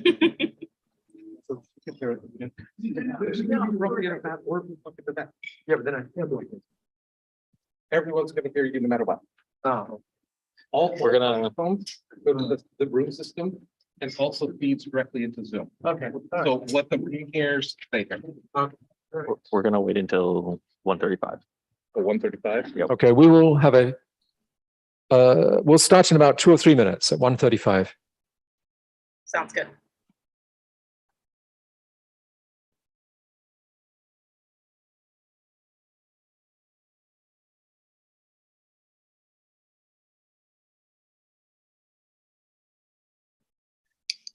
Well, I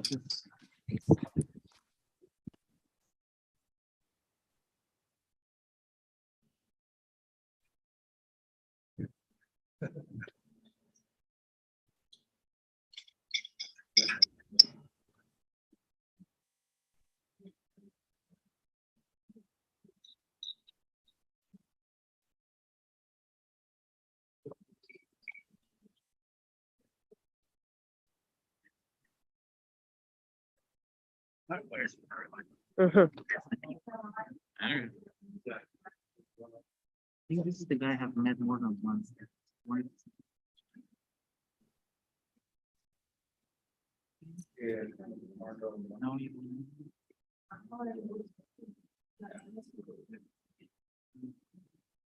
No,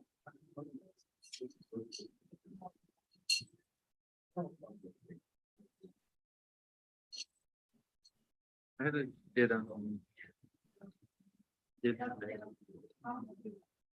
you because the Slack right now or no wait wait time out there. Yeah, Megan. Yeah. Okay, good. Because you messaged me after I closed my laptop. Okay.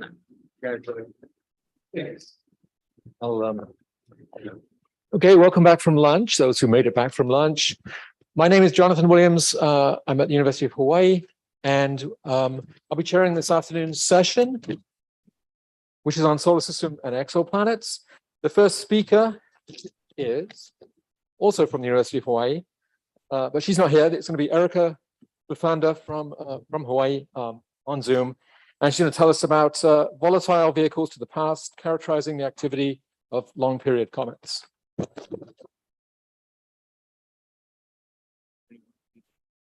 Oh, can you guys hear me? Yep.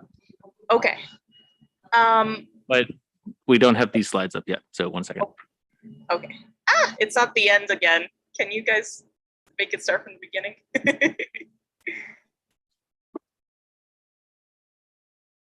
Okay, everyone's gonna get kind of a sneak preview of the talk. Awesome.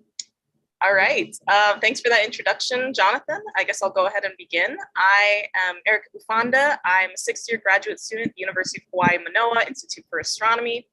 It's amazing to say that out loud. I've been here for 6 years, still in denial about that. It's kind of a retro picture. This is me in front of the Gemini North telescope approximately 6 years ago when I was just a measly protograd visiting Hawaii. So it's really nice to actually come full circle and use Gemini data today for my thesis. And so today I'll be talking about the color analysis portion of my thesis, specifically because it does use and utilize Gemini North and South data. And so, is it working? Oh, I can't go to the next slide for some reason. Oh, there we go. Okay, so the kind of comets that I study are from the Oort cloud. So this is an artist's representation of our own solar system. If you can see my mouse, that these gray orbits right here are the orbits of all of the planets. And then right outside of that is the Kuiper belt. That's kind of a dusty, icy donut just past Neptune's orbit. And then if you go way out into the outskirts, 10,000 to 100,000 astronomical units away from us, we have the Oort cloud. It's kind of a spherical, icy shell of debris, a relic that was left over from the primordial time, which was our solar system's birth. Now, when the solar system was forming, we had the protoplanetary disk phase when the planets were coalescing, material was flung in many different directions, scattered, and eventually some of it settled in the outer solar system, forming that icy graveyard. Now, fast forward to the present, some of this material is gravitationally disturbed yet again by a passing star or a supernova, and it's sent inward to the inner solar system where we observe it for the first time as a long period comet. And I like to call these small bodies volatile vehicles to the past, volatile meaning ice, and vehicles to the past because they have some of the most primitive preserved materials from the early solar system having been preserved in the Oort cloud in cold storage for billions of years. And so when we study their properties, we're looking back in time to the early formative processes of our solar system. And so, oops, the kind of LPCs or long period comets that I study are dynamically new, dynamically old, and Manx comets. The first one, dynamically new, they're fresh from the Oort cloud. They have the most eccentric orbits stretched out, the largest, furthest approach to the sun. In contrast, dynamically old, they have had many orbital iterations. They've been around the inner solar system a few times. And then Manx comets can either be dynamically new or dynamically old, but with the addition that their activity is very minimal in comparison to other LPCs. We colloquially refer to them as Manxes because they're like the tailless Manx cat. As you can see here, the dust tail of C2014 S3 is much less prominent at a shorter heliocentric distance than Hale-Bopp is in this other photo. And so using these three populations, I attempt to answer three different outstanding fundamental hypotheses in planetary science. And I'll be focusing on these last two here because it's directly related to my Gemini data. The first one, can color be an indicator of a comet's dynamical evolution? And secondly, can Manx objects constrain solar system formation models? The motivation behind the first question is posed by Jan Oort himself in the 1950s when he hypothesized that there should be differences between the surface properties of dynamically new and dynamically old comets. Now, historically, this has been difficult to investigate because when we discover LPCs, they're already active. They already have a dust tail, and this obscures the surface colors that we measure. And so it's very difficult to disentangle that dust tail from the actual surface materials. And we've seen this time and time again with ground-based observations of comets as well as spacecraft missions. So here in this plot, this is reflectivity as a function of wavelength. It's like the reflectivity of the comet minus the solar reflectivity. And so for two different dates for K2 pan-stars, you see that the spectral slope is slightly different, which indicates that activity affected the color we measured. And then this effect is a lot more prominent for the Rosetta mission to Comet 67P, which shows that older surfaces show redder, more steeper slopes in comparison to surfaces after undergoing activity, revealing fresh icy surfaces that are much bluer and have a shallower slope as a result. So the question is, can we disentangle the activity from the surface colors, and that's part of the motivation behind one of these questions I'm investigating. And the second question has to do with the Manx population. So we don't have that complication where activity is obscuring the surface properties of these minor bodies. In fact, it's a lot easier to measure their colors and compare them to asteroid types to kind of infer where they originated in the protoplanetary disk. So if you see in the schematic here, this shows the protoplanetary disk in kind of a simple schematic where the inside is red, the outside is blue. And it shows that when the planets were forming and when material was forming, anything that was formed at a certain spot in the disk, it gets that chemical signature wherever, and then it's scattered into some other place in the solar system. So different solar system formation models predict different amounts of inner solar system material scattered out to the Oort cloud. And if we have a population of Manx comets and we compare those to asteroid classes, which can tell us where these small bodies formed, we can attempt to constrain and rule out some of these models. And so it all boils down to doing a detailed color analysis of both active LPCs and inactive LPCs or Manx comets. For the active LPCs, we're separating we're measuring the activity, or sorry, the colors pre and post closest approach to the sun. And then we're using independent methods to attempt to separate dust from these surface colors. And then for the Manx comets, we measure their colors using broadband photometry, and then we assess their asteroid class and look at their population as a whole. And so usually the sequence of events goes that once a comet is discovered by an all-sky survey, and for reference, approximately 30 comets are discovered per year, or LPCs specifically, then I have a program set up at the Canada-France-Hawaii telescope where I conduct calculated follow-up observations in order to constrain their orbits as well as predict their brightness over time. And this informs an even further follow-up observation from Gemini north or south in order to get their color through broadband photometry. Here where we show the spectral reflectivity as a function of wavelength for different filters on Gemini and how we can use that to distinguish between asteroid classes and map the spectral slopes as well. And then for our brighter targets, we also use spectra. Oops, is it gonna go next? There we go. Okay, so I've had the pleasure of being able to gather data using both Gemini North and Gemini South from the 2020B semester to the present, using a variety of band designations. And I've been able to collect 34 target colors, so 34 active LPC colors. At least a dozen of those have multi-epoch colors or pre and post closest approach to the sun. And we mitigate for rotation by interweaving the G filter in between our photometry. And so for our Manx comets, I've also had the fortunate circumstance of being handed all of this data from my advisor, Dr. Karen Meach, where she has over 80 target colors obtained for this population. And for all of these targets, we reduce our images using the Gemini Dragon software, which is very fantastic. And I'll show some of the outputs of that in the next couple of slides. And so this is an example of the output from the Gemini Dragon software. In this first panel in the upper left, this is the direct output after running the reduction routine. You'll see that we have some vignetting going on, and thankfully it's been confined to the outer chip. Usually what we do is we extract the central chip because we've been informed that is where the photometry is the most robust. The trade-off is that we do lose some stars for photometric calibration, but it's okay. It usually it works out. Sometimes it doesn't, but that's just something we have to work with. So the next thing we do is sometimes the image is still not entirely flat, and so we use source extractor to flatten the image, and then I do photometry using PanSTARRS, the PanSTARRS database.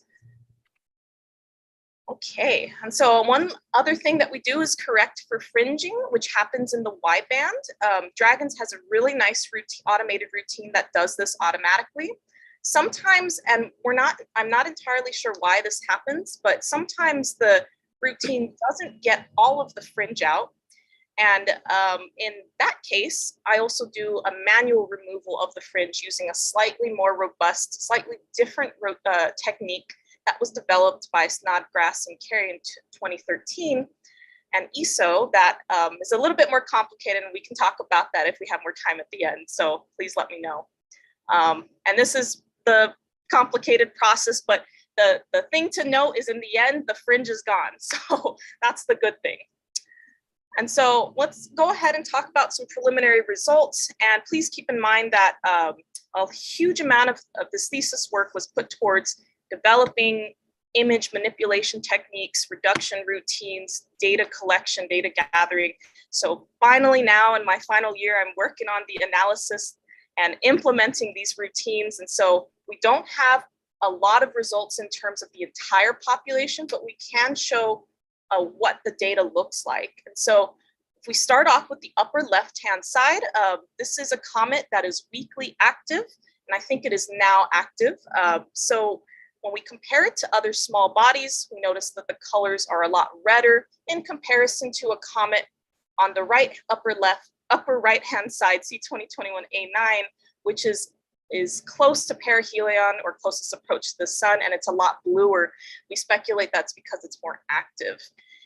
We have C2018D04 in the bottom left-hand corner, and we have multiple dates for this target. The interesting thing is its colors do not change, even though this is a very active target. So that's something that we are definitely going to investigate. But we are still working on reducing and analyzing all of our small bodies, all of our LPCs. And this final image right here of C2018EF9 is an example of our Gemini data working overtime, what I like to say, call it. But basically, this red star is where we have Gemini data. And in addition to doing a color analysis, our photometry works as data points to construct the brightness light curves of our comets. And so using Gemini data, we were able to construct the outburst for C2018EF9. So it's helping us in two different ways.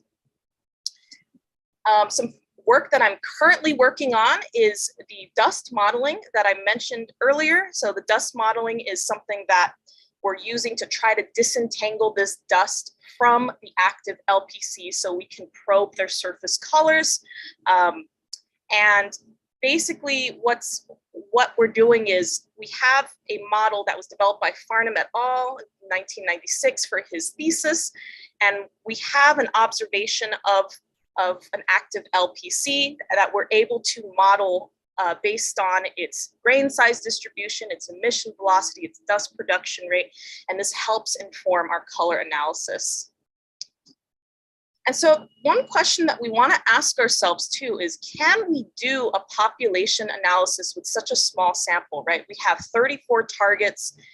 Can we do some science with this? And the answer is yes. And we know this because when previous small body surveys of centaurs and Kuiper belt objects, color trends have been discovered for these small bodies with such very similar small populations. So we are still very optimistic that if there are trends present, we will be able to detect them. Okay, and so a brief aside about Las Cumbres Observatory. Sometimes our targets get too bright for Gemini, and we're able to observe them with the Las Cumbres Observatory network. And the really nice thing about this observatory is it has a teaching component. In addition, we integrate the High Star program, which gets high school students familiarized with astronomy research. And actually, one of my students won a few awards for her science fair on comet colors. And so we're able to train the next generation of planetary scientists this way. And so another kind of— Your time. Oh, how many minutes do I have left? Just one or? 1 minute. Okay. All right, I'll just breeze through these next couple of slides. I was able to come out with a paper that showed that a Manx object had some interestingly evolving colors. So we had this target had colors that were getting redder. We believe this is because a dust mantle was developing at the surface, and this is about to be published within the next 2 months. And so hopefully. And then for our Manx population, the gist of it is they have a diversity of surface colors, and we never expected that.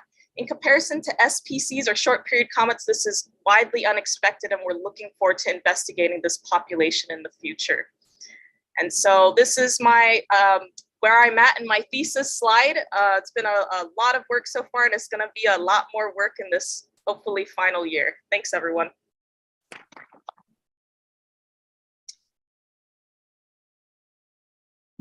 Thank you, Erica.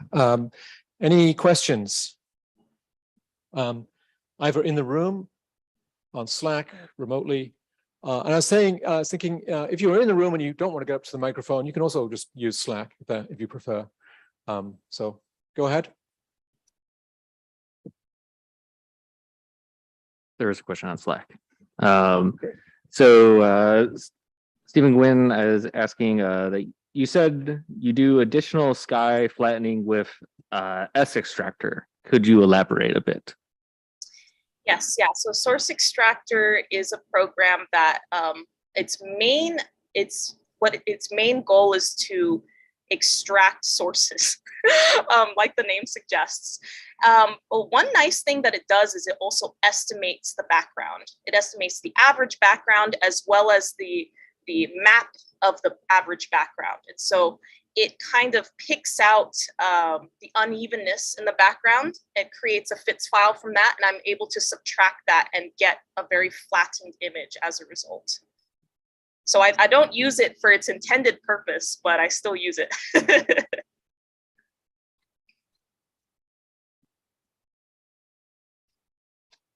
Let me follow up on that by asking how you said dragons would correct the fringes in most cases, but you had to use a different method. And I was wondering, maybe it's not so much a question for you as for Kathleen, whether that could be implemented in dragons. Yes. What's your thought on that? So I think it's interesting because I'm not entirely sure why for some cases it doesn't work. I haven't been able to ascertain like what's causing some cases to, because what usually happens, or what happens for those unique cases, is that it'll do most of the fringe subtraction, but some of the fringe will still be there. And I'm not entirely sure why. I think that me and Kathleen have talked about this way back, maybe like a year ago, briefly. I think there's some input parameters that need to be tweaked for some of the images, but to be honest, yeah, I don't exactly know. Hi, Erica, I have a question. So one of your slides, you showed the reflectivity versus wavelength.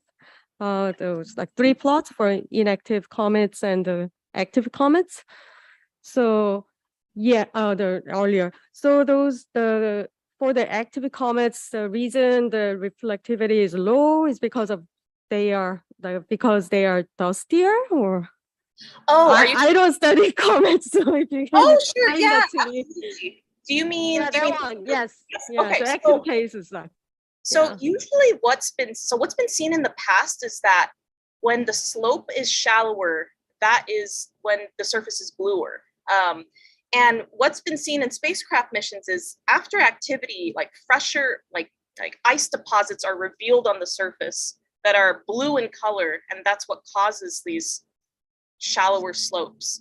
Another thing that could be happening is the dust coma itself scatters the light in a way so that it affects the color. And that's what's also causing the shallower slope. And so the idea is that the grains, they have some kind of properties. They have, what's it called? So grains have like a size distribution, and depending on that size distribution, it will reflect the light in different ways. And so the idea is to get as much information as about the grains as possible to see if we can get rid of that effect on the surface colors. Does that answer your question? Yeah, thank you so much. Of course, yeah, thank you. Okay, thank you, Erica. Let's thank Erica again. Thanks, everyone. And we'll move on now to Megan Tannock, who is also remote.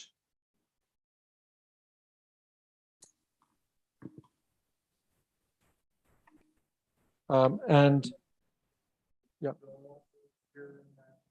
Okay, so Megan, you have 15 minutes, and you'll see stars appear on your screen at around 10 minutes in. Okay. Okay, sounds good. So Megan's from the University of Western Ontario, and she's got a very, very long title, but it's on Igrin spectroscopy.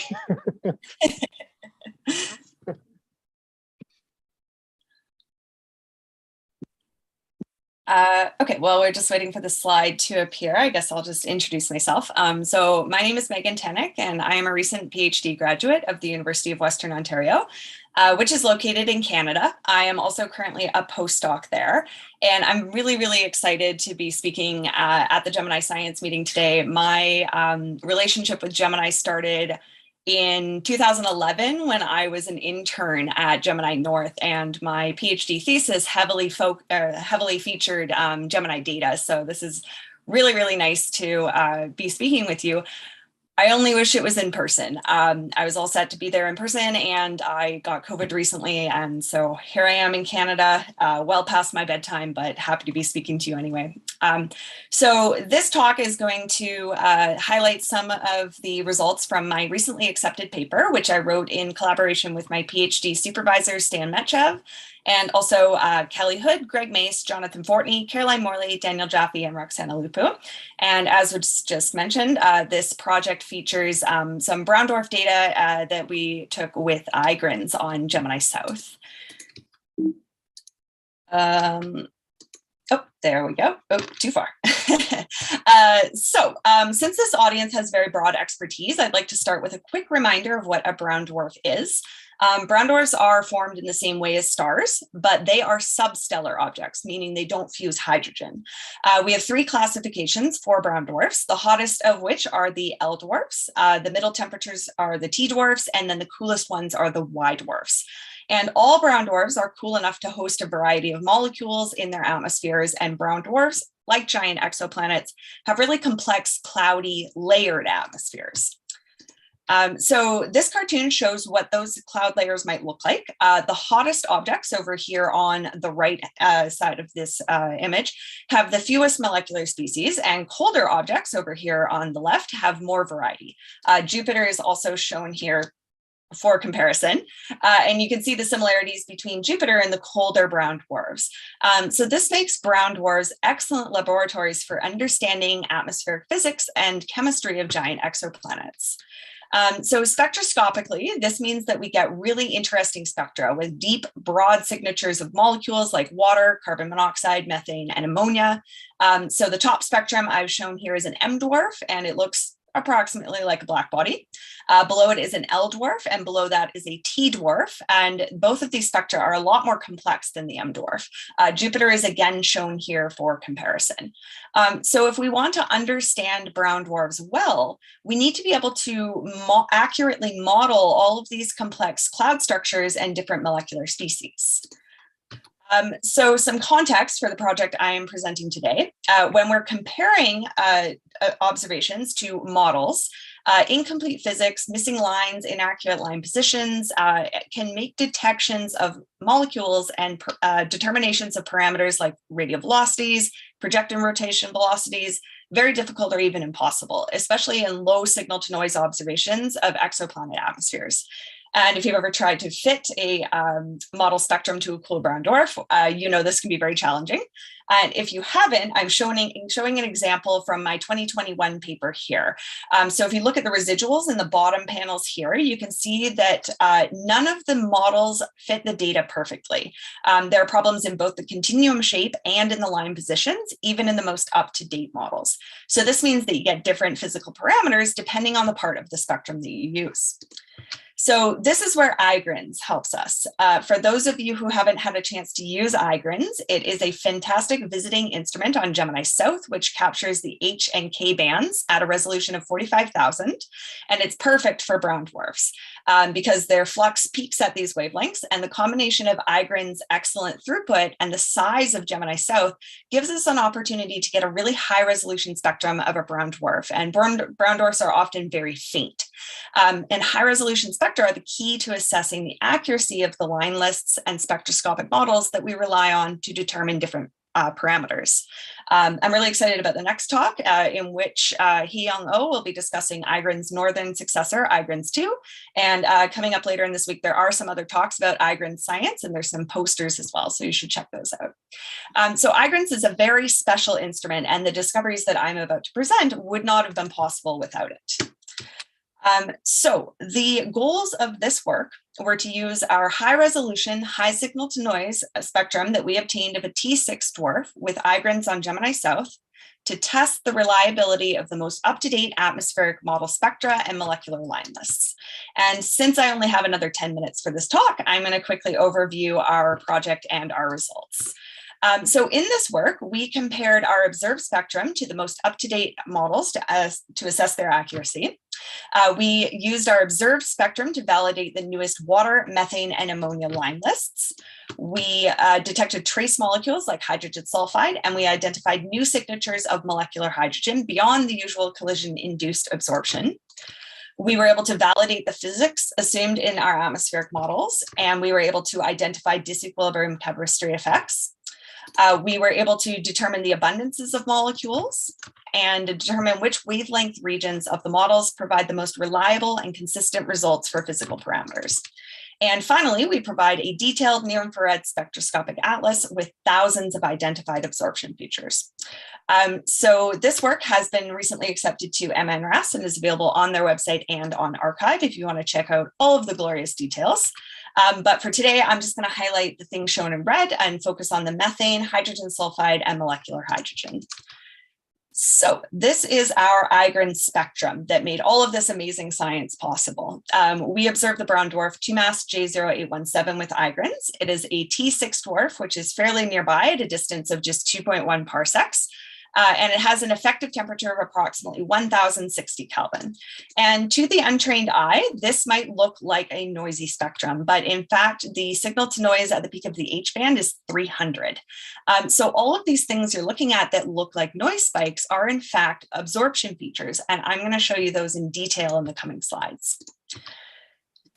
So we're interested in knowing how the various parameters obtained from our model fits change with our choice of model, wavelength, and dominant molecular species. So let's start with an overview of the entire H band. The top panel here shows a model spectrum. Oops. Jumped ahead, separated out by each molecular species. So the way that you read this is the molecule at the bottom is going to be the dominant molecular species at that wavelength. So here, water is the dominant molecule. The panel below is just the data that I showed before, and I'm going to show a panel like this with the different molecular species on every spectrum I show today. Also, I've highlighted the Echelle orders of the IGRIN spectrograph at the top here. Since we want to know how different molecules affect the fitting, we fit the models to each order individually, so just very narrow wavelength ranges, rather than fitting to the entire wavelength coverage at once. Having a hard time steering here. So the models that we fit are the BT Settle models of Allard et al., the 2012 models of Morley et al., the Sonora Bobcat models, and a custom set of models that we're calling the Sonora Bobcat Alternate A models that use all of the same underlying physics and pressure temperature profiles of the Sonora Bobcat models, but with updated methane, ammonia, water line lists. And the alternate A models were assembled by Callie Hood of the University of California, Santa Cruz. And in our highlights today, I'm going to start with discussing the methane line list used in these alternate A models, as they have the most apparent and dramatic effect on our model fits. So we're going to zoom in right on the center of the spectrum where methane is the strongest observer. So again, the top panel here is our Bobcat alternate A model split into different molecular species. The middle panel shows our IGRIN's data in black, as well as our Sonora Bobcat model in blue and an Bobcat alternate A model in red. So I'd like to remind you the only difference between these models is the choice in the water, methane, and ammonia line list. All of the other physics is the same. And you can see that the older methane line list used in the Sonora Bobcat model actually has a shift or a stretch in the positions of the deepest features. So it lines up well, It lines up well here on this feature, but as you go to shorter wavelengths, these features get more and more offset.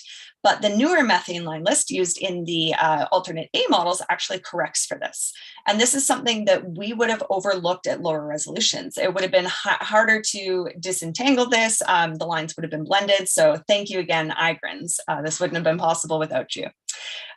So this is going to be really important for determining the properties of brown dwarfs, and knowing the accuracy of the line list is also important for exoplanets. The identification of molecules in an exoplanet spectrum is usually done with a cross correlation. So I'd like to show you how much the newer line lists actually improve cross correlation. So again, in blue, we have the Sonora Bobcat model with the older methane, and in red, we have the alternate A model with the newer methane. And in this case, the new methane gives us not only a higher peak in the cross correlation, but it gives us a narrower peak, and the positions of the peaks are actually a little bit offset. So this is really important for brown dwarfs and exoplanets. When an observed spectrum combines the light from a star and a planet, individual lines from a planet can have signal to noise of less than 1. So your ability to recover a planet or detect a particular molecule is only as good as your model. I see the 5-minute warning, thank you. So the inaccuracies in the line lists are going to affect the parameters that we derive.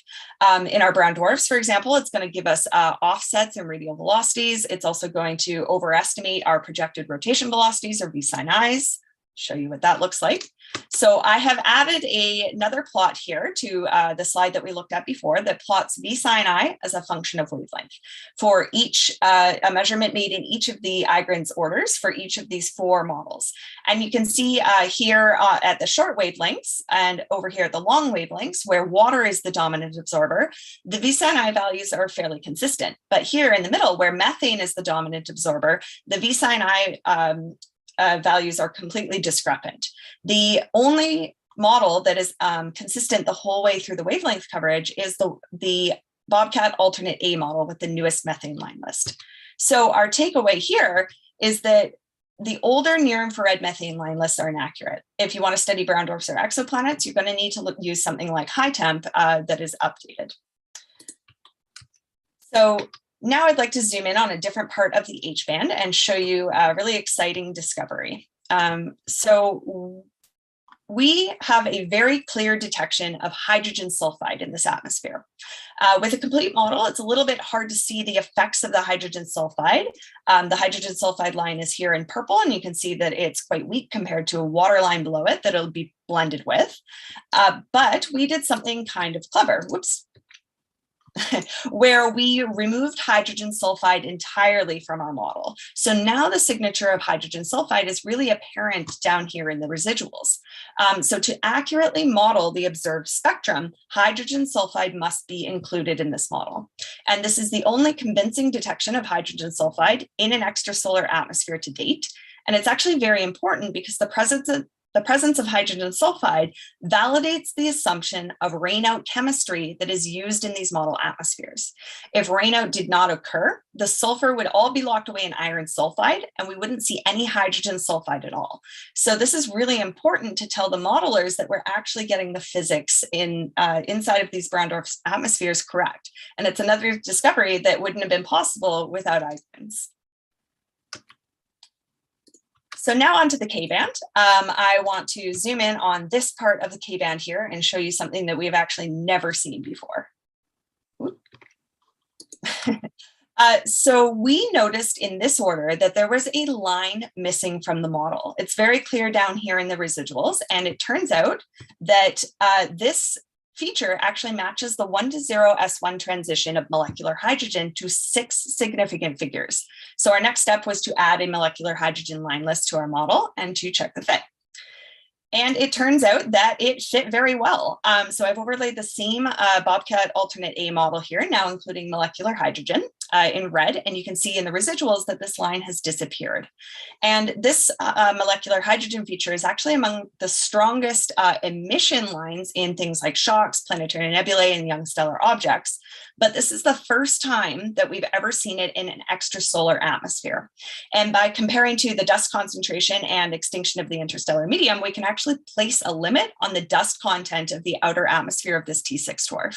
We found it has to be at least 500 times less than the interstellar value, meaning that this atmosphere is effectively dust-free.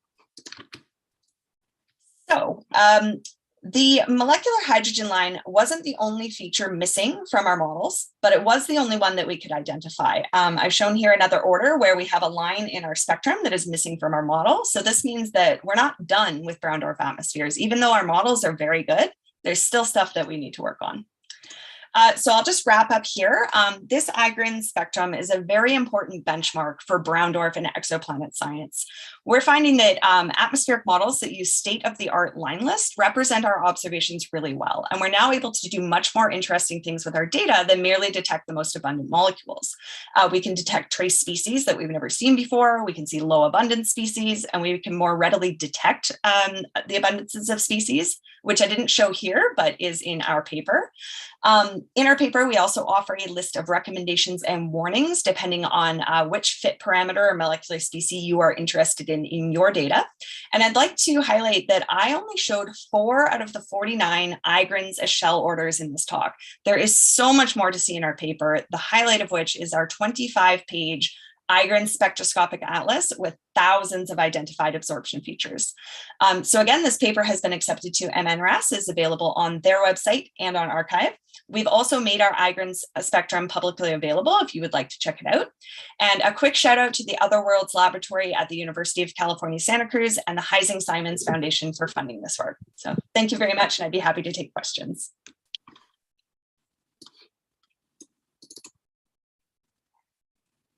Thank you. Very interesting. Questions? Yes. Hi, thanks for the great talk. I was wondering that H2 detection that you made, are there several lines in the IGRIN's bandpass that you'd be able to detect? I'm asking with the ulterior motive of seeing if you could do that with a cross correlation for a hot Jupiter exoplanet. Yes, great question.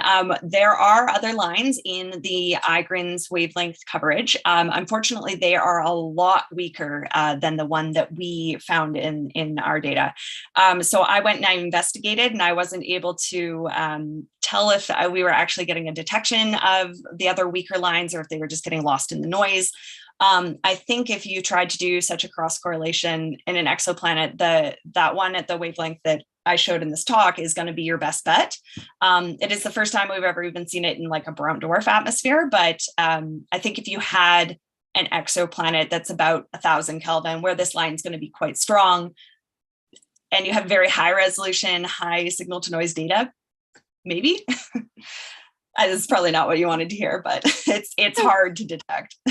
Worth a look though, thanks.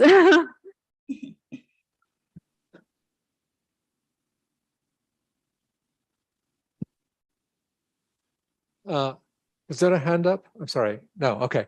Again, if you prefer, you can, even if you're in the room, you can ask questions via Slack. Anyone on Slack? Okay. I had a question then. With the H2S, what was the abundance of the H2S? Could you measure that?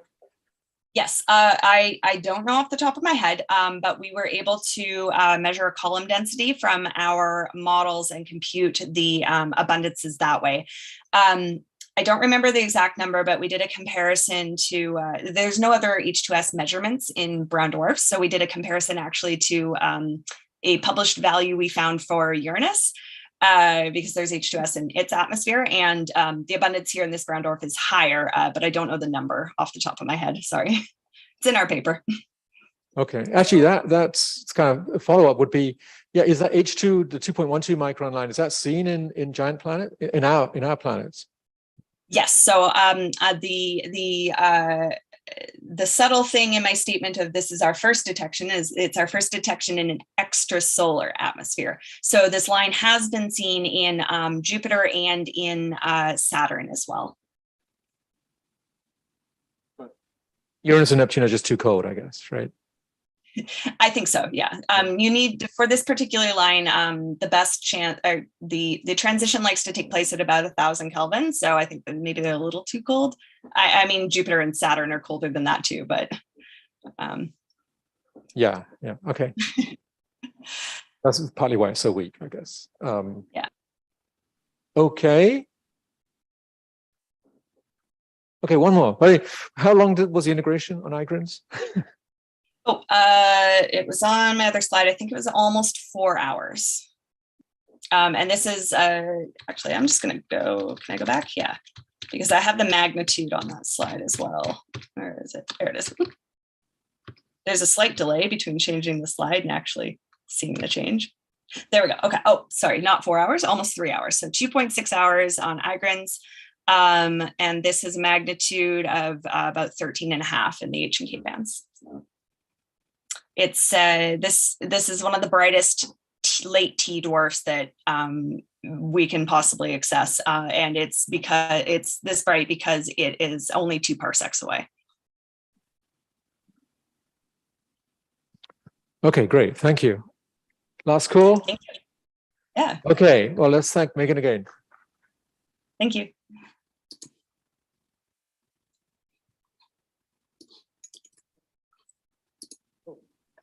Next speaker? In person. Okay. Yes. A reminder, if you're an in-person speaker, probably while the Q&A is going on, please come up front to be mic'd.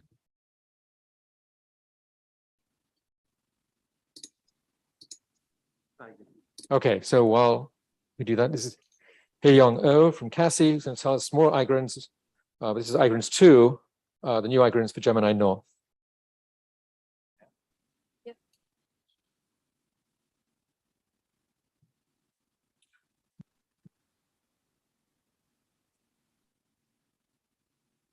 Thank you.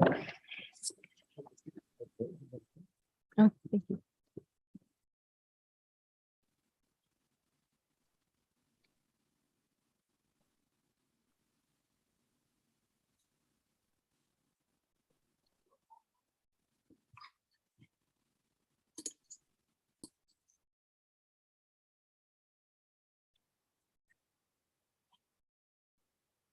Thank you. Yeah. Yeah, sorry for the delay. So yeah, this is my great pleasure to give a talk here today. I'm gonna talk about Igrans 2 as one of a team member in the development team at Kashi. So here is some background of the development. So in 2018, the Kashi was joined to Gemini with a full partnership, and within the agreement, the Kashi we agreed to develop the facility instrument, which is very similar to Igrans, and it will be. We are planning to go to Gemini North. This is the key milestone. So we started from 2020, and we had a kickoff meeting, and then we had the CDR review for the upgrade in the same year. And this year, the slip-in camera test in the lab was one of the important tests. And our goal is to ship our instrument, and then we have the commissioning and then operation in the second half of next year. So here is the major science requirement. Maybe you have seen it before many times. So we cover from the 1.5 to 2.5 micron with the over 40,000 resolving power with high sensitivity. And at Gemini, we have like a 5 arc-second slit length. And this is optical design of Igrans. So here we have the telescope beam coming in, and here is input optics, slip view camera, there is slit. And this green thing is our main disperser, which is the immersion grating, one of the key elements in our instrument. And we have 2 channels, the H and K band camera, and each camera is equipped with H2RG detector. And on the right-hand side, we can actually see how the real optomechanical design looks like. This is the photo of original Igrans. So one of the greatest thing of Igrans is we have a very broad spectral grasp. With a single shot, we cover the whole H and K band in a single shot with 2 bands. So you can see this example, the pipeline output covering whole bands, and we cover about over 40 orders with a single shot with this 2-channel camera. And I will just briefly go over the science case. Igrans is near infrared high resolution spectrograph. So of course, the young stellar object evolution and they're studying their disk is one of the important topic. And the stellar population and chemical evolution is also studied. And also RV studies towards binaries, brown dwarf, and also exoplanet is interesting topic. And we can also do interstellar medium stuff. So for the science example, actually, before my talk, Megan Tenok showed one of the great example toward the brown dwarf, which was really nice. And here's more example for young stellar object. So far, as I showed the characterization of the tip double hydra, showing including CO band head and titanium line, which is sensitive to the magnetic field. In the bottom, you can also see evidence of accretion burst with the long-term monitoring with the eye-greens. So actually, Song-Young is presenting this result tomorrow. And yeah, also exoplanet the study is going very actively, which is really interesting. So Line et al. Showed the detection of the hot Jupiter's atmosphere feature and the estimated the carbon and oxygen abundance. And actually, Dr. Megan Mansfield also will talk about her study about the atmosphere of the exoplanet today. Will be interesting. And also ISM study, like such as the Planet Nebula, detecting new species from the PN, and also the bottom one is the detection of unshocked material, the circumstellar material from the supernova remnant, which is Cassiopeia A. Yeah. And I want to switch to the development status of eye-greens too. So I want to introduce our team. So Chan Park is our PI, and Yongsam Yu is our project manager, and Insu Yu is also supporting. So Yunjong is leading optical work, and Sang-Hyuk is doing a lot of work with optomechanical development. And for electronics, Muyong is leading. I think he is in person today here for the conference, and Hein is doing software. Maybe she is here also too. And I am doing the systems engineering work. And I want to also introduce Gemini team. So Hyun Kim is the project manager, and Brian Chen is doing systems engineering. And also John White and Eduardo Tapia is helping engineering support. And Francisco and Ignacio is helping developing software. And also Agile Science Operation Support, Pablo Prado, Hewan Seo, and Jennifer Miller is also helping us. For advisory members, the Ruben Diaz is the project sponsor, and Tom Hayward is also advisory member.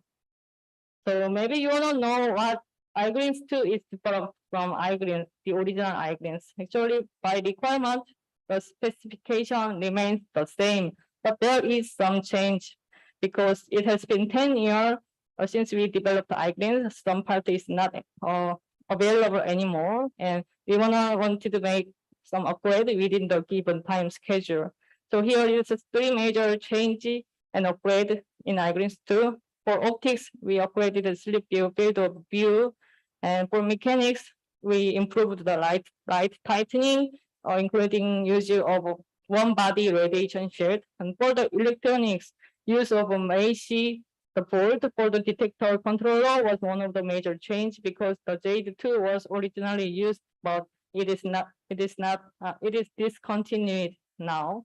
So among these 3, I will just highlight the optical design change. So on the left-hand side, there is the original slip view, field of view of the eye-greens. This is actually why we had to cut some part of a slim mirror surface due to secure our science beam at the time. But after we did some design study for eye-greens 2, we found that we can kind of simply upgrade the field of view, and with that we can get better target acquisition and to better utilize detector area. So in the actual optical design, there's part for the input word mirror. We could just shift this part to with few millimeter and then move other following optical elements a little bit. And then we could be able to get the full field of view in the optical design. Also, the mechanical design was changed accordingly. And I want to switch to show photos to show what we are actually doing in Kashi lab these days. So this is photo of sleep view camera detector. You can actually see the surface of H2RG detector here. This is the assembly of the sleep view camera. And here is the full bench of assembly showing input optics, sleep view camera, and sleep view camera, the optics of sleep view camera, and there is sleep view camera detector. So here is the scene that we are moving in and out from the clean room to do the detector work. And in the bottom here, you can see how the Macy board looks like. And here is the photo of radiation shield. And here you can see we are closing the chamber cover in the lab. And here's also the web monitoring tool to monitor all the temperature and the pressure status, which is available online. Here is the stack of temperature controller here. And here's more for the showing our people. So Haini is working on software work, and Sang-hyuk is doing the assembly. Here is one of our group photo during the detector mount assembly. And Ujong is taking the test image here. And actually we have a group chat because for more effective communication, we made this group chat. And at this time, we are very happy with our first, the sleep view image here. Yeah. So I'm switching to the alignment of the sleep view camera detector, which I mentioned that we did earlier this year. And the method is that the alignment of sleep view camera means we are testing the part highlighted here with the red box. And we use the part called the slit test mirror, which has a very narrow pattern on the surface. So we installed this slit test mirror instead of a slit for the test. And actually the slit surface is kind of tilted. So we can use the in and out focus phenomena to find the best focus of sleep view camera. So here is Gmax simulation for the test. So here, this is real setup for the test. So the slit test mirror look like this, and then it is installed at the position of the slit. So here is slit, and here is detector. So after that, we were able to start our first image in May. So we are very happy to see this image, although the focus was not perfect yet. And at the same time, we were able to confirm that we successfully got the circular shape of field of view of sleep view camera after our optical design and optomechanical design change. And we were happy to see it. And after that, we had to optimize the focus of the sleep view detector. So by our design, the sleep view detector, the position of the sleep view detector itself is a compensator. So the changing the position is available by changing the part called bumpers here. So we can replace the size of the bumpers with a different size, and then we can move the focus of the sleep view camera. So we did some iteration to find the best value through the many cooling cycle, and finally we find that 1.8 millimeter movement made the focus perfect. So here you can see how we are getting close to the best focus by moving the physical position of the sleep view camera. So in the back there is first image, which was not kind of out of focus, and after that we moved it 1 millimeter, and then finally we got 1.8 millimeter adjustment. Then we have clear image. So if we draw the vertical line like this, here is where the slit will be located when we install the slit. So we see the focus is good here. And then if we draw a plot crossover this horizontal line, you can see the focus is a Fourier transform is good at the center. This is an example of the cooling test during the alignment. So we are having about 2 days of cooling time now, and then we are trying to reduce the time. And by adding each component, we are keeping the cooling test in the lab. And for the software, Kashi team and Gemini team is communicating closely to make the iGreen software to be the facility instrument. So for the observation software, which is called the OBS app, we are developing now, and also the engineering tool is under development. So I want to mention that in this long COVID situation, we had to work remotely together. So there was kickoff meeting and CDR in remotely, and Kashi team was providing kind of a virtual tour for Gemini team to show our photos and videos in the Kashi lab. And finally, actually last week, the team was able to meet in person in SPI meeting in Montreal. Actually, myself was not there, but we were really happy to see each other. And hopefully we see more in person. And this is my last slide. So we have about a year before shipping. So according to the schedule, we are now on schedule. And in the second half of the year, we are proceeding to the spectral camera alignment. And also the documentations and test report will be important. And the detector, about the detector procurement, we needed 3 detectors, which is sleep view camera and HNK band. So we have 2 detectors in the lab, and we have installed in iGreens 2 already. And another science grade will be delivered early next year. And we have confirmed it with the Teledyne. And we expect more face-to-face interaction. Actually, some Gemini members will visit Kashi after this GSM, and then we are expecting another visit in October. Okay, thank you. Sure.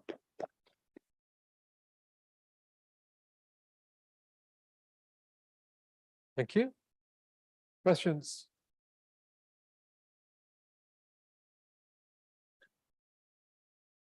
Anyone online? Nope. Yes.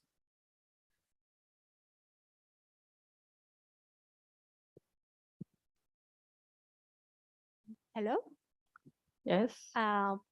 This is amazing. Thank you. Thank you for your talk. And this instrument is kind of upgrade of iGreens.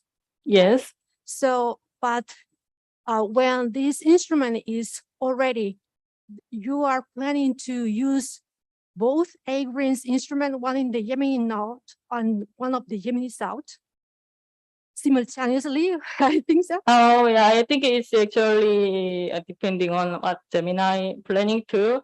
Yeah, actually. Yeah, maybe he wanna answer. So Gemini, the iGreens one will stay with us till 2024 A semester. That's the current plan. Of course, we can, there will be change, but so far, it's gonna stay in the Gemini South for 2 more years. Can you hear me? What? Oh.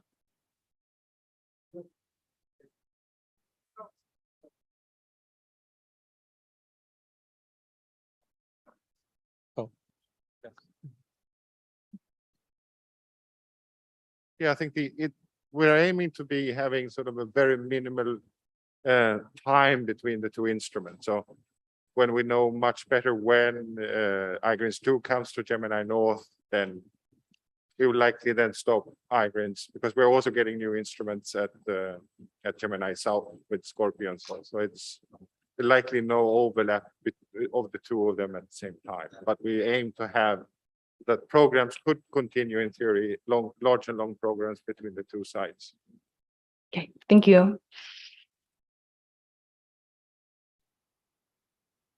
So no.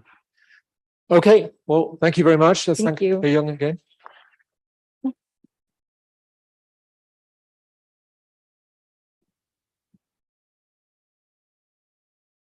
Okay, the last talk of before the poster session is my fellow users committee member, Jennifer Burt from JPL. She's going to tell us about using Maroon X to chase small test planets. Heck yeah, I'll try and make it snappy so everyone stays awake. Do your thing first. and then Really? start Yep.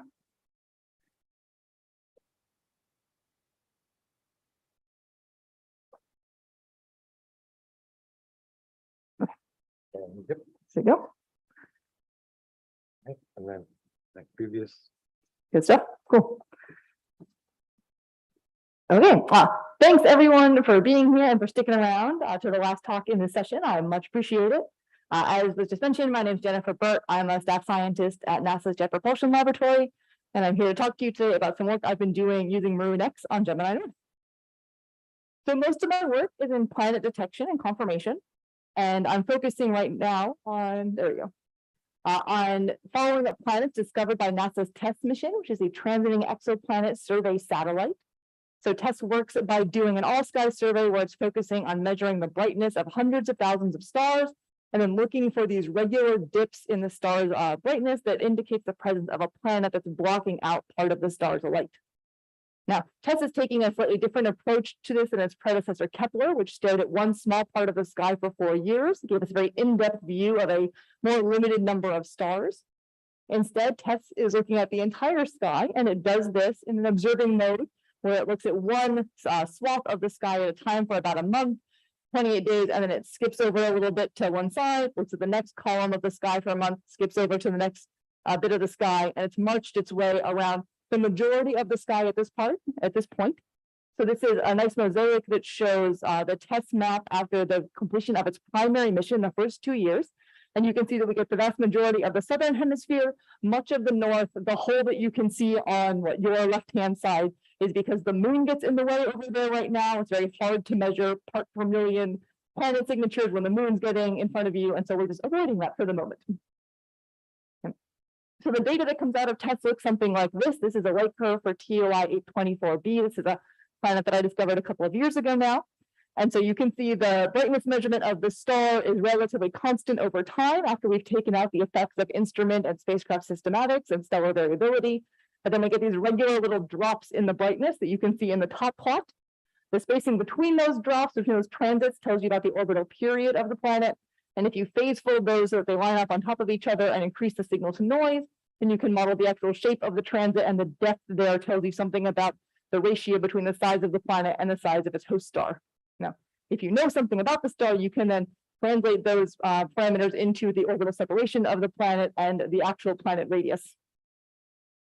So TESS has been quite successful during its first the 2 years of its primary mission and its first extended mission. It's discovered over 5,000 planet candidates, and you can see those plotted above me. One of the exciting things that we are continuing to see with TESS and that we first saw with Kepler is that the majority of planets in our galaxy seem to fall in this regime between being the size of Earth and the size of Neptune. This is an interesting discovery for us as exoplanet scientists because we don't have any planets like that in our own solar system. So it's been an area of intense discovery and learning to try and figure out what these super Earths and sub-Neptunes, as we call them, seem to be made out of.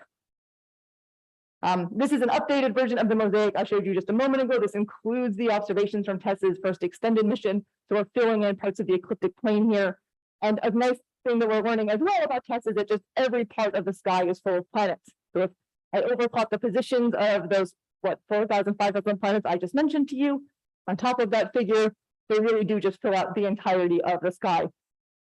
Now, unfortunately, while TESS is very efficient at finding planet candidates and showing us that they exist all over the sky, the thing it doesn't do is give us masses for those planets.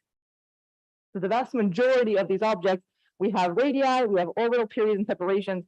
We do not know how massive they are. So on this figure above me, you can see that of the 5,000 planet candidates, only a few dozen or so, the ones in green check marks, have actually been confirmed and had their masses measured. And that's a problem because exoplanet masses enable a whole additional level of exoplanet science. They let us do things like model the interior compositions of the planets. They're required if we want to do accurate studies of the planet's atmospheres via transmissions and spectroscopy. And they help us to understand things like the planet's formation and evolution.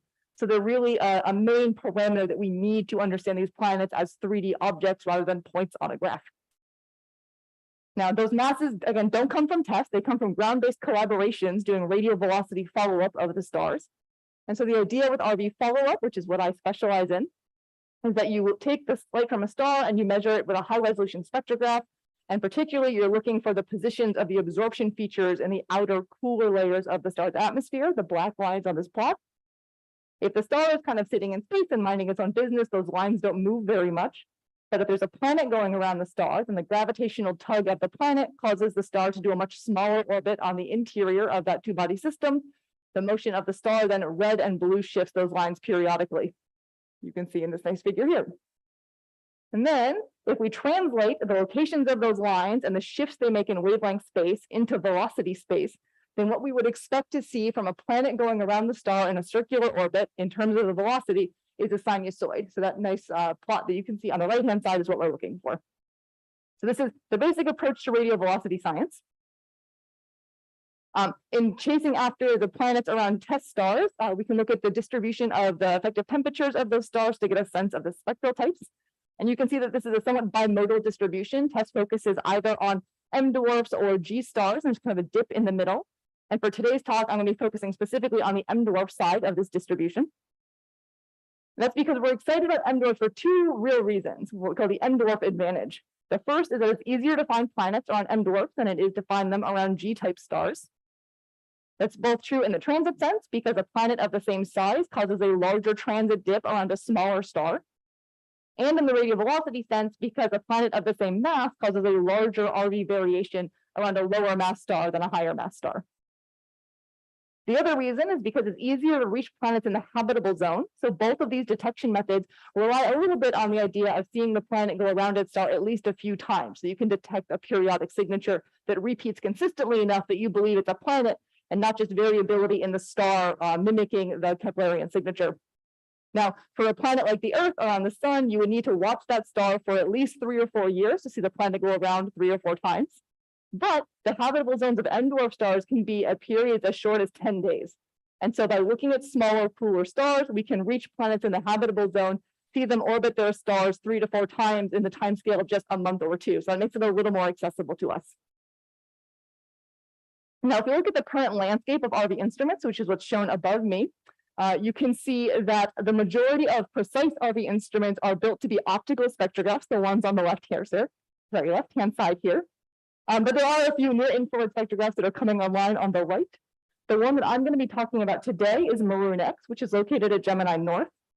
Maroon X is not quite as blue optical as many of the traditional RV spectrographs. It starts its coverage more in the yellow part of the spectrum, but then extends all the way out to 900 nanometers. And that redward coverage, red optical coverage, really is really valuable for chasing after M-dwarf stars. You can see the comparison of the SED for a star like the sun in blue, and then an M-dwarf star in red at the top of this, and how the red stars really do amp up their flux coverage as we move further into the red and the near infrared. So Maroon X has a spectral resolution of about 85,000, and like I said, it goes from 500 to 920 nanometers, so red optical spectrograph. The fiber-fed shell. You can see the throughput curves for the 2 different arms, the blue and red arm of the instrument on the left-hand side here. And again, it's really optimized to have excellent throughput in the red. And then a nice example from the team is shown on the right. This is a very eccentric Saturn mass planet around the star HD 3651. This has become a nice example for RV teams to test the performance of their instruments, because the planet's high eccentricity suggests that there's probably no other planets in the system. They would become dynamically unstable quite quickly. So you can measure this very large signal, but be confident that there are no smaller planets that are adding additional noise to the residuals of your fit. And what you can see here is that the Maroon X data, after we fit out the model of the planet, shows very small air bars, which is very impressive, but even more so, very small RMS values. So the blue arm of the spectrograph has an RMS of just 0.6 meters per second. The red arm is getting down to below 0.4. Maroon X is really an example where the team under-promised and over-delivered. So the original claim was it'll do 1 meter or 2 per second, and that'll be a really nice advancement. in doing these red optical spectrographs, and they have blown us all out of the water with what the instrument's producing so far. So it's a really exciting instrument to be involved with. Okay, so the two stars in particular that I want to talk to you about today are TOI 1685 and 1693, catchy names, I know. These are both mid-M stars, so M3 types. And what you can see here are the test light curves for the two stars. The top one is the top panel on each plot is the simple aperture photometry. So you can see some bumps and wiggles in there, mostly due to instrument and spacecraft systematics. The bottom panels are after we correct that out and treat the data to handle those signals. And if you were glancing at these off the top of your head, you might not think there's anything particularly interesting going on for these two stars. But if you dig into the data a little bit and look for periodic signatures, then in both cases, you would find a very small but very noticeable transit. So each of these stars has one very short period planet orbiting around it. And each of these planets, based on the test data, is expected to be just under 2 Earth radii or so. I'll note that going forward, most of these results are preliminary. I'm going to have that coming up in a minute. So don't read into it too much yet, but we're excited about the early promise. So tiny planets going around M-dwarf stars should have RV signals that are large enough that we can detect them, we hope. But the challenge for these stars is that in addition to being M stars, where they have most of their light coming out in the red part of the spectrum that our optical spectrographs don't necessarily capture, they're also quite faint. So to do this kind of science well, you want a red sensitive spectrograph with high resolution and high precision on a large aperture telescope. And that's a lot of qualifiers to put together into one request, but thankfully MarineX on Gemini North does an excellent job of delivering on that. Oh, here we go. Okay. The preliminary results so far, these aren't quite ready for publication, but I wanted to give you a sneak peek of where we're heading. So for TOI 1685, this star actually already has its first planet published. So you might ask, why are we still investigating it? Short answer, we didn't know that the other teams were also observing it. So there are two papers out already, one from the Carmenis team, which is shown on the left, one from the IRD team shown on the right. Both of them do a very nice job of confirming that short period planet that you can see in the top figures. And they both also make note of a potential second signature in the data. Now, the Carmenis team thinks it's at something like 9 to 10 days. The IRD team thinks more like 2 and a bit days. So it's a unsolved mystery so far about what exactly that second signal is. But the other thing that is problematic about these two results from a follow-up point of view is that they both have very nice 4 to 5 sigma detections on the mass. But for planets this small, if we want to really dive in and understand if they are pure rocky bodies or if they have heavy steam-like atmospheres, then you actually need something more like a 10 sigma measurement. So the folks who want to study this planet with JWST came to us and said, MarineX could probably do a good job of this. Could you help us get more data and do the analysis to amplify our mass measurement? So that's exactly what we did. Here's the full RV time series for this system. The first thing to note is that the MarineX data just has these very tiny error bars compared to everything else. So that was really encouraging to see. And in a very reasonable exposure time of something like 20 minutes per point. You get data from both sides of the spectrograph, the red and blue arms, so you get 2 points per epoch, which is very nice. And then if we fit that data with the 2-planet model and a Gaussian process that's being used to treat some of the stellar variability, we go from the 4 to 5 sigma mass measurement that we had with the 2 previous publications to something more like a 10 sigma measurement in the semi-amplitude, which is very exciting. This is exactly what we were aiming for. I wish I could say we had already solved this problem of the second signal, but that's not quite true. When we do this fit and include it, we end up with a somewhat bimodal distribution in both the period and the transit epoch of the planet. So we're not entirely sure what's happening here yet. Needs a little more digging, but the transiting planet, at least where we know the exact period and time of conjugation, is pretty well nailed down. It's exciting. Second system, 1693, is not published yet, so no one's gotten a mass for this planet. We're the first ones to really chase it. Again, we have data from MarineX in cyan and magenta here, and then from IRD in orange. 2 seasons of MarineX data, again, that we've now folded together. And in this case, again, you can see that the transiting planet will have a very nice measurement at the kind of 4.5 sigma level, which is great. Again, it's a small planet. And because no star ever seems to have just one planet, there's always at least one more to make things tricky for you. Here we see a second signal at a 5 or so sigma detection level on a much longer period, more like 20 days. For both of these longer period planets, we've gone back to the test data and looked for signatures of them transiting, but we don't think they do transit. We've done some injection recovery tests, seems to rule out any significant detection of planets at these periods. So the longer periods and probably a slight shift in inclination from the inner planets is probably knocking them out of a transit probability, or we'd be able to see them. Okay, so that's the planet parameters that we have so far. Again, preliminary, we're updating these as we go. Hopefully there'll be a paper out later this year. But we see that the top 3 planets are all what we think are super Earth, so they're below about 10 Earth masses. And then the bottom one, that long period planet around TOI 1693, is probably more like a sub-Neptune planet, so it's a mixed structure in that planetary system. But yeah, they all have semi-amplitudes at the 2 to 3-ish level for the small planets, and then just under 7 for the larger one. And so this is, again, an example of small planets around M-dwarf stars have accessible radio velocity signals if you have the right wavelength coverage and telescope aperture to get at them. And so if we place those 2 planets on a mass radius diagram, as I've shown you here, you see that they join a relatively small set of planets from the 5,000 candidates we had. If you downscope to the confirmed planets with 4 sigma mass measurements or better, it's a couple dozen stars at most. 7 of those are TRAPPIST. That's kind of cheating, the one system. But these 2 join a relatively small population of planets, and they're going to help us better understand what's going on in these super Earths that are close into their stars and relatively highly irradiated, what they can tell us about planet formation and evolution in these small, cool M-dwarf systems. Okay, and with that, I see standing up. So TESS is producing a plethora of these kinds of systems. There are so many more of them than we have telescope time to go after right now. So I think MAROON-X and many other RV spectrographs are going to be very busy for the next many years chasing these kinds of planets. A lot of these systems exhibit signs once you start doing detailed RV analysis of additional non-transiting planets. That's both exciting and frustrating because it makes it harder to get the correct interpretation and best fit to the system, but it's not a bad problem to have. More planets is never a bad thing. Confirming these planets requires, like I said, the combination of red spectral coverage and large apertures. So Gemini North has been a really great asset in doing this. And both of these planets are great candidates for doing either transmission spectroscopy or emission spectroscopy with things like Hubble or James Webb in the future. So we're looking forward to chasing a more detailed characterization of both systems. And with that, I will say thank you very much and ask any questions you might have.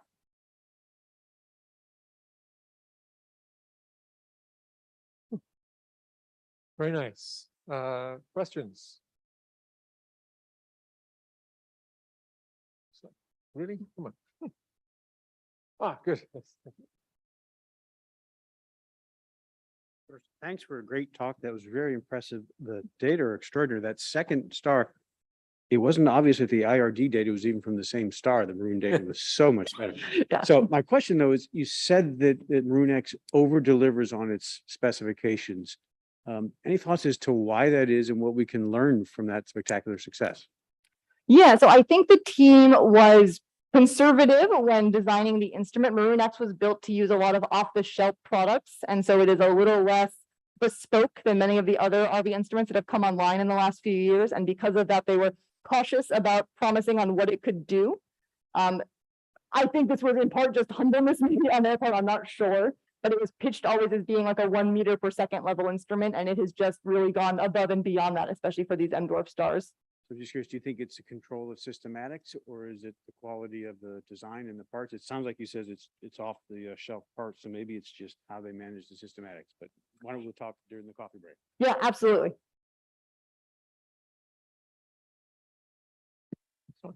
I have a question, but before I ask, can I ask the poster flash talk people to start coming down so they can prep? There was an interesting slide, great slides. There was one with a whole bunch of big mirrors and acronyms. Could you explain the red ones? Yeah, absolutely. This is a busy graph to take in all at once, so I apologize for that. There we go. Yeah, so this is kind of the current precision RV landscape as it stands. And so each facility, the apertures and the wavelength coverage are somewhat approximate, but they're pretty close.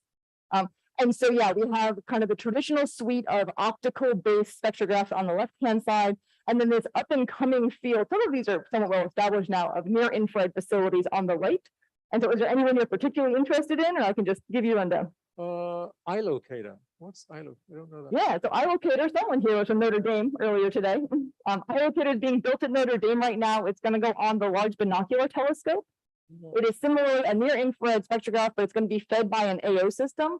And so one of the big science cases is trying to look for planets around binary stars where you can actually, because there are two telescopes, separate the starlight and have RVs from one star on one telescope and RVs from the other on a second. And HPF is Hobbley, I guess, right? Yeah, the Habitable Zone Planet Finder, which is on HET and has been doing excellent work on both M dwarf detections and stellar variability for a number of years now. Final one is Pavi. But Parvy is a debut instrument. This is great. I promise I didn't ask him to ask this question. So Parvy is the Palomar radio velocity instrument. It is similarly, it's pushing further into the near infrared than almost any other instrument at this point. It's an H&K spectrometer. It is also AO fed. And one of the things that makes it really interesting is that traditionally RV instruments scale with the size of the aperture. So Parvy's on the Hale, the 200-inch telescope, which is quite large. But because it's fed by an AO beam, the Parvy instrument is like this big. And so that makes it much, much easier to do the thermal and pressure and stability control that you need for doing very precise radio velocity measurements. It's a lot easier to stabilize something that's the size of like a toaster oven than this is the size of a room. Okay, great. Last call. Okay, let's thank Jennifer again. So thank you all.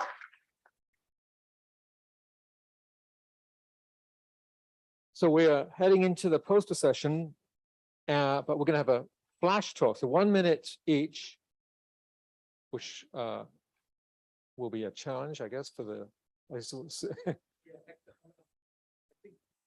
I'm not gonna have time probably to mic people up. Might we use? Yes, right. So I already went for Optical. We'll use that for all the. Are you in order? So. The last. I think I am. Actually, it doesn't matter. Just to introduce yourself. Oh, it doesn't matter. Okay. Okay. I don't know. Where is it? Where? And you can talk? Hi. Yep, done. Hi, I'm Celeste Pavisi. I'm from Argentina, from Córdoba. I have been working for several years in the metallicity determination of SMC clusters using the calcium triplet technique. Basically, if we know the equivalent width of the calcium triplet lines and the difference in magnitude between the observed star and the horizontal branch or red clamp, we can calculate the W in the upper right equation, which is a direct indicator of metallicity, and the beta parameter is provided by calibrations. What we did with Bruno Diaz from the University of Tarapacá in Chile was to derive the beta parameter for these filters, including the GMOS filters, which is necessary for the spectroscopic follow-up of the viscosity survey, which we are performing using GMOS. That's all. Thank you.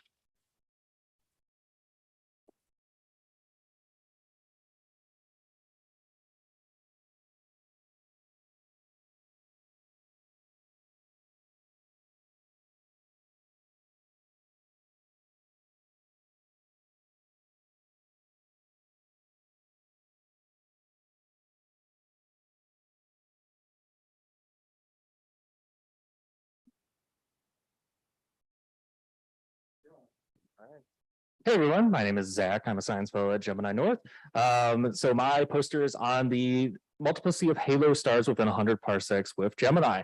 So we started up a small little survey looking at all the halo stars and ficta stars within 100 parsecs of our sun.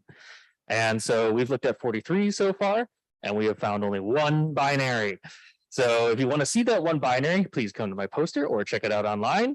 And if you have any questions about it, I'm walking around.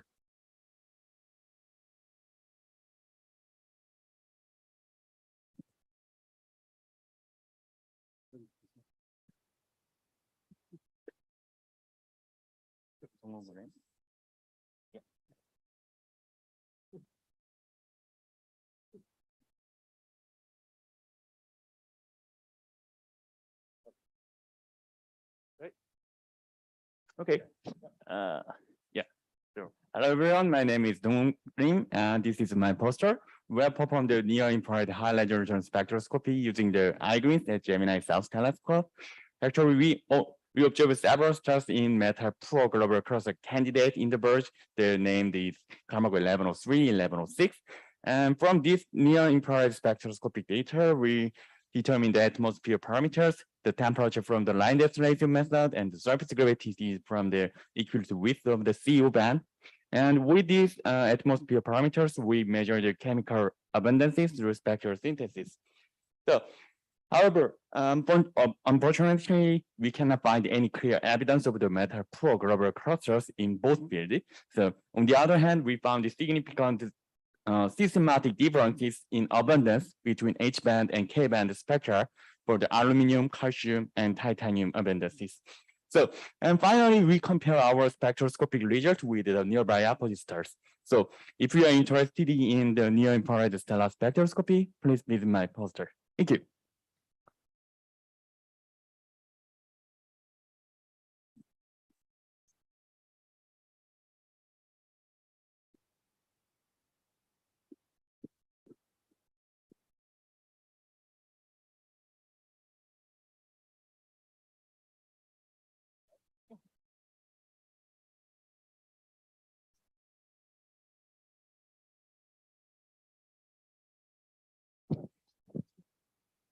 Hello, everyone. I'm Lee Jae-jung from Chungnam National University, PhD student, and my poster shows the chemodynamical result for 11 extremely metal-poor stars and 9 very metal-poor stars. And there are 7 stars having eccentricities larger than 0.7, which is the general characteristics of Gaia Sausage and Enceladus, as well as none of Gaia Sausage stars. They have very diverse kinematics. And also they're considering the low metallicities, we can think they came from the low mass dwarf galaxies. The more information you can find my poster. Thank you.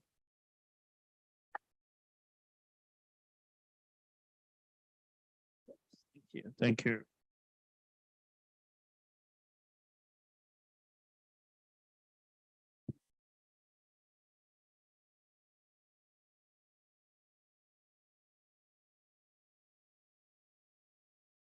Hi, I have a weird astronomy fact for all of you today, and that is that out of the hundreds of thousands of RLRs that we know in our galaxy and beyond our galaxy, only one of them lives in a binary system. And if you heard Jen Winter's talk, that doesn't make sense. The multiplicity of that doesn't make sense. But this lonesome binary has companions, has friends now. We have found 10 new RLRs in binary system. This is the first image of an RLR in a binary system. So why are RLRs in binary systems so rare? Why are they so difficult to find? How did we find it and find them, those 10? And finally, why does this matter at all? All those questions, the answers to all those questions are on my poster that actually I forgot to bring, but there's a PDF and you can check and you can talk to me, you can call me. Thank you. Yeah. Okay. Here, the last one is the video.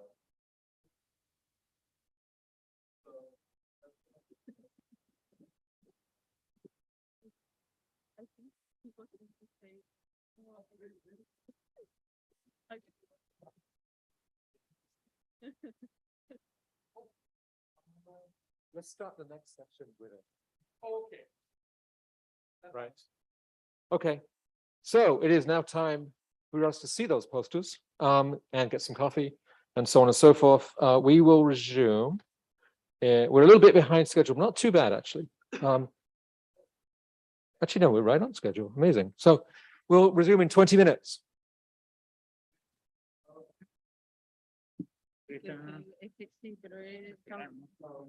Modificando el email. Website de Terminal Santiago when Ricardo arrives in taxi. The first thing he told me.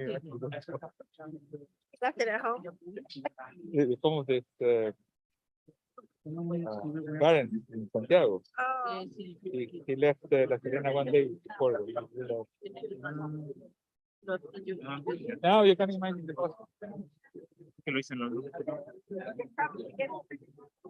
No, but you here you cannot go on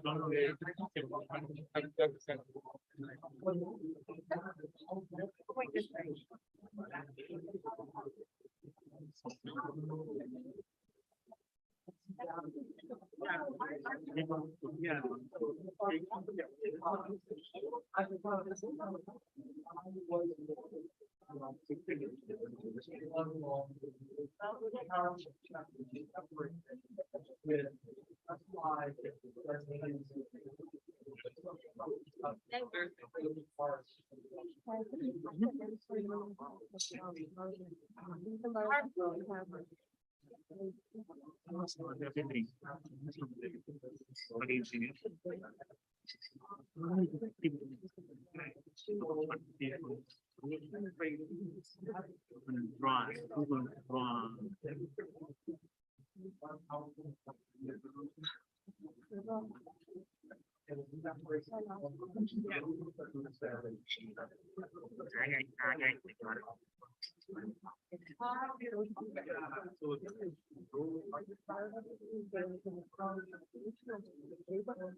할 거는 자기네들이.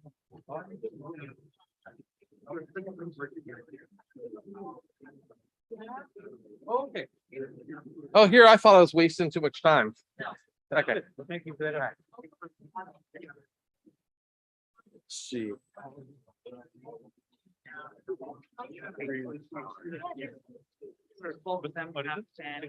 Oh. Oh, yeah, you're talking about the actual speakers missing. Yeah. Yeah, because. Yep. No, we have that one now. We do? Yep. Okay. Oh, yeah, there was one that that was not Yeah, yet we're processed. missing That's right. Kim Van and that guy. Right. That person, I don't know, male or female, but that person. Right. Which both of them have been phenomenally unresponsive throughout this entire process. So I don't know what to think. But I sent them an email, I copied you on it. Hopefully they reply all and get back to us quickly. Okay. Well, we can hope that's all we can.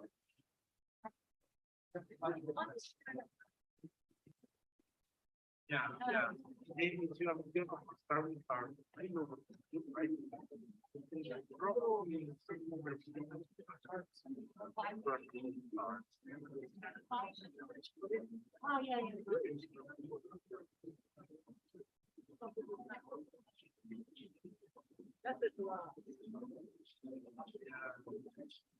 In the car, We have to start with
Kim Ben. Really? Yeah. And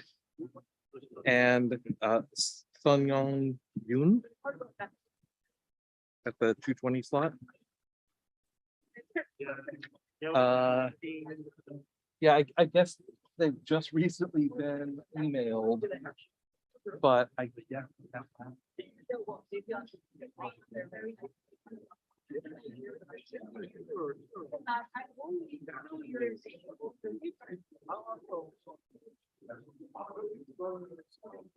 Oh, yeah, yeah, yeah.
Oh.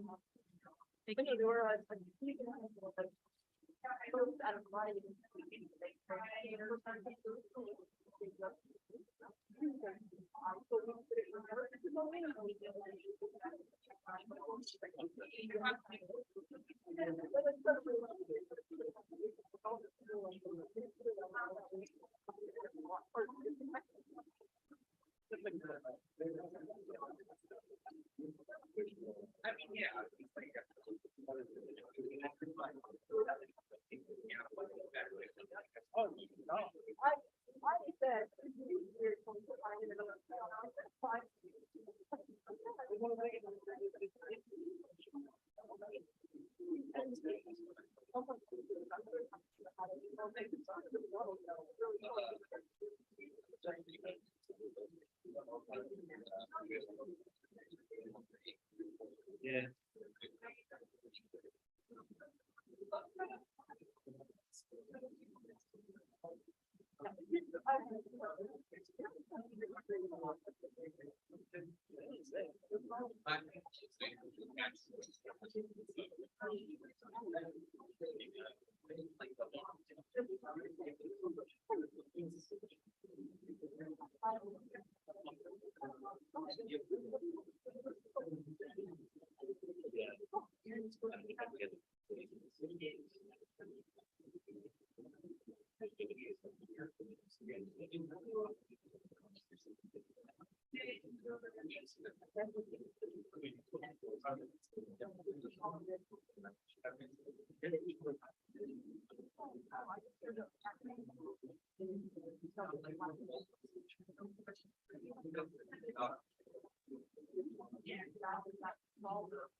Okay, 5 minutes to the start of the next session. 5 minutes to the start of the next session.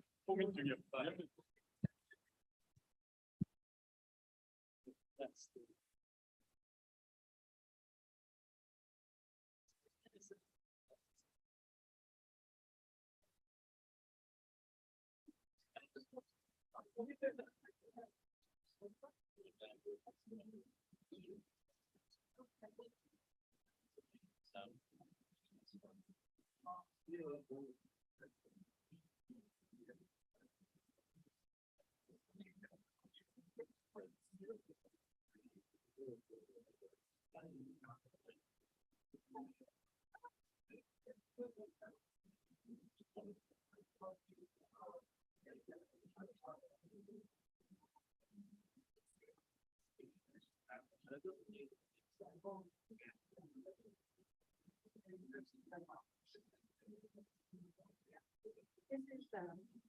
is virtual shared microphone.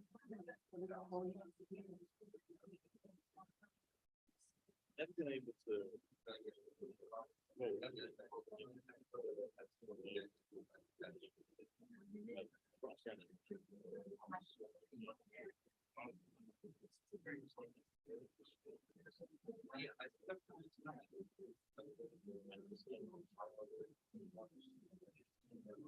Now, these two Thursday. And it's that much. I said, look,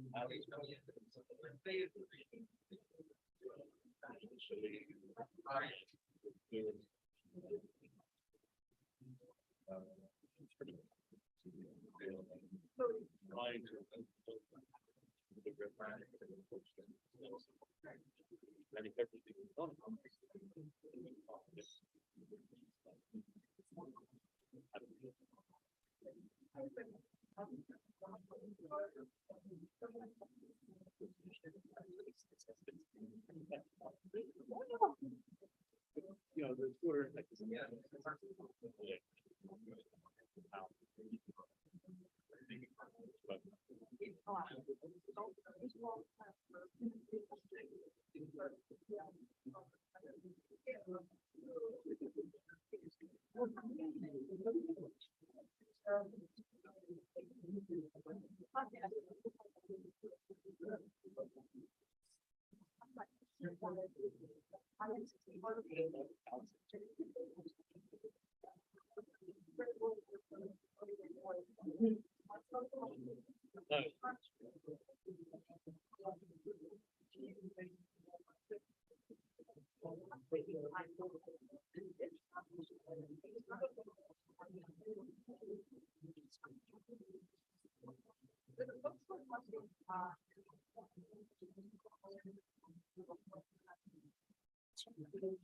Which one?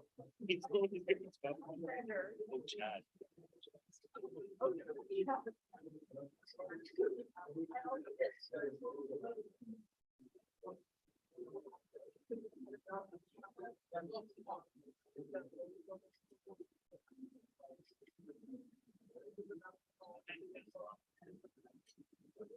Yeah, it's much fun.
Okay, we're going to start the second session.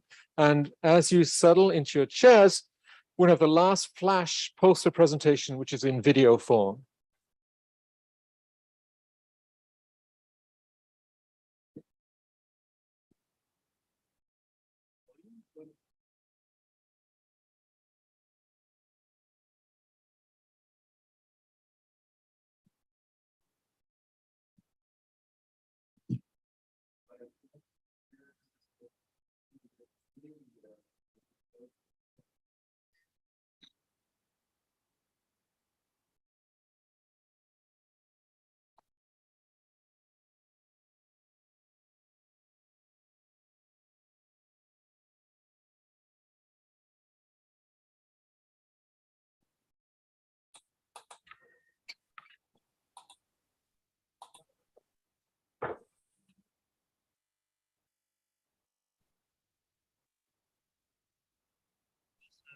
My most recent paper where we perform a detailed chemical analysis of the solar type stars in the WASP 160 binary system using high quality Gemini Graces spectra.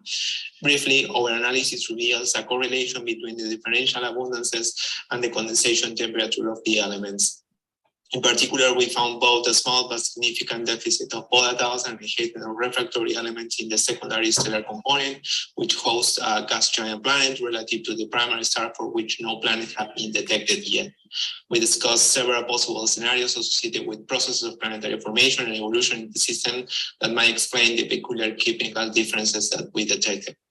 Please have a look at my poster and paper for more details, and if you have any questions or comments, please feel free to contact me. Thanks. Okay. Sorry about the panel presentation. Okay, good. So now we will start the talks. There's 2 talks this afternoon, the rest of the afternoon, 2 15-minute talks.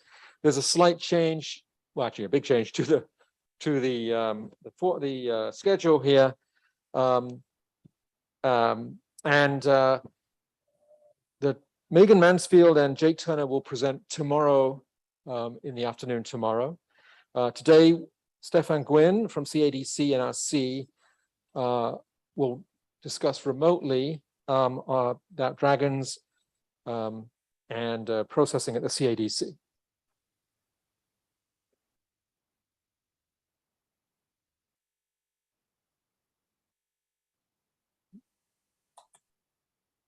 Hello. Does this need to be, do you need to push play here? There we go. All right. Same old question everybody asks. Can you hear me? Can you see my slides? Yes. Yes. Great. So my name is Stephen Gwynn. I work at the Canadian Astronomy Data Centre here in Victoria, British Columbia. And I'll be talking today about not the data and not even how to process the data, but more sort of the platform on which you could process the data. So I'm going to be talking about, maybe the slide change here. Should just use the arrow, use your arrow keys. Yep, no, I did that.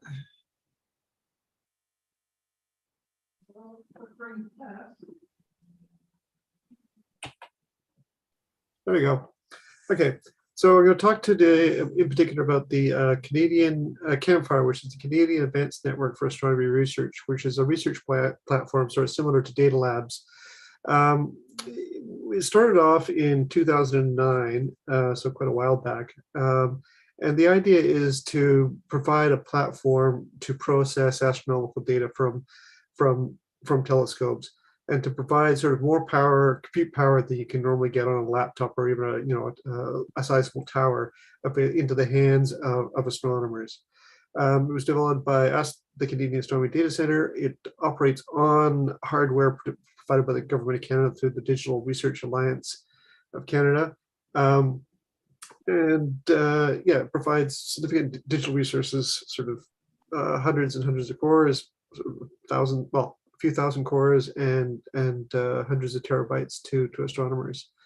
The original version we had was based on virtual machines. We're now moved on to we still have those, but we've moved on to providing a technology based on Docker containers. And what we provide is hardware, compute resources in the form of a remote desktop environment, notebook sessions, card viewer, storage that users control, and access control to all of the above, so that you can either keep your data private, data and software, keep your data private, share it with a team, or make it public. Now, when I submitted the abstract, the idea was to sort of increase usage of the thing that we've developed. Since the time I submitted my abstract and now, we've roughly doubled the number of people who are using this platform. So uptake has been extremely rapid. So I'm just going to walk you through a few screenshots of what it would look like if you were to use our platform. If this thing turns, there we go. So this is the opening splash screen, and there's a way of selecting what kind of compute resources you want, and with sort of a pull-down menu that allows you to specify the type of session that you want to have, and how much memory, how many cores you want that session to have. And then walking through the individual session types. The first is sort of Python notebooks, which I think are familiar to a lot of people, that allow you to run sort of Python, and you're running your browser, but the Python is actually executing on computers at the CDC. The image viewer, come on. Oh, just say next slide. I'll flip for you. Thank you. Next slide, please. There we go. So this is the Carta session. Carta is a sort of like DS9, except it's perhaps more optimized for image cubes, and it allows you to look at sort of even terabyte-sized images or data cubes, but it only sends over the internet the parts of the image that are being displayed on the screen. So you can look at quite sizable images without actually without transferring them to your local machine. Next slide, please. This is the user storage portal that I was talking about. It sort of comes in two flavors. They're both named after large holes in the ground. There's Vault, which is our archival, slightly older archival system, where if you put files in there, they're replicated twice, so there's 3 copies total. So it would be there 20 years from now. And then Cavern, which just looks like a giant file system, and it basically is a giant file system, which is not backed up. On the other hand, the performance of that file system is a lot larger.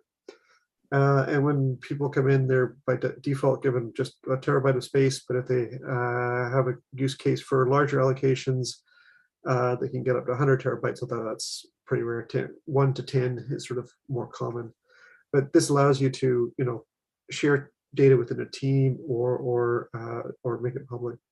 And access to the storage is via a browser or a Python client, or you can mount the whole file system so it just looks like a file system on your computer, or into one of the containers. Next slide, please. So what I want to talk about a little bit longer is this remote desktop session. So it's browser-based. So this looks like a screenshot from a slightly older Linux desktop. But if you look closely, it's actually running within a browser. And there you can see all my bookmarks up there. And so there's icons that you can click on and launch things. But each time you launch something, it's not running on the same. It's not like a computer. When you run stuff on your laptop, it launches stuff and it's still using the same resources on the laptop. Each time you launch something, you get access to another computer at the back end at the CDC. And then what software is available is, sorry, next slide, please. Is dictated by this applications menu at the top. And so it has sort of the normal things like a browser and whatnot, but under the Astro software, there is a whole bunch of preloaded, ready to go bits of software. So CASA for Alma, and then our Gemini, we have Dragons and Nifty, but there's also SST and various other things.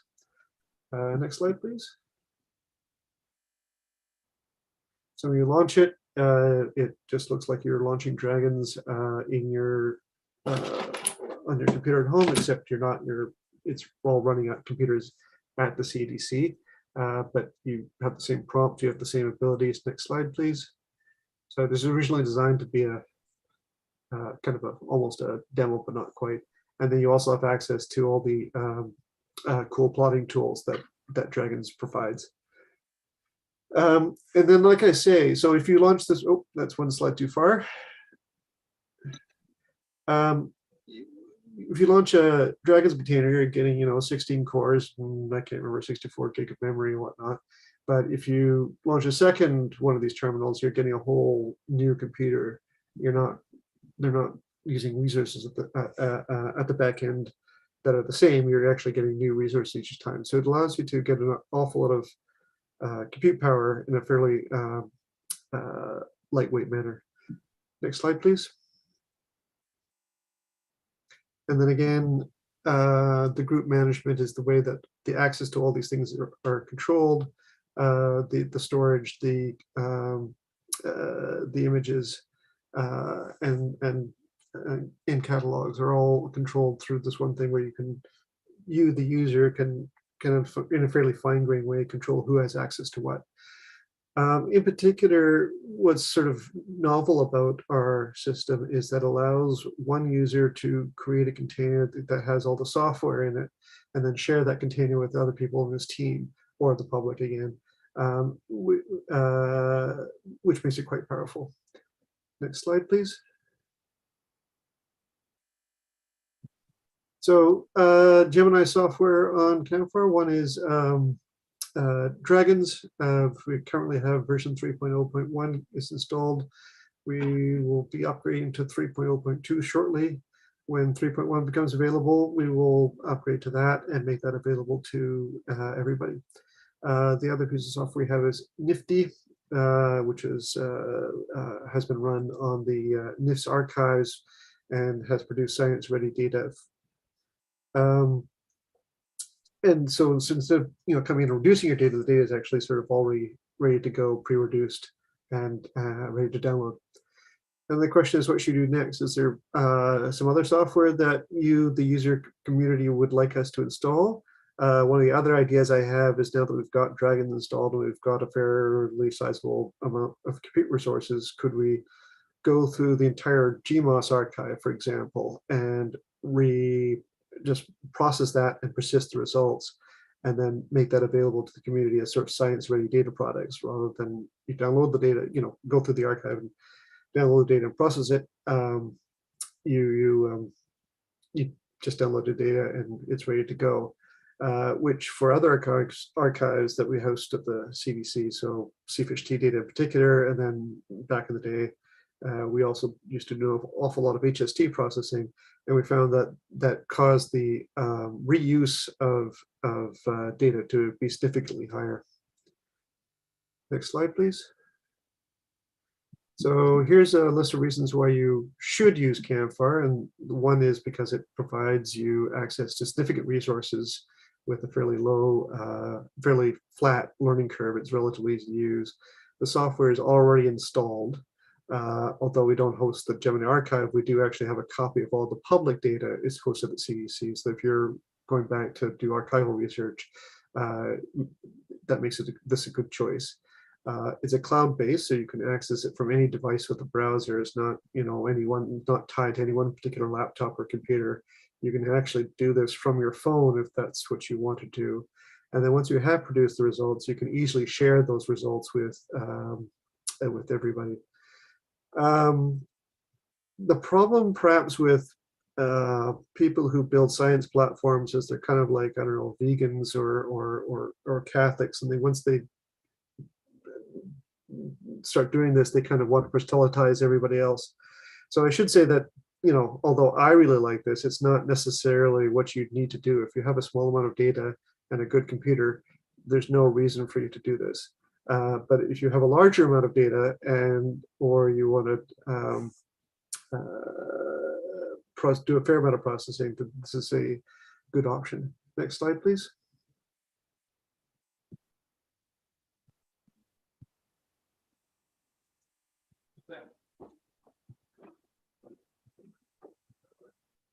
So maybe Okay. 3 minutes or so. Oh, Yep, okay. I saw the stars pop up. This is actually my summary slide. Sorry, it's 11:45 here in BC, in Victoria. I'm going a lot faster and not quite as doing quite as well a good a job as I might have been if I had actually traveled to Korea. This is my summary slide, and with the email address if you would like to use the Campfire Science platform. Thank you very much.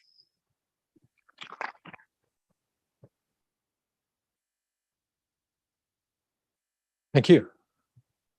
Any comments, questions online?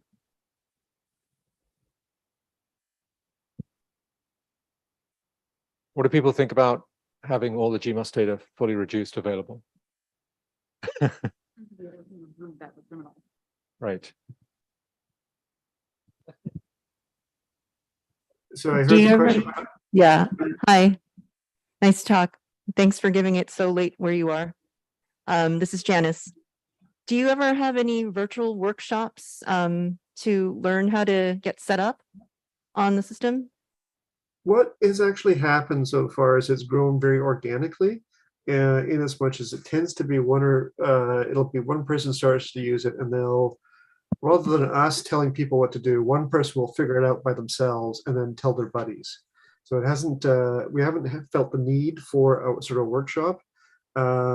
I mean, I'm obviously the kind of nerdy person who knows how to use these things, but I hadn't been using it at all. And then someone said, hey, check it out. And it really was sort of push button ready to go. And a lot of the people that we've asked to sort of walk us through their thing, they seem to have no problems picking up how to use it. There's a few gotchas where you can sort of, there's better, better ways to do it, but there's not, basic usage is pretty easy.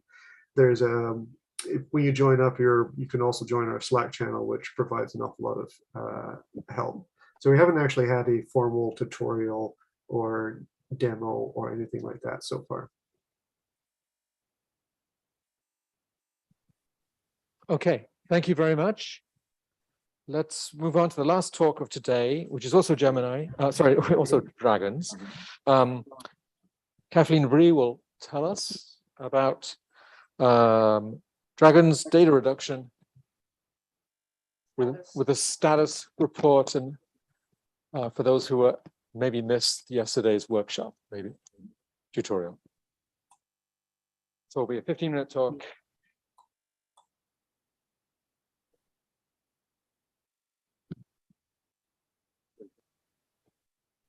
How's this? Oh boy, that's loud. I'll control my voice. Thank you for being here, sticking it to the end. Although I have to say this is not the end. Brian is doing a demo after me, okay? Don't miss it. So this was supposed to be a status talk. Status talks are boring. So I'm going to go quickly through the status, the actual facts, and then I'm going to share a bit more with you. So hopefully it will help you understand that status, where we are and our plans. So I just want to mention our current team. No real particular order, except the first line is our old-timers, and the second line are brand new people. They've been with us for something like 9 months. So they are the dragons team. I'm not dragons. The whole team is dragons. Okay, maybe I should just look there instead of there. So the status as of now, it hasn't changed much since last year, unfortunately. So for all spectroscopy, you still have to use Gemini RF. It's coming, it's really coming. And then for all imaging, do use dragons, just forget about Gemini RF at this point, use dragons. Sorry. We do have the quick look, the GMOS long slit. And if you wonder what quick look is, it's basically to give you an idea of what your data looks like. So currently, the way I see it is that since you have to use Gemini RF to reduce your GMOS long slit, and it's quite time consuming, I agree, then you might want to do a little quick look reduction with dragons, super fast. And it's going to tell you if it's actually worth your time to reduce the data properly. So what is in development now? Something I think I've alluded to last year is this nighttime processing, quick look processing of data for the target of opportunity observations. The software is in place, everything is ready.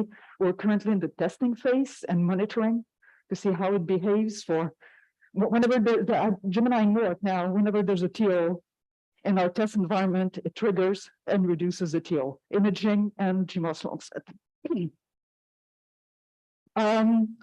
Then for the long time promised GMOS long slits for science, the software is in place. What we're missing right now is the documentation, and then there's a lengthy testing phases.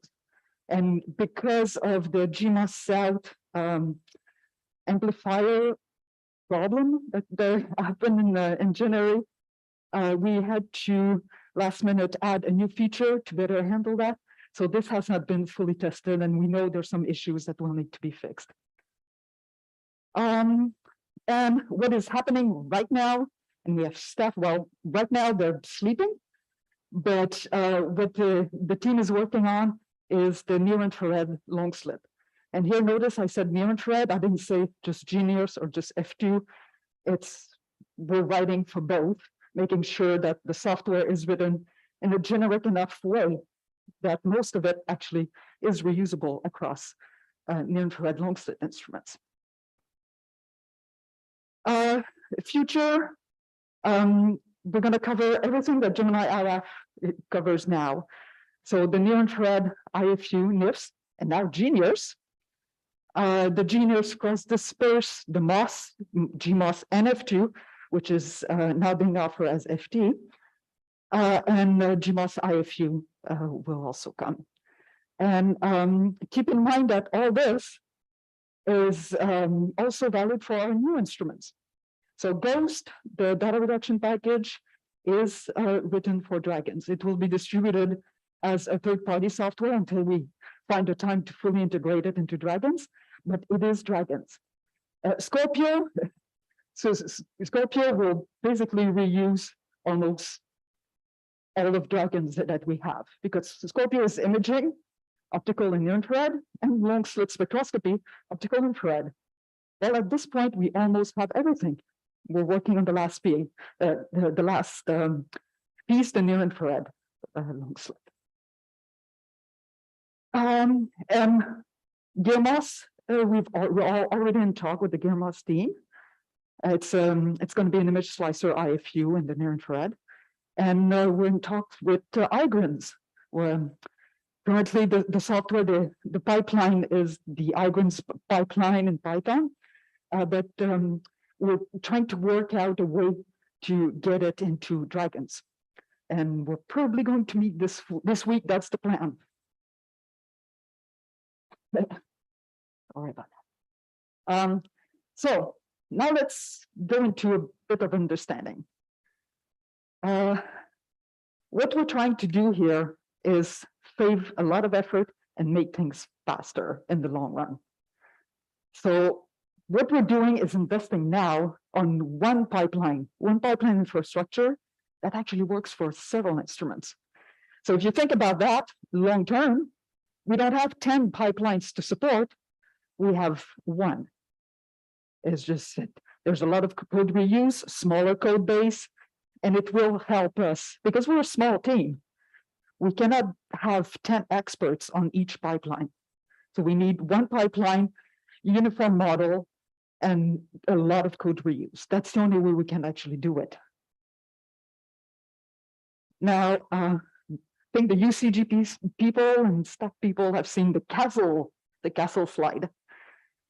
So just to show you where we're going, what our strategy is, and where we are right now. Everything is on that slide. So I was told I can use, can you actually see it? Nope, I cannot see it. Oops, that's not what I wanted.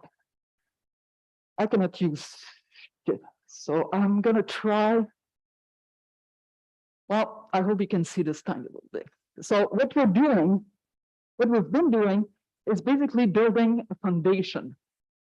So we have the Dragons bit here, Asteroid recipe system. Continuous integration testing is extremely important. If you want us to release often and fast, we need to automate the testing because there's a lot of code and a lot of tests. We're using the community library, so AstroPy and the likes. We are reliant on the archive for the Calibration Association. That's very important. And then the way we did it, so well, we have 4 pillars. We have optical and near-infrared imaging, optical and near-infrared long-slit spectroscopy. And think about it, once you have those 4, and you've written them in a very generic way, you can build with more fancy nodes after that. So at this point in yellow, what you have is what we have completed. It's not fully released here, but the code is ready, and we're currently working on building this bit. And it looks somewhat bad. We say, oh, we just support imaging. Well, when you look at the demand, imaging is 1/3 of the usage. So it's a big chunk. And in a few months, when we release long-slit spectroscopy for science, Dragons will cover 2/3 of the data being taken. That also is very significant. And then we'll just keep going. So we're currently working on F2 and GNIRS long-slit. And then we'll move to NIRS and GNIRS IFU. And just probably that's the way we're going to do it. So it will depend on what happens, because our plans have changed over the past. We try to adapt. Also, we need to adapt based on the resources that we have. And just to talk a bit about the future, as I mentioned, Scorpio will be reusing the imaging, the optical long slit, the near-infrared long slit. GearMOS, that's part of the reason why we're working on near-infrared IFU, is because we want to get GearMOS going and have a nice foundation when they start coding for the instrument, which is our next instrument. And of course, now we have GNIRS IFU, so it's yet another motivation to go on with this one. And after that, these pieces of the pie, I call them the multi-slit data. So with long slit, we have 1 slit spectroscopy. All the other ones are really a variation of that, is you just have multiple slits. So once we figured out a generic way to deal with multiple slits, then it will open up this section of the pie chart. Now just a few difficulties that we've had, because I'm sure you're all saying, why is it taking so long? Well, it's tough. So just a few examples that I have here. Finding reasonable aperture, we're trying to automate this. So if you're going to do spectroscopy, you're not necessarily going to have just one source. You might have multiple sources, and it would be awfully nice to be able to detect them all automatically and extract them all automatically. When you have a very nice flat and point sources, easy. When you have something like this, not so easy. So just last spring, we spent a lot of time. Monica was involved, Chris was involved, Oliver was involved, everybody was involved into trying to find a good algorithm that would work reasonably well with things like that. And then we had a nice surprise with the GMOS, GMOS South, the AMP fail. That was, we managed.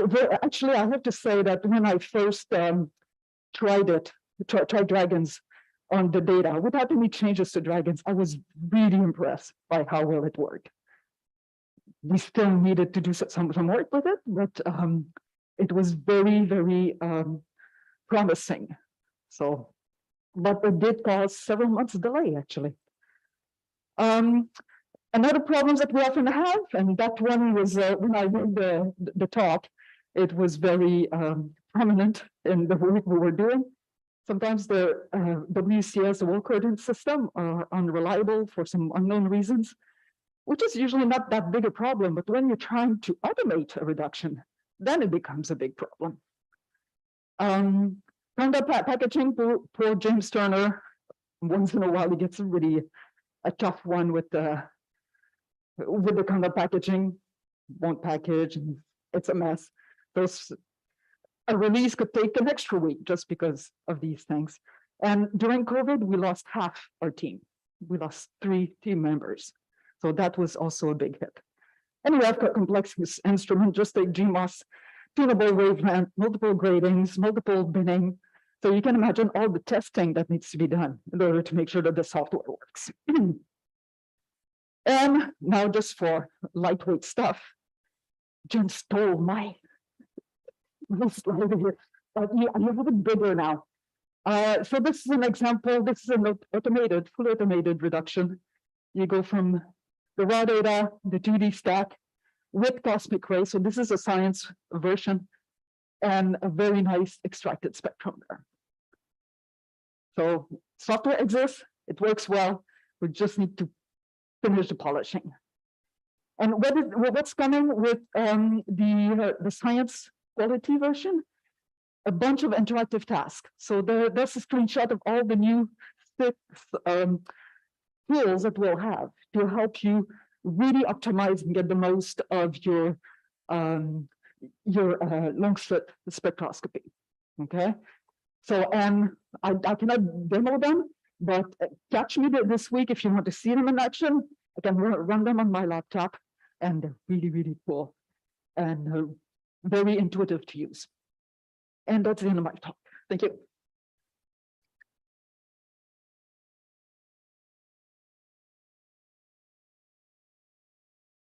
Thank you for that quick overview. Do we have any questions about dragons?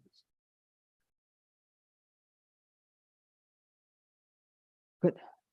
It's really hard to speak with a mask. Kathleen is here all week, so yes. If you have any questions, this is the time. Oh, this week is the time. Yeah. So Kathleen, hi. Yes. Hi, Jen. You've given online workshops before. Can you tell people a little bit about the resources that are available online for them to learn about dragons? We are on Read the Docs. So when it comes to manuals, we are on Read the Docs, dragons.read the docs. I couldn't believe it when I tried to get dragons.read the docs. It was available. So that's a good one. The code itself is on GitHub. I'm pretty sure if you Google it, you're going to get to it. And a few months ago, I think it's months now, I did an online demo of the science version, so those interactive tasks. And I believe the recording is online. I'm not sure where, so Joanna might be able to confirm that. it's on. Is it on the NOAA Lab homepage? I think it is. It's on the NOAA Lab webpage. Yeah. Oh. Yeah, it's on the NOAA Lab Science video webpage. Okay. So it's about an hour long demo, and we go from raw data to the reduced using all the interactive tools. Well, it's a very simple question. The point is that, for instance, you were showing an example on which you see the extracted spectrum, but for star. What about if you have a nebulae, for instance, only you try to do this automatically and not necessarily we see the continuum of the star and you see the nebulae. So this is the kind of interactions you say that you are adding to the science part of the project? Yes, for the thing is, with the extended source, it's very difficult to automatically define an aperture. Yeah. Which is why we're going to have, like, this is fine source aperture. This is fully interactive. You can go in, set your aperture, whichever way you want, with cursor or with actual values if you want full control on the width. So everything is there to adjust to your particular source. Okay, this is wonderful. Yes. Kathleen, I wonder if in the next release you are going to provide like single CCD stats for GMOS? Oh, you say yes. I think I know what you're talking about. So stop me if I go wrong. Yeah. In GMOS, you have 3 CCDs, and they are different type of CCDs. The response is different, and we found a while back that the way the twilight sky is not quite the same color as the night sky. So if you have different response in your 3 CCDs, and you use this twilight that has a different color, it actually impacts your flat fielding and then your photometry and all that stuff. So this is actually an example where Dragons helps, because it's very easy to reduce a lot of data really fast. So this effect was never noticed before. Just like, what is this? Panic mode. We have a new algorithm that allows you, instead of currently, you basically reduce everything together. But the new algorithm, you reduce each CCD completely independently. So any color effect just disappears. And this will be in 3.1 for sure. Yes.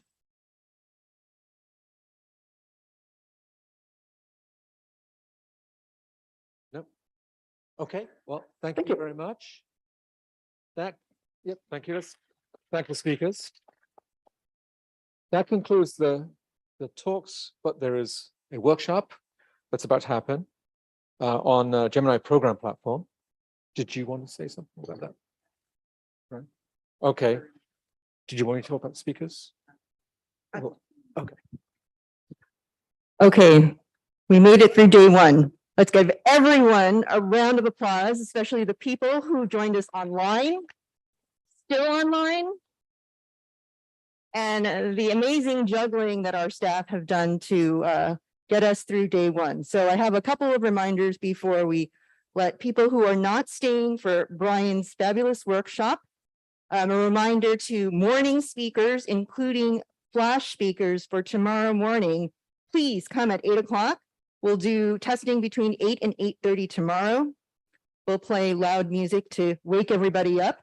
And tomorrow we will have a very special program. We'll start at 9 o'clock today in the morning. We'll also have a special ghost celebration during the break. Conference photo tomorrow afternoon, so you don't want to miss it. And with that, Gemini program platform, and good night, and have a good dinner to folks that will be leaving. So we'll just take a pause there, and we're going to take a few minutes to set up. I guess you can hear me. That sounds loud. Yeah, the workshop's here. Yeah. Yep, we're still here. So we just have to do some reconfiguration because I'm going to do attempt to do a live demo. So just a little bit about while we're getting set up, some logistics of how the workshop will run. It's supposed to last the most 45 minutes. I'm expecting to use about half the time for presentation and demonstration, and then there'll be time at the end so that people can try out our Explore app, put it through its paces, try to break it, and give us some feedback on how you think it works. Also, people online, if anyone's still with us, you can put questions into the Slack channel, which starts with the name, I think, Workshop 2. And Zach has offered to monitor that. And during the end of the session, when people are working with Explore, I'll sort of wander around and see how people are doing, answer questions, and try to monitor the Slack channel.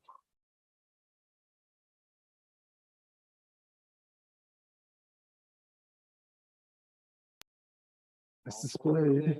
Yep.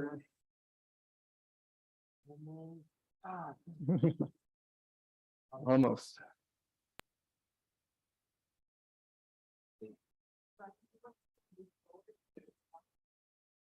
Sure, if people want to move a little closer, that would be great. All right, I think we're ready to go. switch between the tabs and it's all mirrored. You're all. That looks good. And Yeah. the cursor's visible. I'm sorry, I can't really get rid of them. All right, I'll work around. If you get near there, a window will pop up. So All right, I'll try to work around that. Okay, let's get started. Good, okay.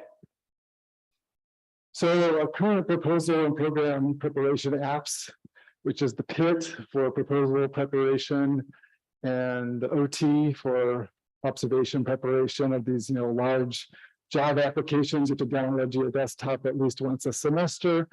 They've been in use for over 20 years now. They work as far as they go. We've tried to make improvements to them continuously throughout the years. But a few years ago, we realized that a lot of them needed usability and functionality that we just couldn't put into the current applications. So it was really time to just start fresh. And there are a lot of other reasons because of the age of observatory changes in software that we needed to do some basic updates to our whole software stack. So that led us to the Gemini program platform, which is really the core project of an even larger sort of program of projects for upgrading our OCS software, which is Observatory Control Systems, really the high level user interface for operating the telescope, for submitting proposals and so on. So this is really the core project with the goals of improving usability, making everything easier, especially phase 2s and proposal preparation, improving efficiency through increased automation, supporting time-domain astronomy by providing the frameworks and the constraints we need for an automated scheduler, as well as APIs for better communication, supporting new instruments such as Scorpio and GNAO, and avoiding obsolescence. As I said, we need to sort of modernize our entire stack to make it better, easier to maintain and a lot more scalable.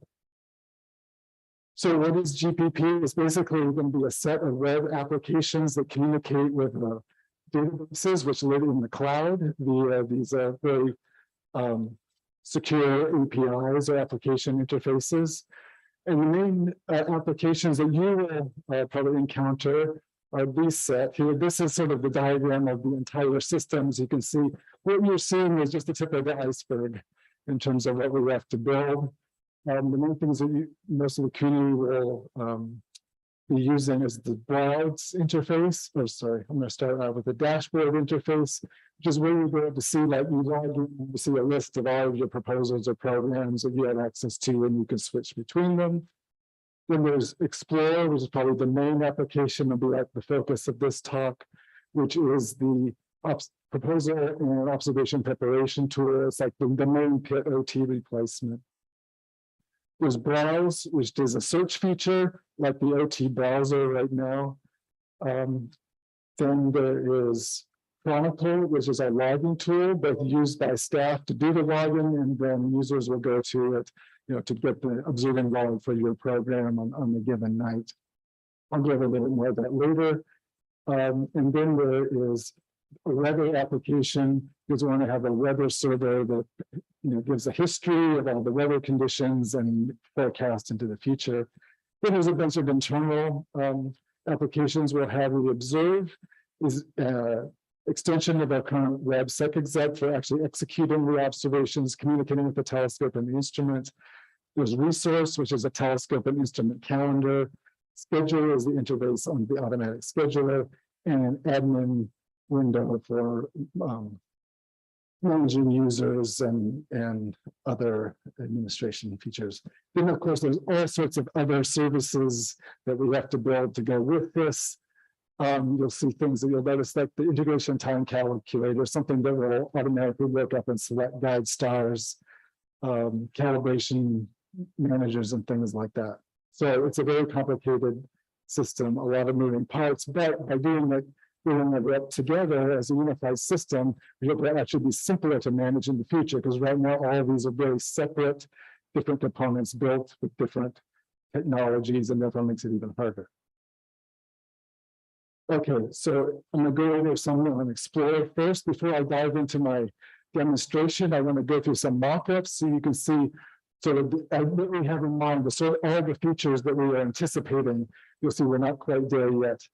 But it's getting there. Okay, so the main layout when you log in, all of the applications are going to have a very similar look and feel, have a very similar layout, so they're more familiar to use. So at the top here, you have an application switcher. There's a waffle icon like sometimes you get with Google, so you can switch between these different applications and different views. In the upper right is the user identity and authentication, so you can log in just to be able to see your programs. On the left, sort of vertical navigation bar, a set of tabs which allow you different views on the information that you're trying to look at. In the middle is an item tree, sort of the lists of things that you've selected here. And on the right, when you select something to here, and you get the details on the right panels, of which you can collapse and expand those to see more information. Then in the upper here at the top of the list, there'll be some action buttons for creating observations and targets, groupings. There's a little summary here, and there's a little search box. It gives you a lot of observations. You can shrink your list, focus on what you want. And then at the top here, there'll be some little button where you can actually create a proposal from a new set of observations. So if you add some observations and go to the observation view here, again, we're getting a list of all the observations that are defined. Select one of those, and then all the details of that observation here, the targets and constraints, instrument configurations, and ITC output down there. Add a few more observations, and now you see that in this particular one is for Geners. It was automatically created the telluric observations that go with it, and there's a link to it. So as you change an instrument configuration, those are updated automatically. Whereas now that's a completely manual process. So you have to go through and change everything manually. Also, we're going to put in logical groupings. So you can make AND groups to specify observations that have to be done together. Use OR groups to provide options. For example, the GMOS North or GMOS South is fine for this observation. And the scheduler will use that information as part of the scheduling process. Then here on the right was also an advanced configuration. We're going into more specifications on your observation if the defaults aren't quite right. This gives a blow up of that. This looks a bit like the OT instrument component now. So it allows you to do all the settings like exactly specify the disperser or the binning, or specify your wavelength or spatial vivid patterns if the default one doesn't quite meet your needs. There's also going to be a variety of sort of exposure time modes. So you enter the signal to noise, and the system will automatically run the ITCs and figure out how many exposures and exposure times that are best to reach that.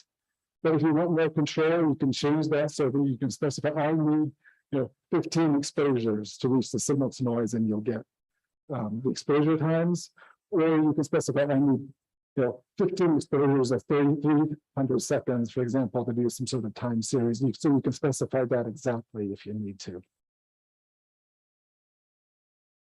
Then if you switch to the target view, for example, your target tab there, now you have the list of observations organized by target.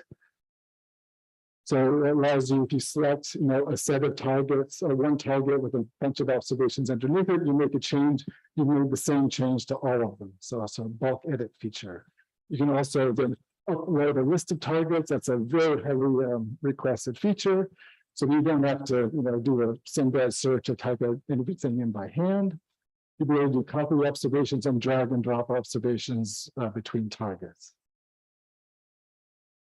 In the constraints view here, it's the same type of thing. It's the observations organized by constraint set.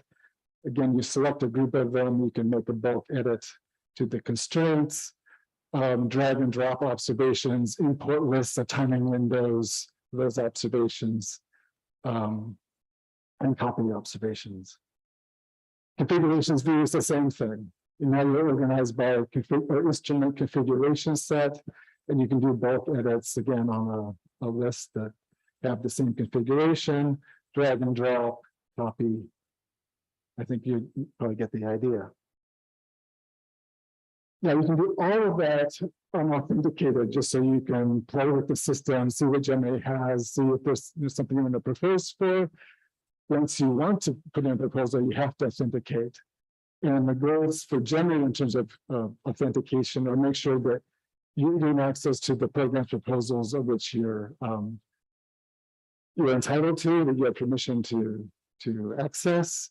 We want to avoid having to manage accounts and manage all of your email addresses and affiliations, especially as you move around. And we want to keep track of publications based on a given program. And so the ORCID, the Open Research and Contributor ID, is actually perfect for this. It's now become extremely common in astronomy. It's actually required for AAS journal submission. It's accepted by most other journals. It's free.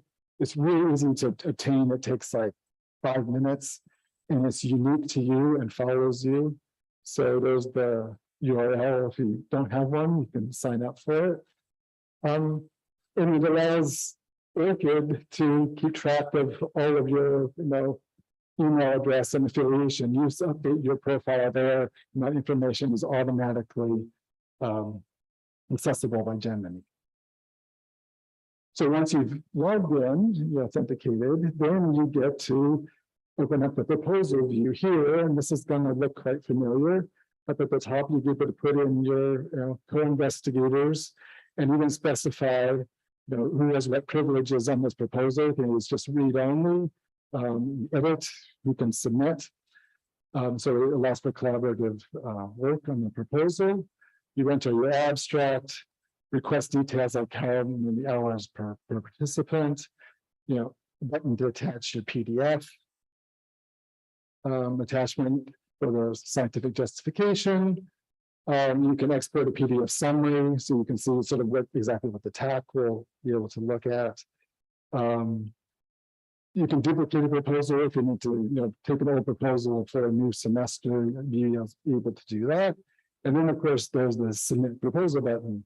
So you submit that. It basically this is just a change of flag in the database, which means up until the proposal deadline, if you find some typos, you need to update a figure, you just retract that submission, make a change, and submit it again. There's the duplication that you have now.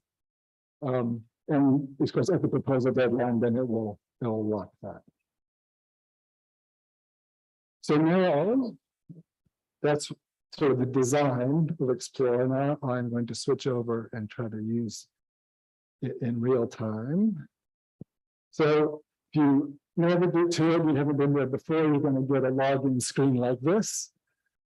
It allows you to either log in with your ORCID or continue. If you log in with ORCID, it sends you to the ORCID page where you put in your ORCID, your password, and give Gemini permission to access your information. This is not my computer, so I'm not going to do that right now. I'm going to go back and just work the rest of the demo as guest. So click on there. I haven't used Explore on this machine yet, so I get sort of the program listing. So I have to select one of those pre-made programs. I'm going to use this first one. And now you get the basic layout view. It's a lot like the first mock-up I showed, where you've got those tabs on the left. You've got user information over here. Again, you can switch programs with that or log in.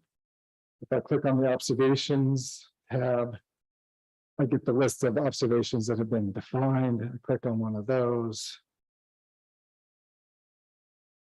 There's the observation details with the target information. There's a sky survey image. If I scroll down, that's right. This scrolls the opposite way, I think, that I'm used to. Okay, if I scroll down, there's the rest of the details. There's visibility information and the configuration, which I'll go over in more detail.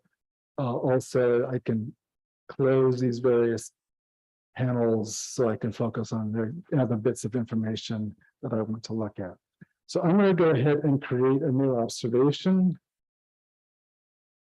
So there's the new observation. Click on that. Now I'm going to add a new target. And to do that, I can just start typing a name. And it's doing a Sinbad query for everything with that name in the title. So I have these options. I'm going to select male 5. It's downloaded the information it can get from Sinbad and brought up the slice through the image, and I can zoom in and out on that using this Aladdin Light plugin.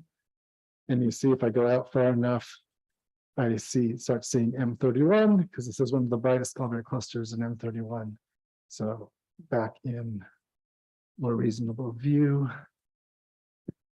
One thing we did not get from Sinbad is the spatial profile in the SCD, so I'm going to just change that now. It's slightly resolved, so Gaussian 2 arcsecond full F max, and the SCD is more like.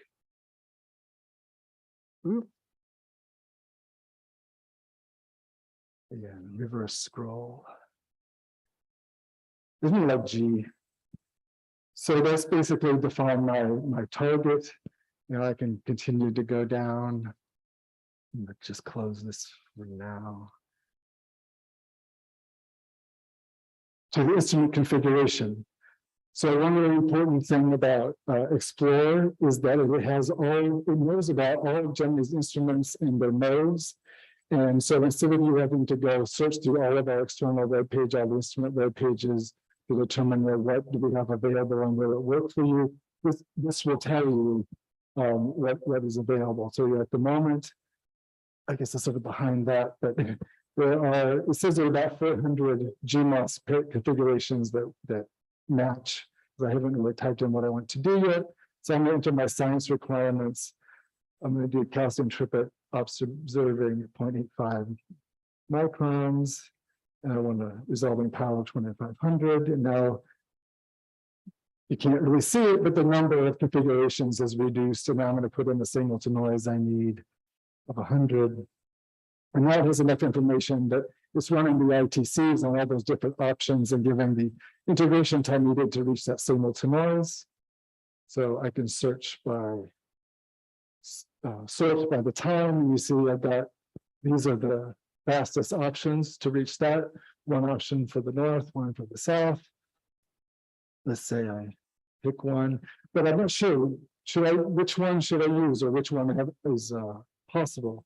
And one way I can determine which one is the best is to look at the visibility. So I'm going to bring up the elevation plot here, and I could expand this a little bit to make it more visible. First, I'm going to, there's lots of information. As you can see, it has options to parallactic angle. There's the sky brightness calculations, which I'll turn off for now. So this is showing for tonight. It's the elevation as a function of time, and I can actually switch between local time, zodiacal time, UT time. I can also switch days, going back and forth with these little arrow buttons, or I can bring up the calendar widget and select another day. It gives the calculation. So that's just for a given night. I can also look at the visibility of a semester by switching here from night view to semester view. And then for semester 22B, it's showing hours visible at a night versus date. So that's looking pretty good. I'm going to go back to night view for now. So this is the visibility at Gemini North. Actually, if I click on this observation for Gemini South, you see it's flipped this to GS. So you see the visibility at Gemini South. Obviously, given the definition, it's better in the north. So I'm going to select Gemini North. And I'm basically done. That observation is ready. Behind the hood, it was created a sequence that will reach that signal to noise. And if you don't need to make any other specific changes, this is ready to be submitted. There's no need for any manual observation checking, phase 2 checks. And you can see that by looking at this beginnings of the advanced configuration panel. We're actively working on this. It's not complete, doesn't have all the fields as I showed in the markup, but this is the place you get to view the sequence that it created. So at the top of that table was the acquisition steps, and in the same observation, of the science steps with science and the associated flat. And you see there's a wavelength. This one does, yeah, there's a wavelength there as well. Again, in the advanced panel, you'll actually, if you need to, you can change some details of that. As long as you're looking in the advanced panel, the sequence will still be created automatically with no manual checks are needed. There's also, if you remember, eventually there'll be a way to actually edit that table of sequence steps. But once you do doing that, then the program needs a manual check. Okay, so I'm going to go back to. Oops. Close this. I'm going to go back to simple configuration. Now I'm going to play a little bit with the constraints. You know, this observation could be done, but maybe I want to relax the conditions a bit so that it's more schedulable.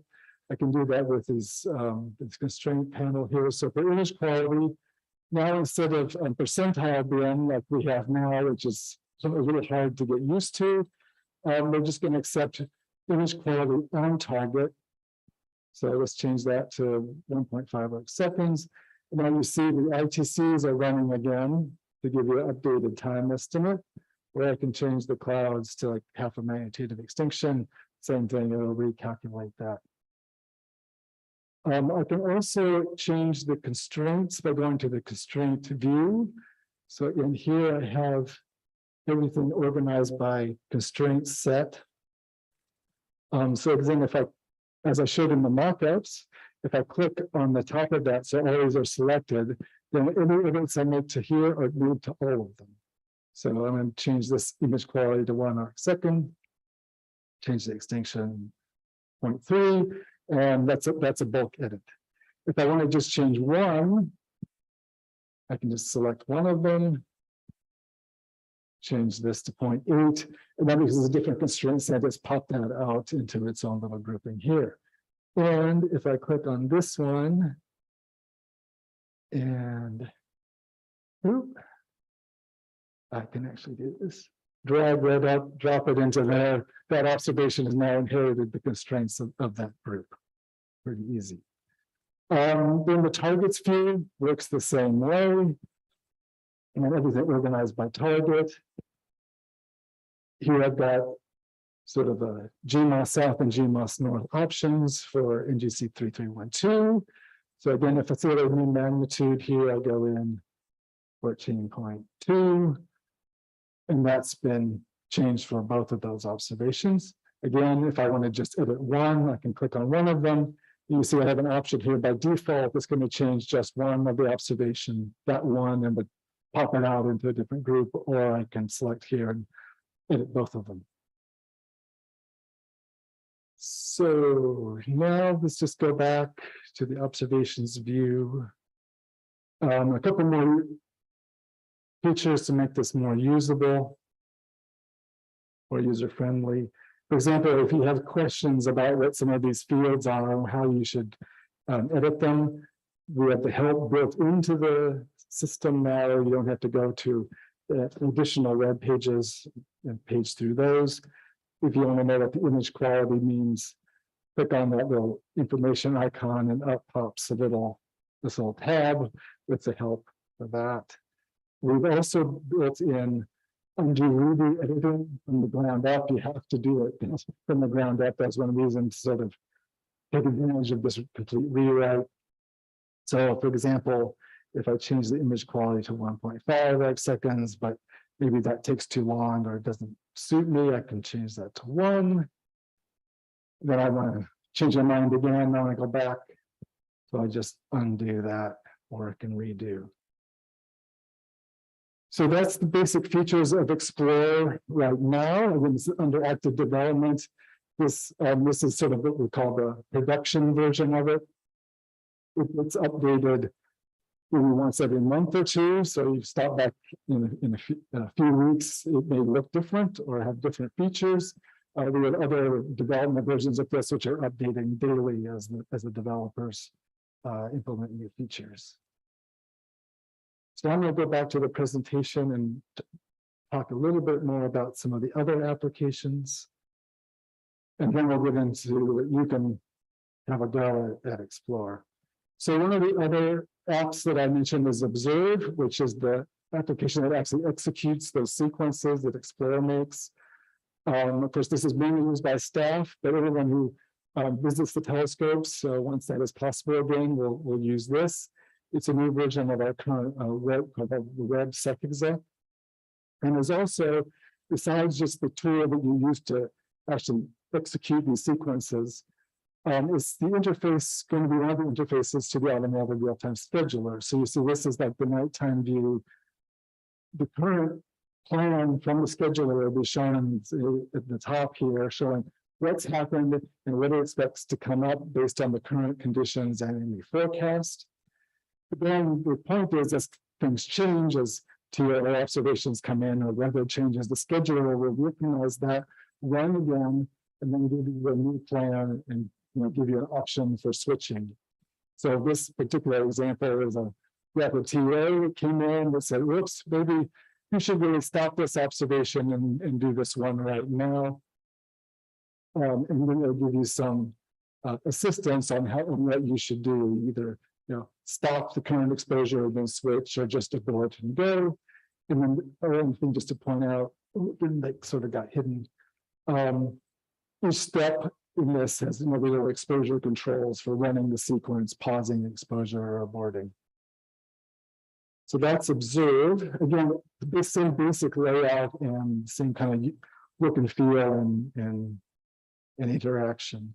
Then there's Chronicle, which is the logging tool, which people will use extensively. That's when night and observing logs, so the observers will enter the comments on data sets or comments at any particular time while the observation is going on. And these comments are related to data quality assessment. So this is where you get your obs log. So you go in here, say I want the log for this program on this night, and it will show you all these details of what happened. Also for the Gemini staff, it provides a nice view of what happened on a particular night, where there are errors or faults and the weather loss, and you can do the time accounting easily there. I also envision maybe it'd be a useful communication tool between day and night staff. So the timeline, obviously Explore and Observe are now under development. This Chronicle tool, we hope to start developing sometime this year, about a 9-month development time. We expect to have Explore and Observe ready to do full GMOS long slit support by about September next year, which will allow us to start doing some early science. So we have these sort of early science test phase, which we call XT1, and we plan to do a special call for proposals for GMOS imaging and long slit about October next year for observing in January 2024. So we'll have a special call for a certain number of nights. We'll use Explore and Observe just on those nights to execute those programs, put it right through its paces, end-to-end test, and then continue with the development of the other modes and refining the features. This next phase is called XT2. So as each instrument gets supported, we want to hopefully, we were asked for some of the existing programs to be converted to the new system, try to give some incentives, maybe in time or other things for that. Until we're ready, should be complete by June 2025. And the system certainly has to be ready for Scorpio commissioning, and we want it to be all online by the time the Rubin alert stream starts up. So as we become more feature complete, we are wrapping up community testing. This is one of the first of those example of that. So besides just putting it through its paces and playing with it, eventually we'll be probably asking testers to fill in some questionnaires about specific features, do some mock use sessions, maybe some use interviews and quantitative use testing. So we compare the similar things that we did with the current OCS and make sure we're actually making improvements and good ideas for refinements. So it's good to see so many people here who at least have some interest in this. If you want to keep doing this, please let us know. So now we're at the interactive use part, but maybe I should pause to see if there are any questions on what we've gone through so far. Anything online? Okay, then let's dive into this. Okay. Oh, yeah, sorry.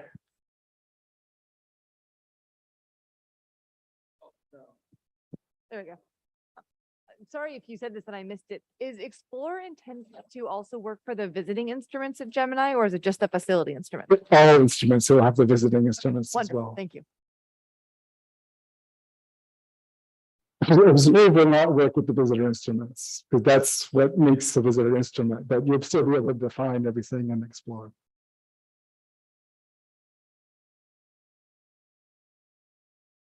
Okay, so then we can have, you can have at Explore.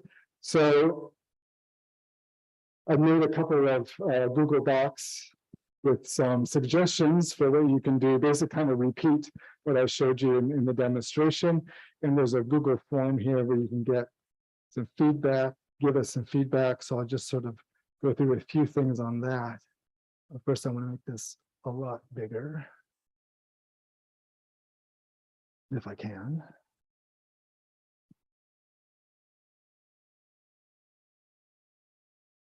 Oh, I see why. Okay, well, I'll put the links back up there so you can navigate to them, but I have most of the information here on the slides as well. So there's the URL for Explore, explore.gemini.edu. A couple of things to note is that right now we're using in-memory database, and everybody can see all of the programs in the database. So you can see, what I did in that first program. What I suggest is that everybody wants to try this out, make their own program, that's possible, and then do work in that. So you're not really writing over other people's stuff. So if you go up to guest user and manage programs, you can click on plus program and then type in a name like, and then you can work in that. Everyone else will be able to see that too, but that's okay, because sometime tonight, Heroku, which is the platform I use to run all this, resets itself, and because this is all in memory, it gets wiped out and reset every day. Just so you know that's what's going to happen. So then there's this Google spreadsheet where you can enter your name and any comments you have. I've got a couple of suggested exercises here. Basically, just go through the various features, log in with Orchid if you have one, create some observations and edit them and move them around. And if you really want to, there's a timed activity. So see how long it takes you to create this observation. We did this test with some people with the current OT, so we can see if it actually is faster with Explore. And so then I'll just leave this up so you have the URLs and that you have at it, and I'll walk around and just answer questions and see how people are doing.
Yeah, all the instruments and at least have an engineering experience. That's needed just to do that.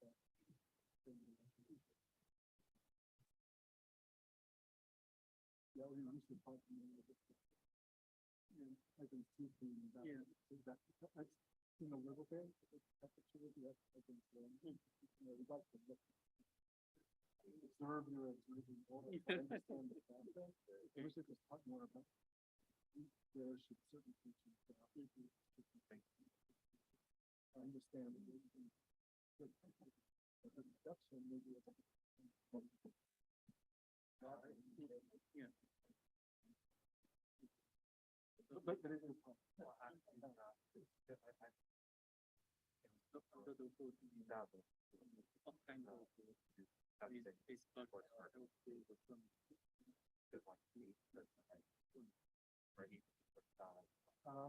yeah, all this is running in AWS. I'm not sure about how much containerization. I think you probably are, but that's more the question. Okay.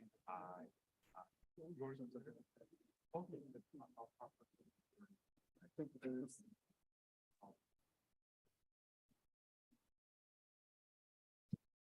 I guess you can. Yeah, all this stuff is almost like stuff. Okay. And front end. Front end is. Yeah. JavaScript and what there's a package that will like convert Scala into JavaScript. I see. But with also that is I think really robust, but requires specific skill sets. So we're actually taking it out. Opening it up a little bit, so maybe have different front ends.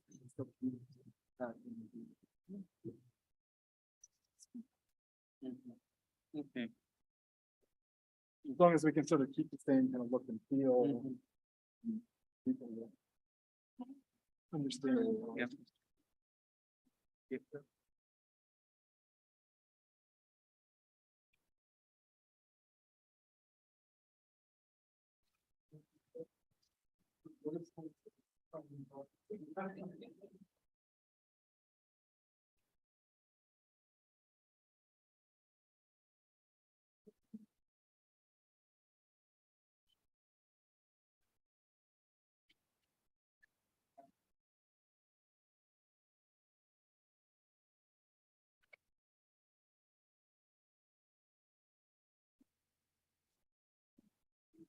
Hello. Look good. Any questions? Yeah.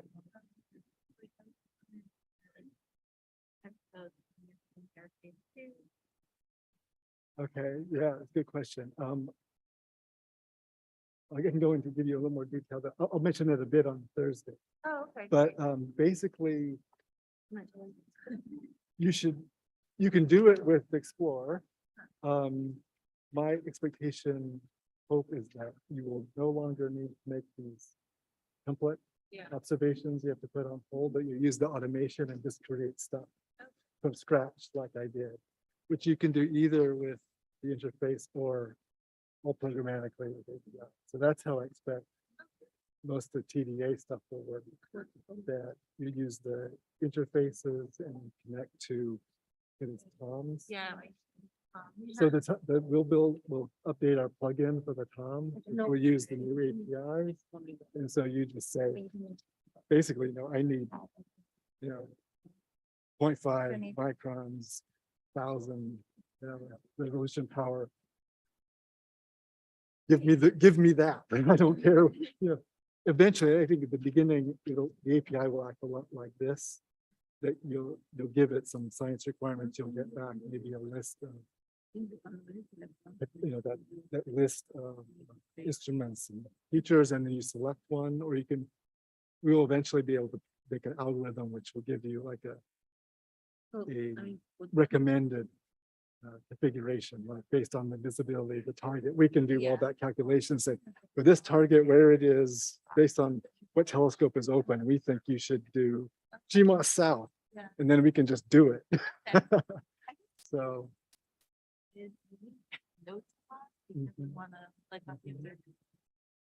that's this up here. So we still have that.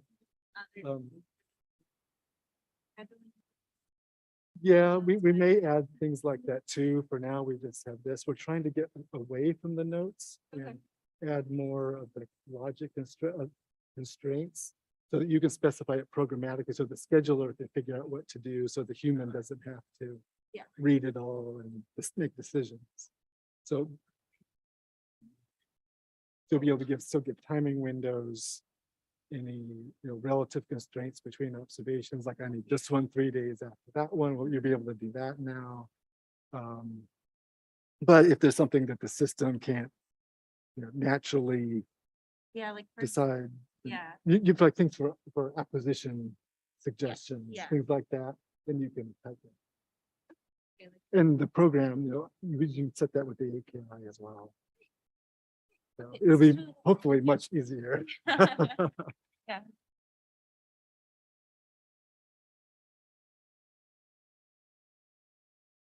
You could, yes, because we still have the internal user priority, like in the OT, the low, medium, high. We'll probably have something like that. So you could have an OR group and set one to high and one to low. It would take that. I am Very good. but when we are in the Spanish, no,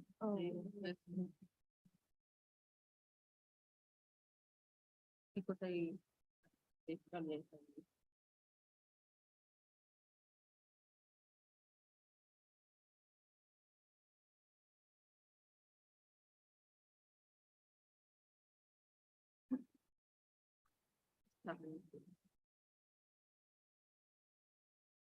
Right now, they don't have the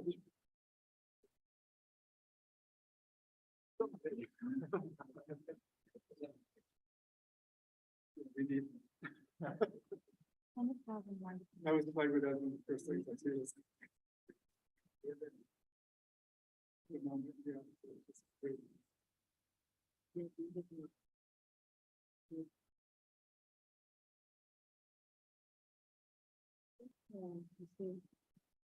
But there is no update. And the problem when you play.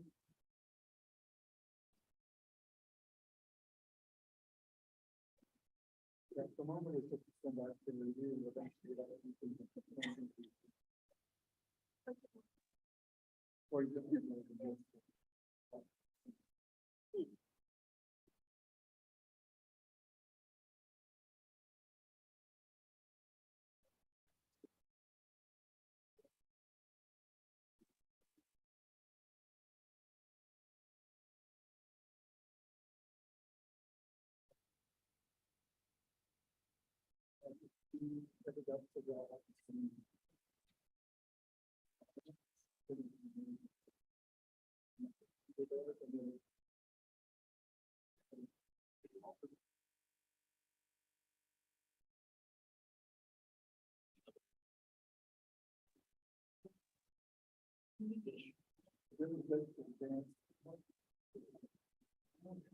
We're going with the configuration set up in one.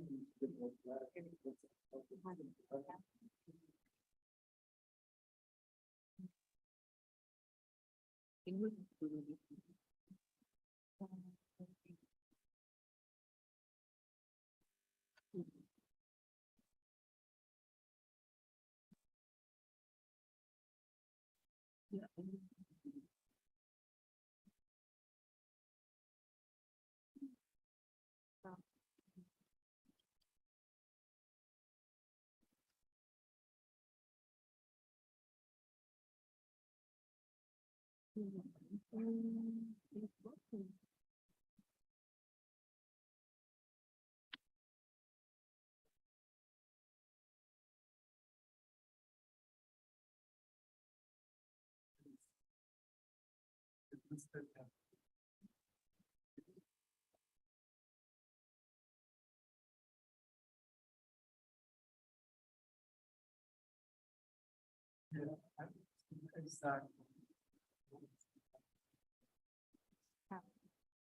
there.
Yeah, actually,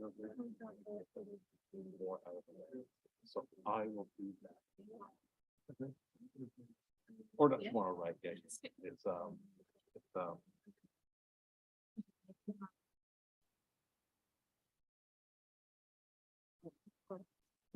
Yeah. Oh, I don't know what the deal is.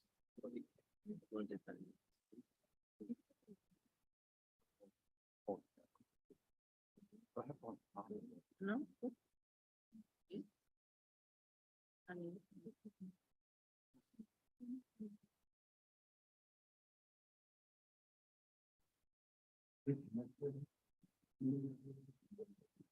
That is. And actually, right when I went into the office, like.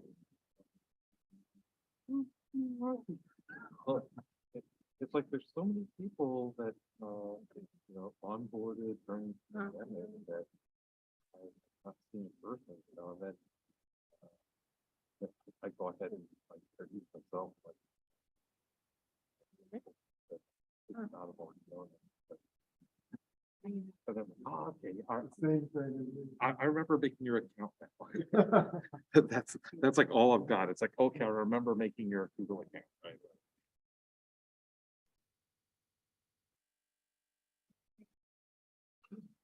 Oh, they took the pump.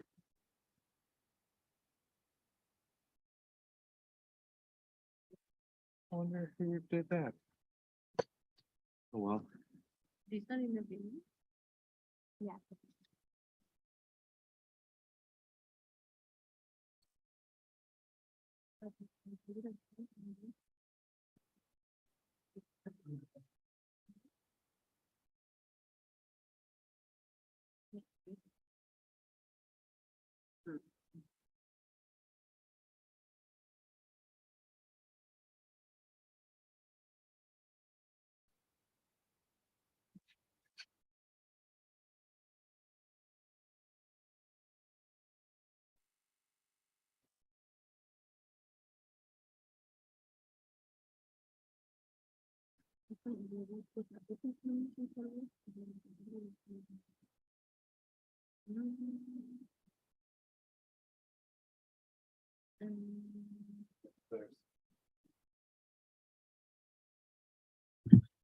Okay, for anybody still left online or whatever, thank you for attending. I'm going to go ahead and close down the broadcast, I guess.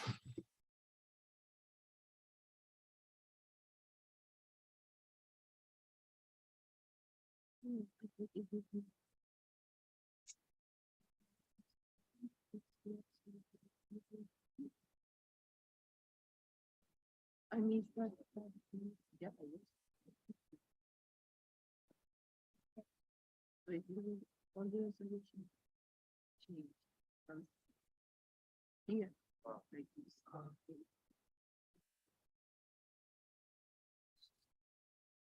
And I put the resolution. Then you put here and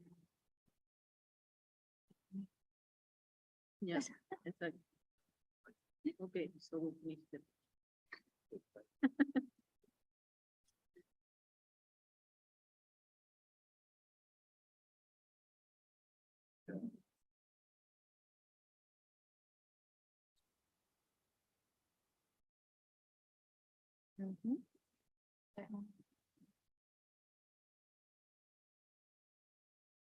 So, Ryan, I wonder how the observations once they are made, they are going to appear also here, like in the OT, the observing law.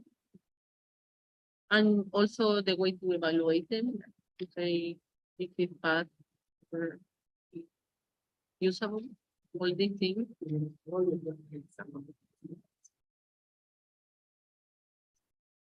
Mm-hmm. Okay.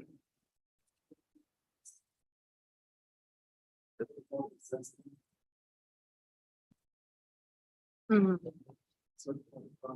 Okay. Okay. Yeah.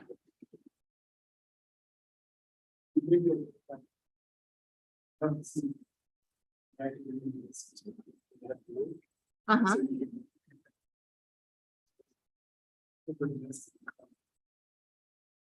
Yeah, exactly. I think you have to.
Oh, okay.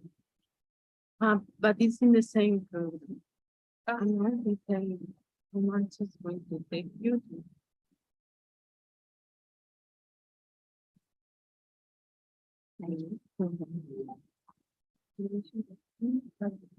What is configuration? Or the configuration. Yeah. I think it's weird.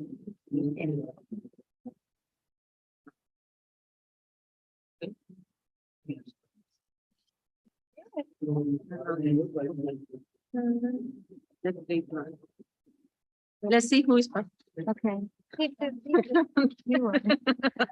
No, I don't like this thing. I've got 9% on my computer. Oh, God. And 2% on my brain. Yeah, I don't have the. I'm just copying information. To the unit.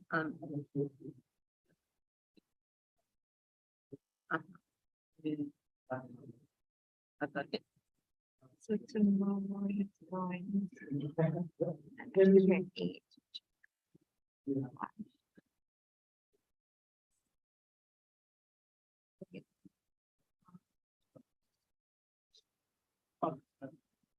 Yeah, I just. Oh, it's okay.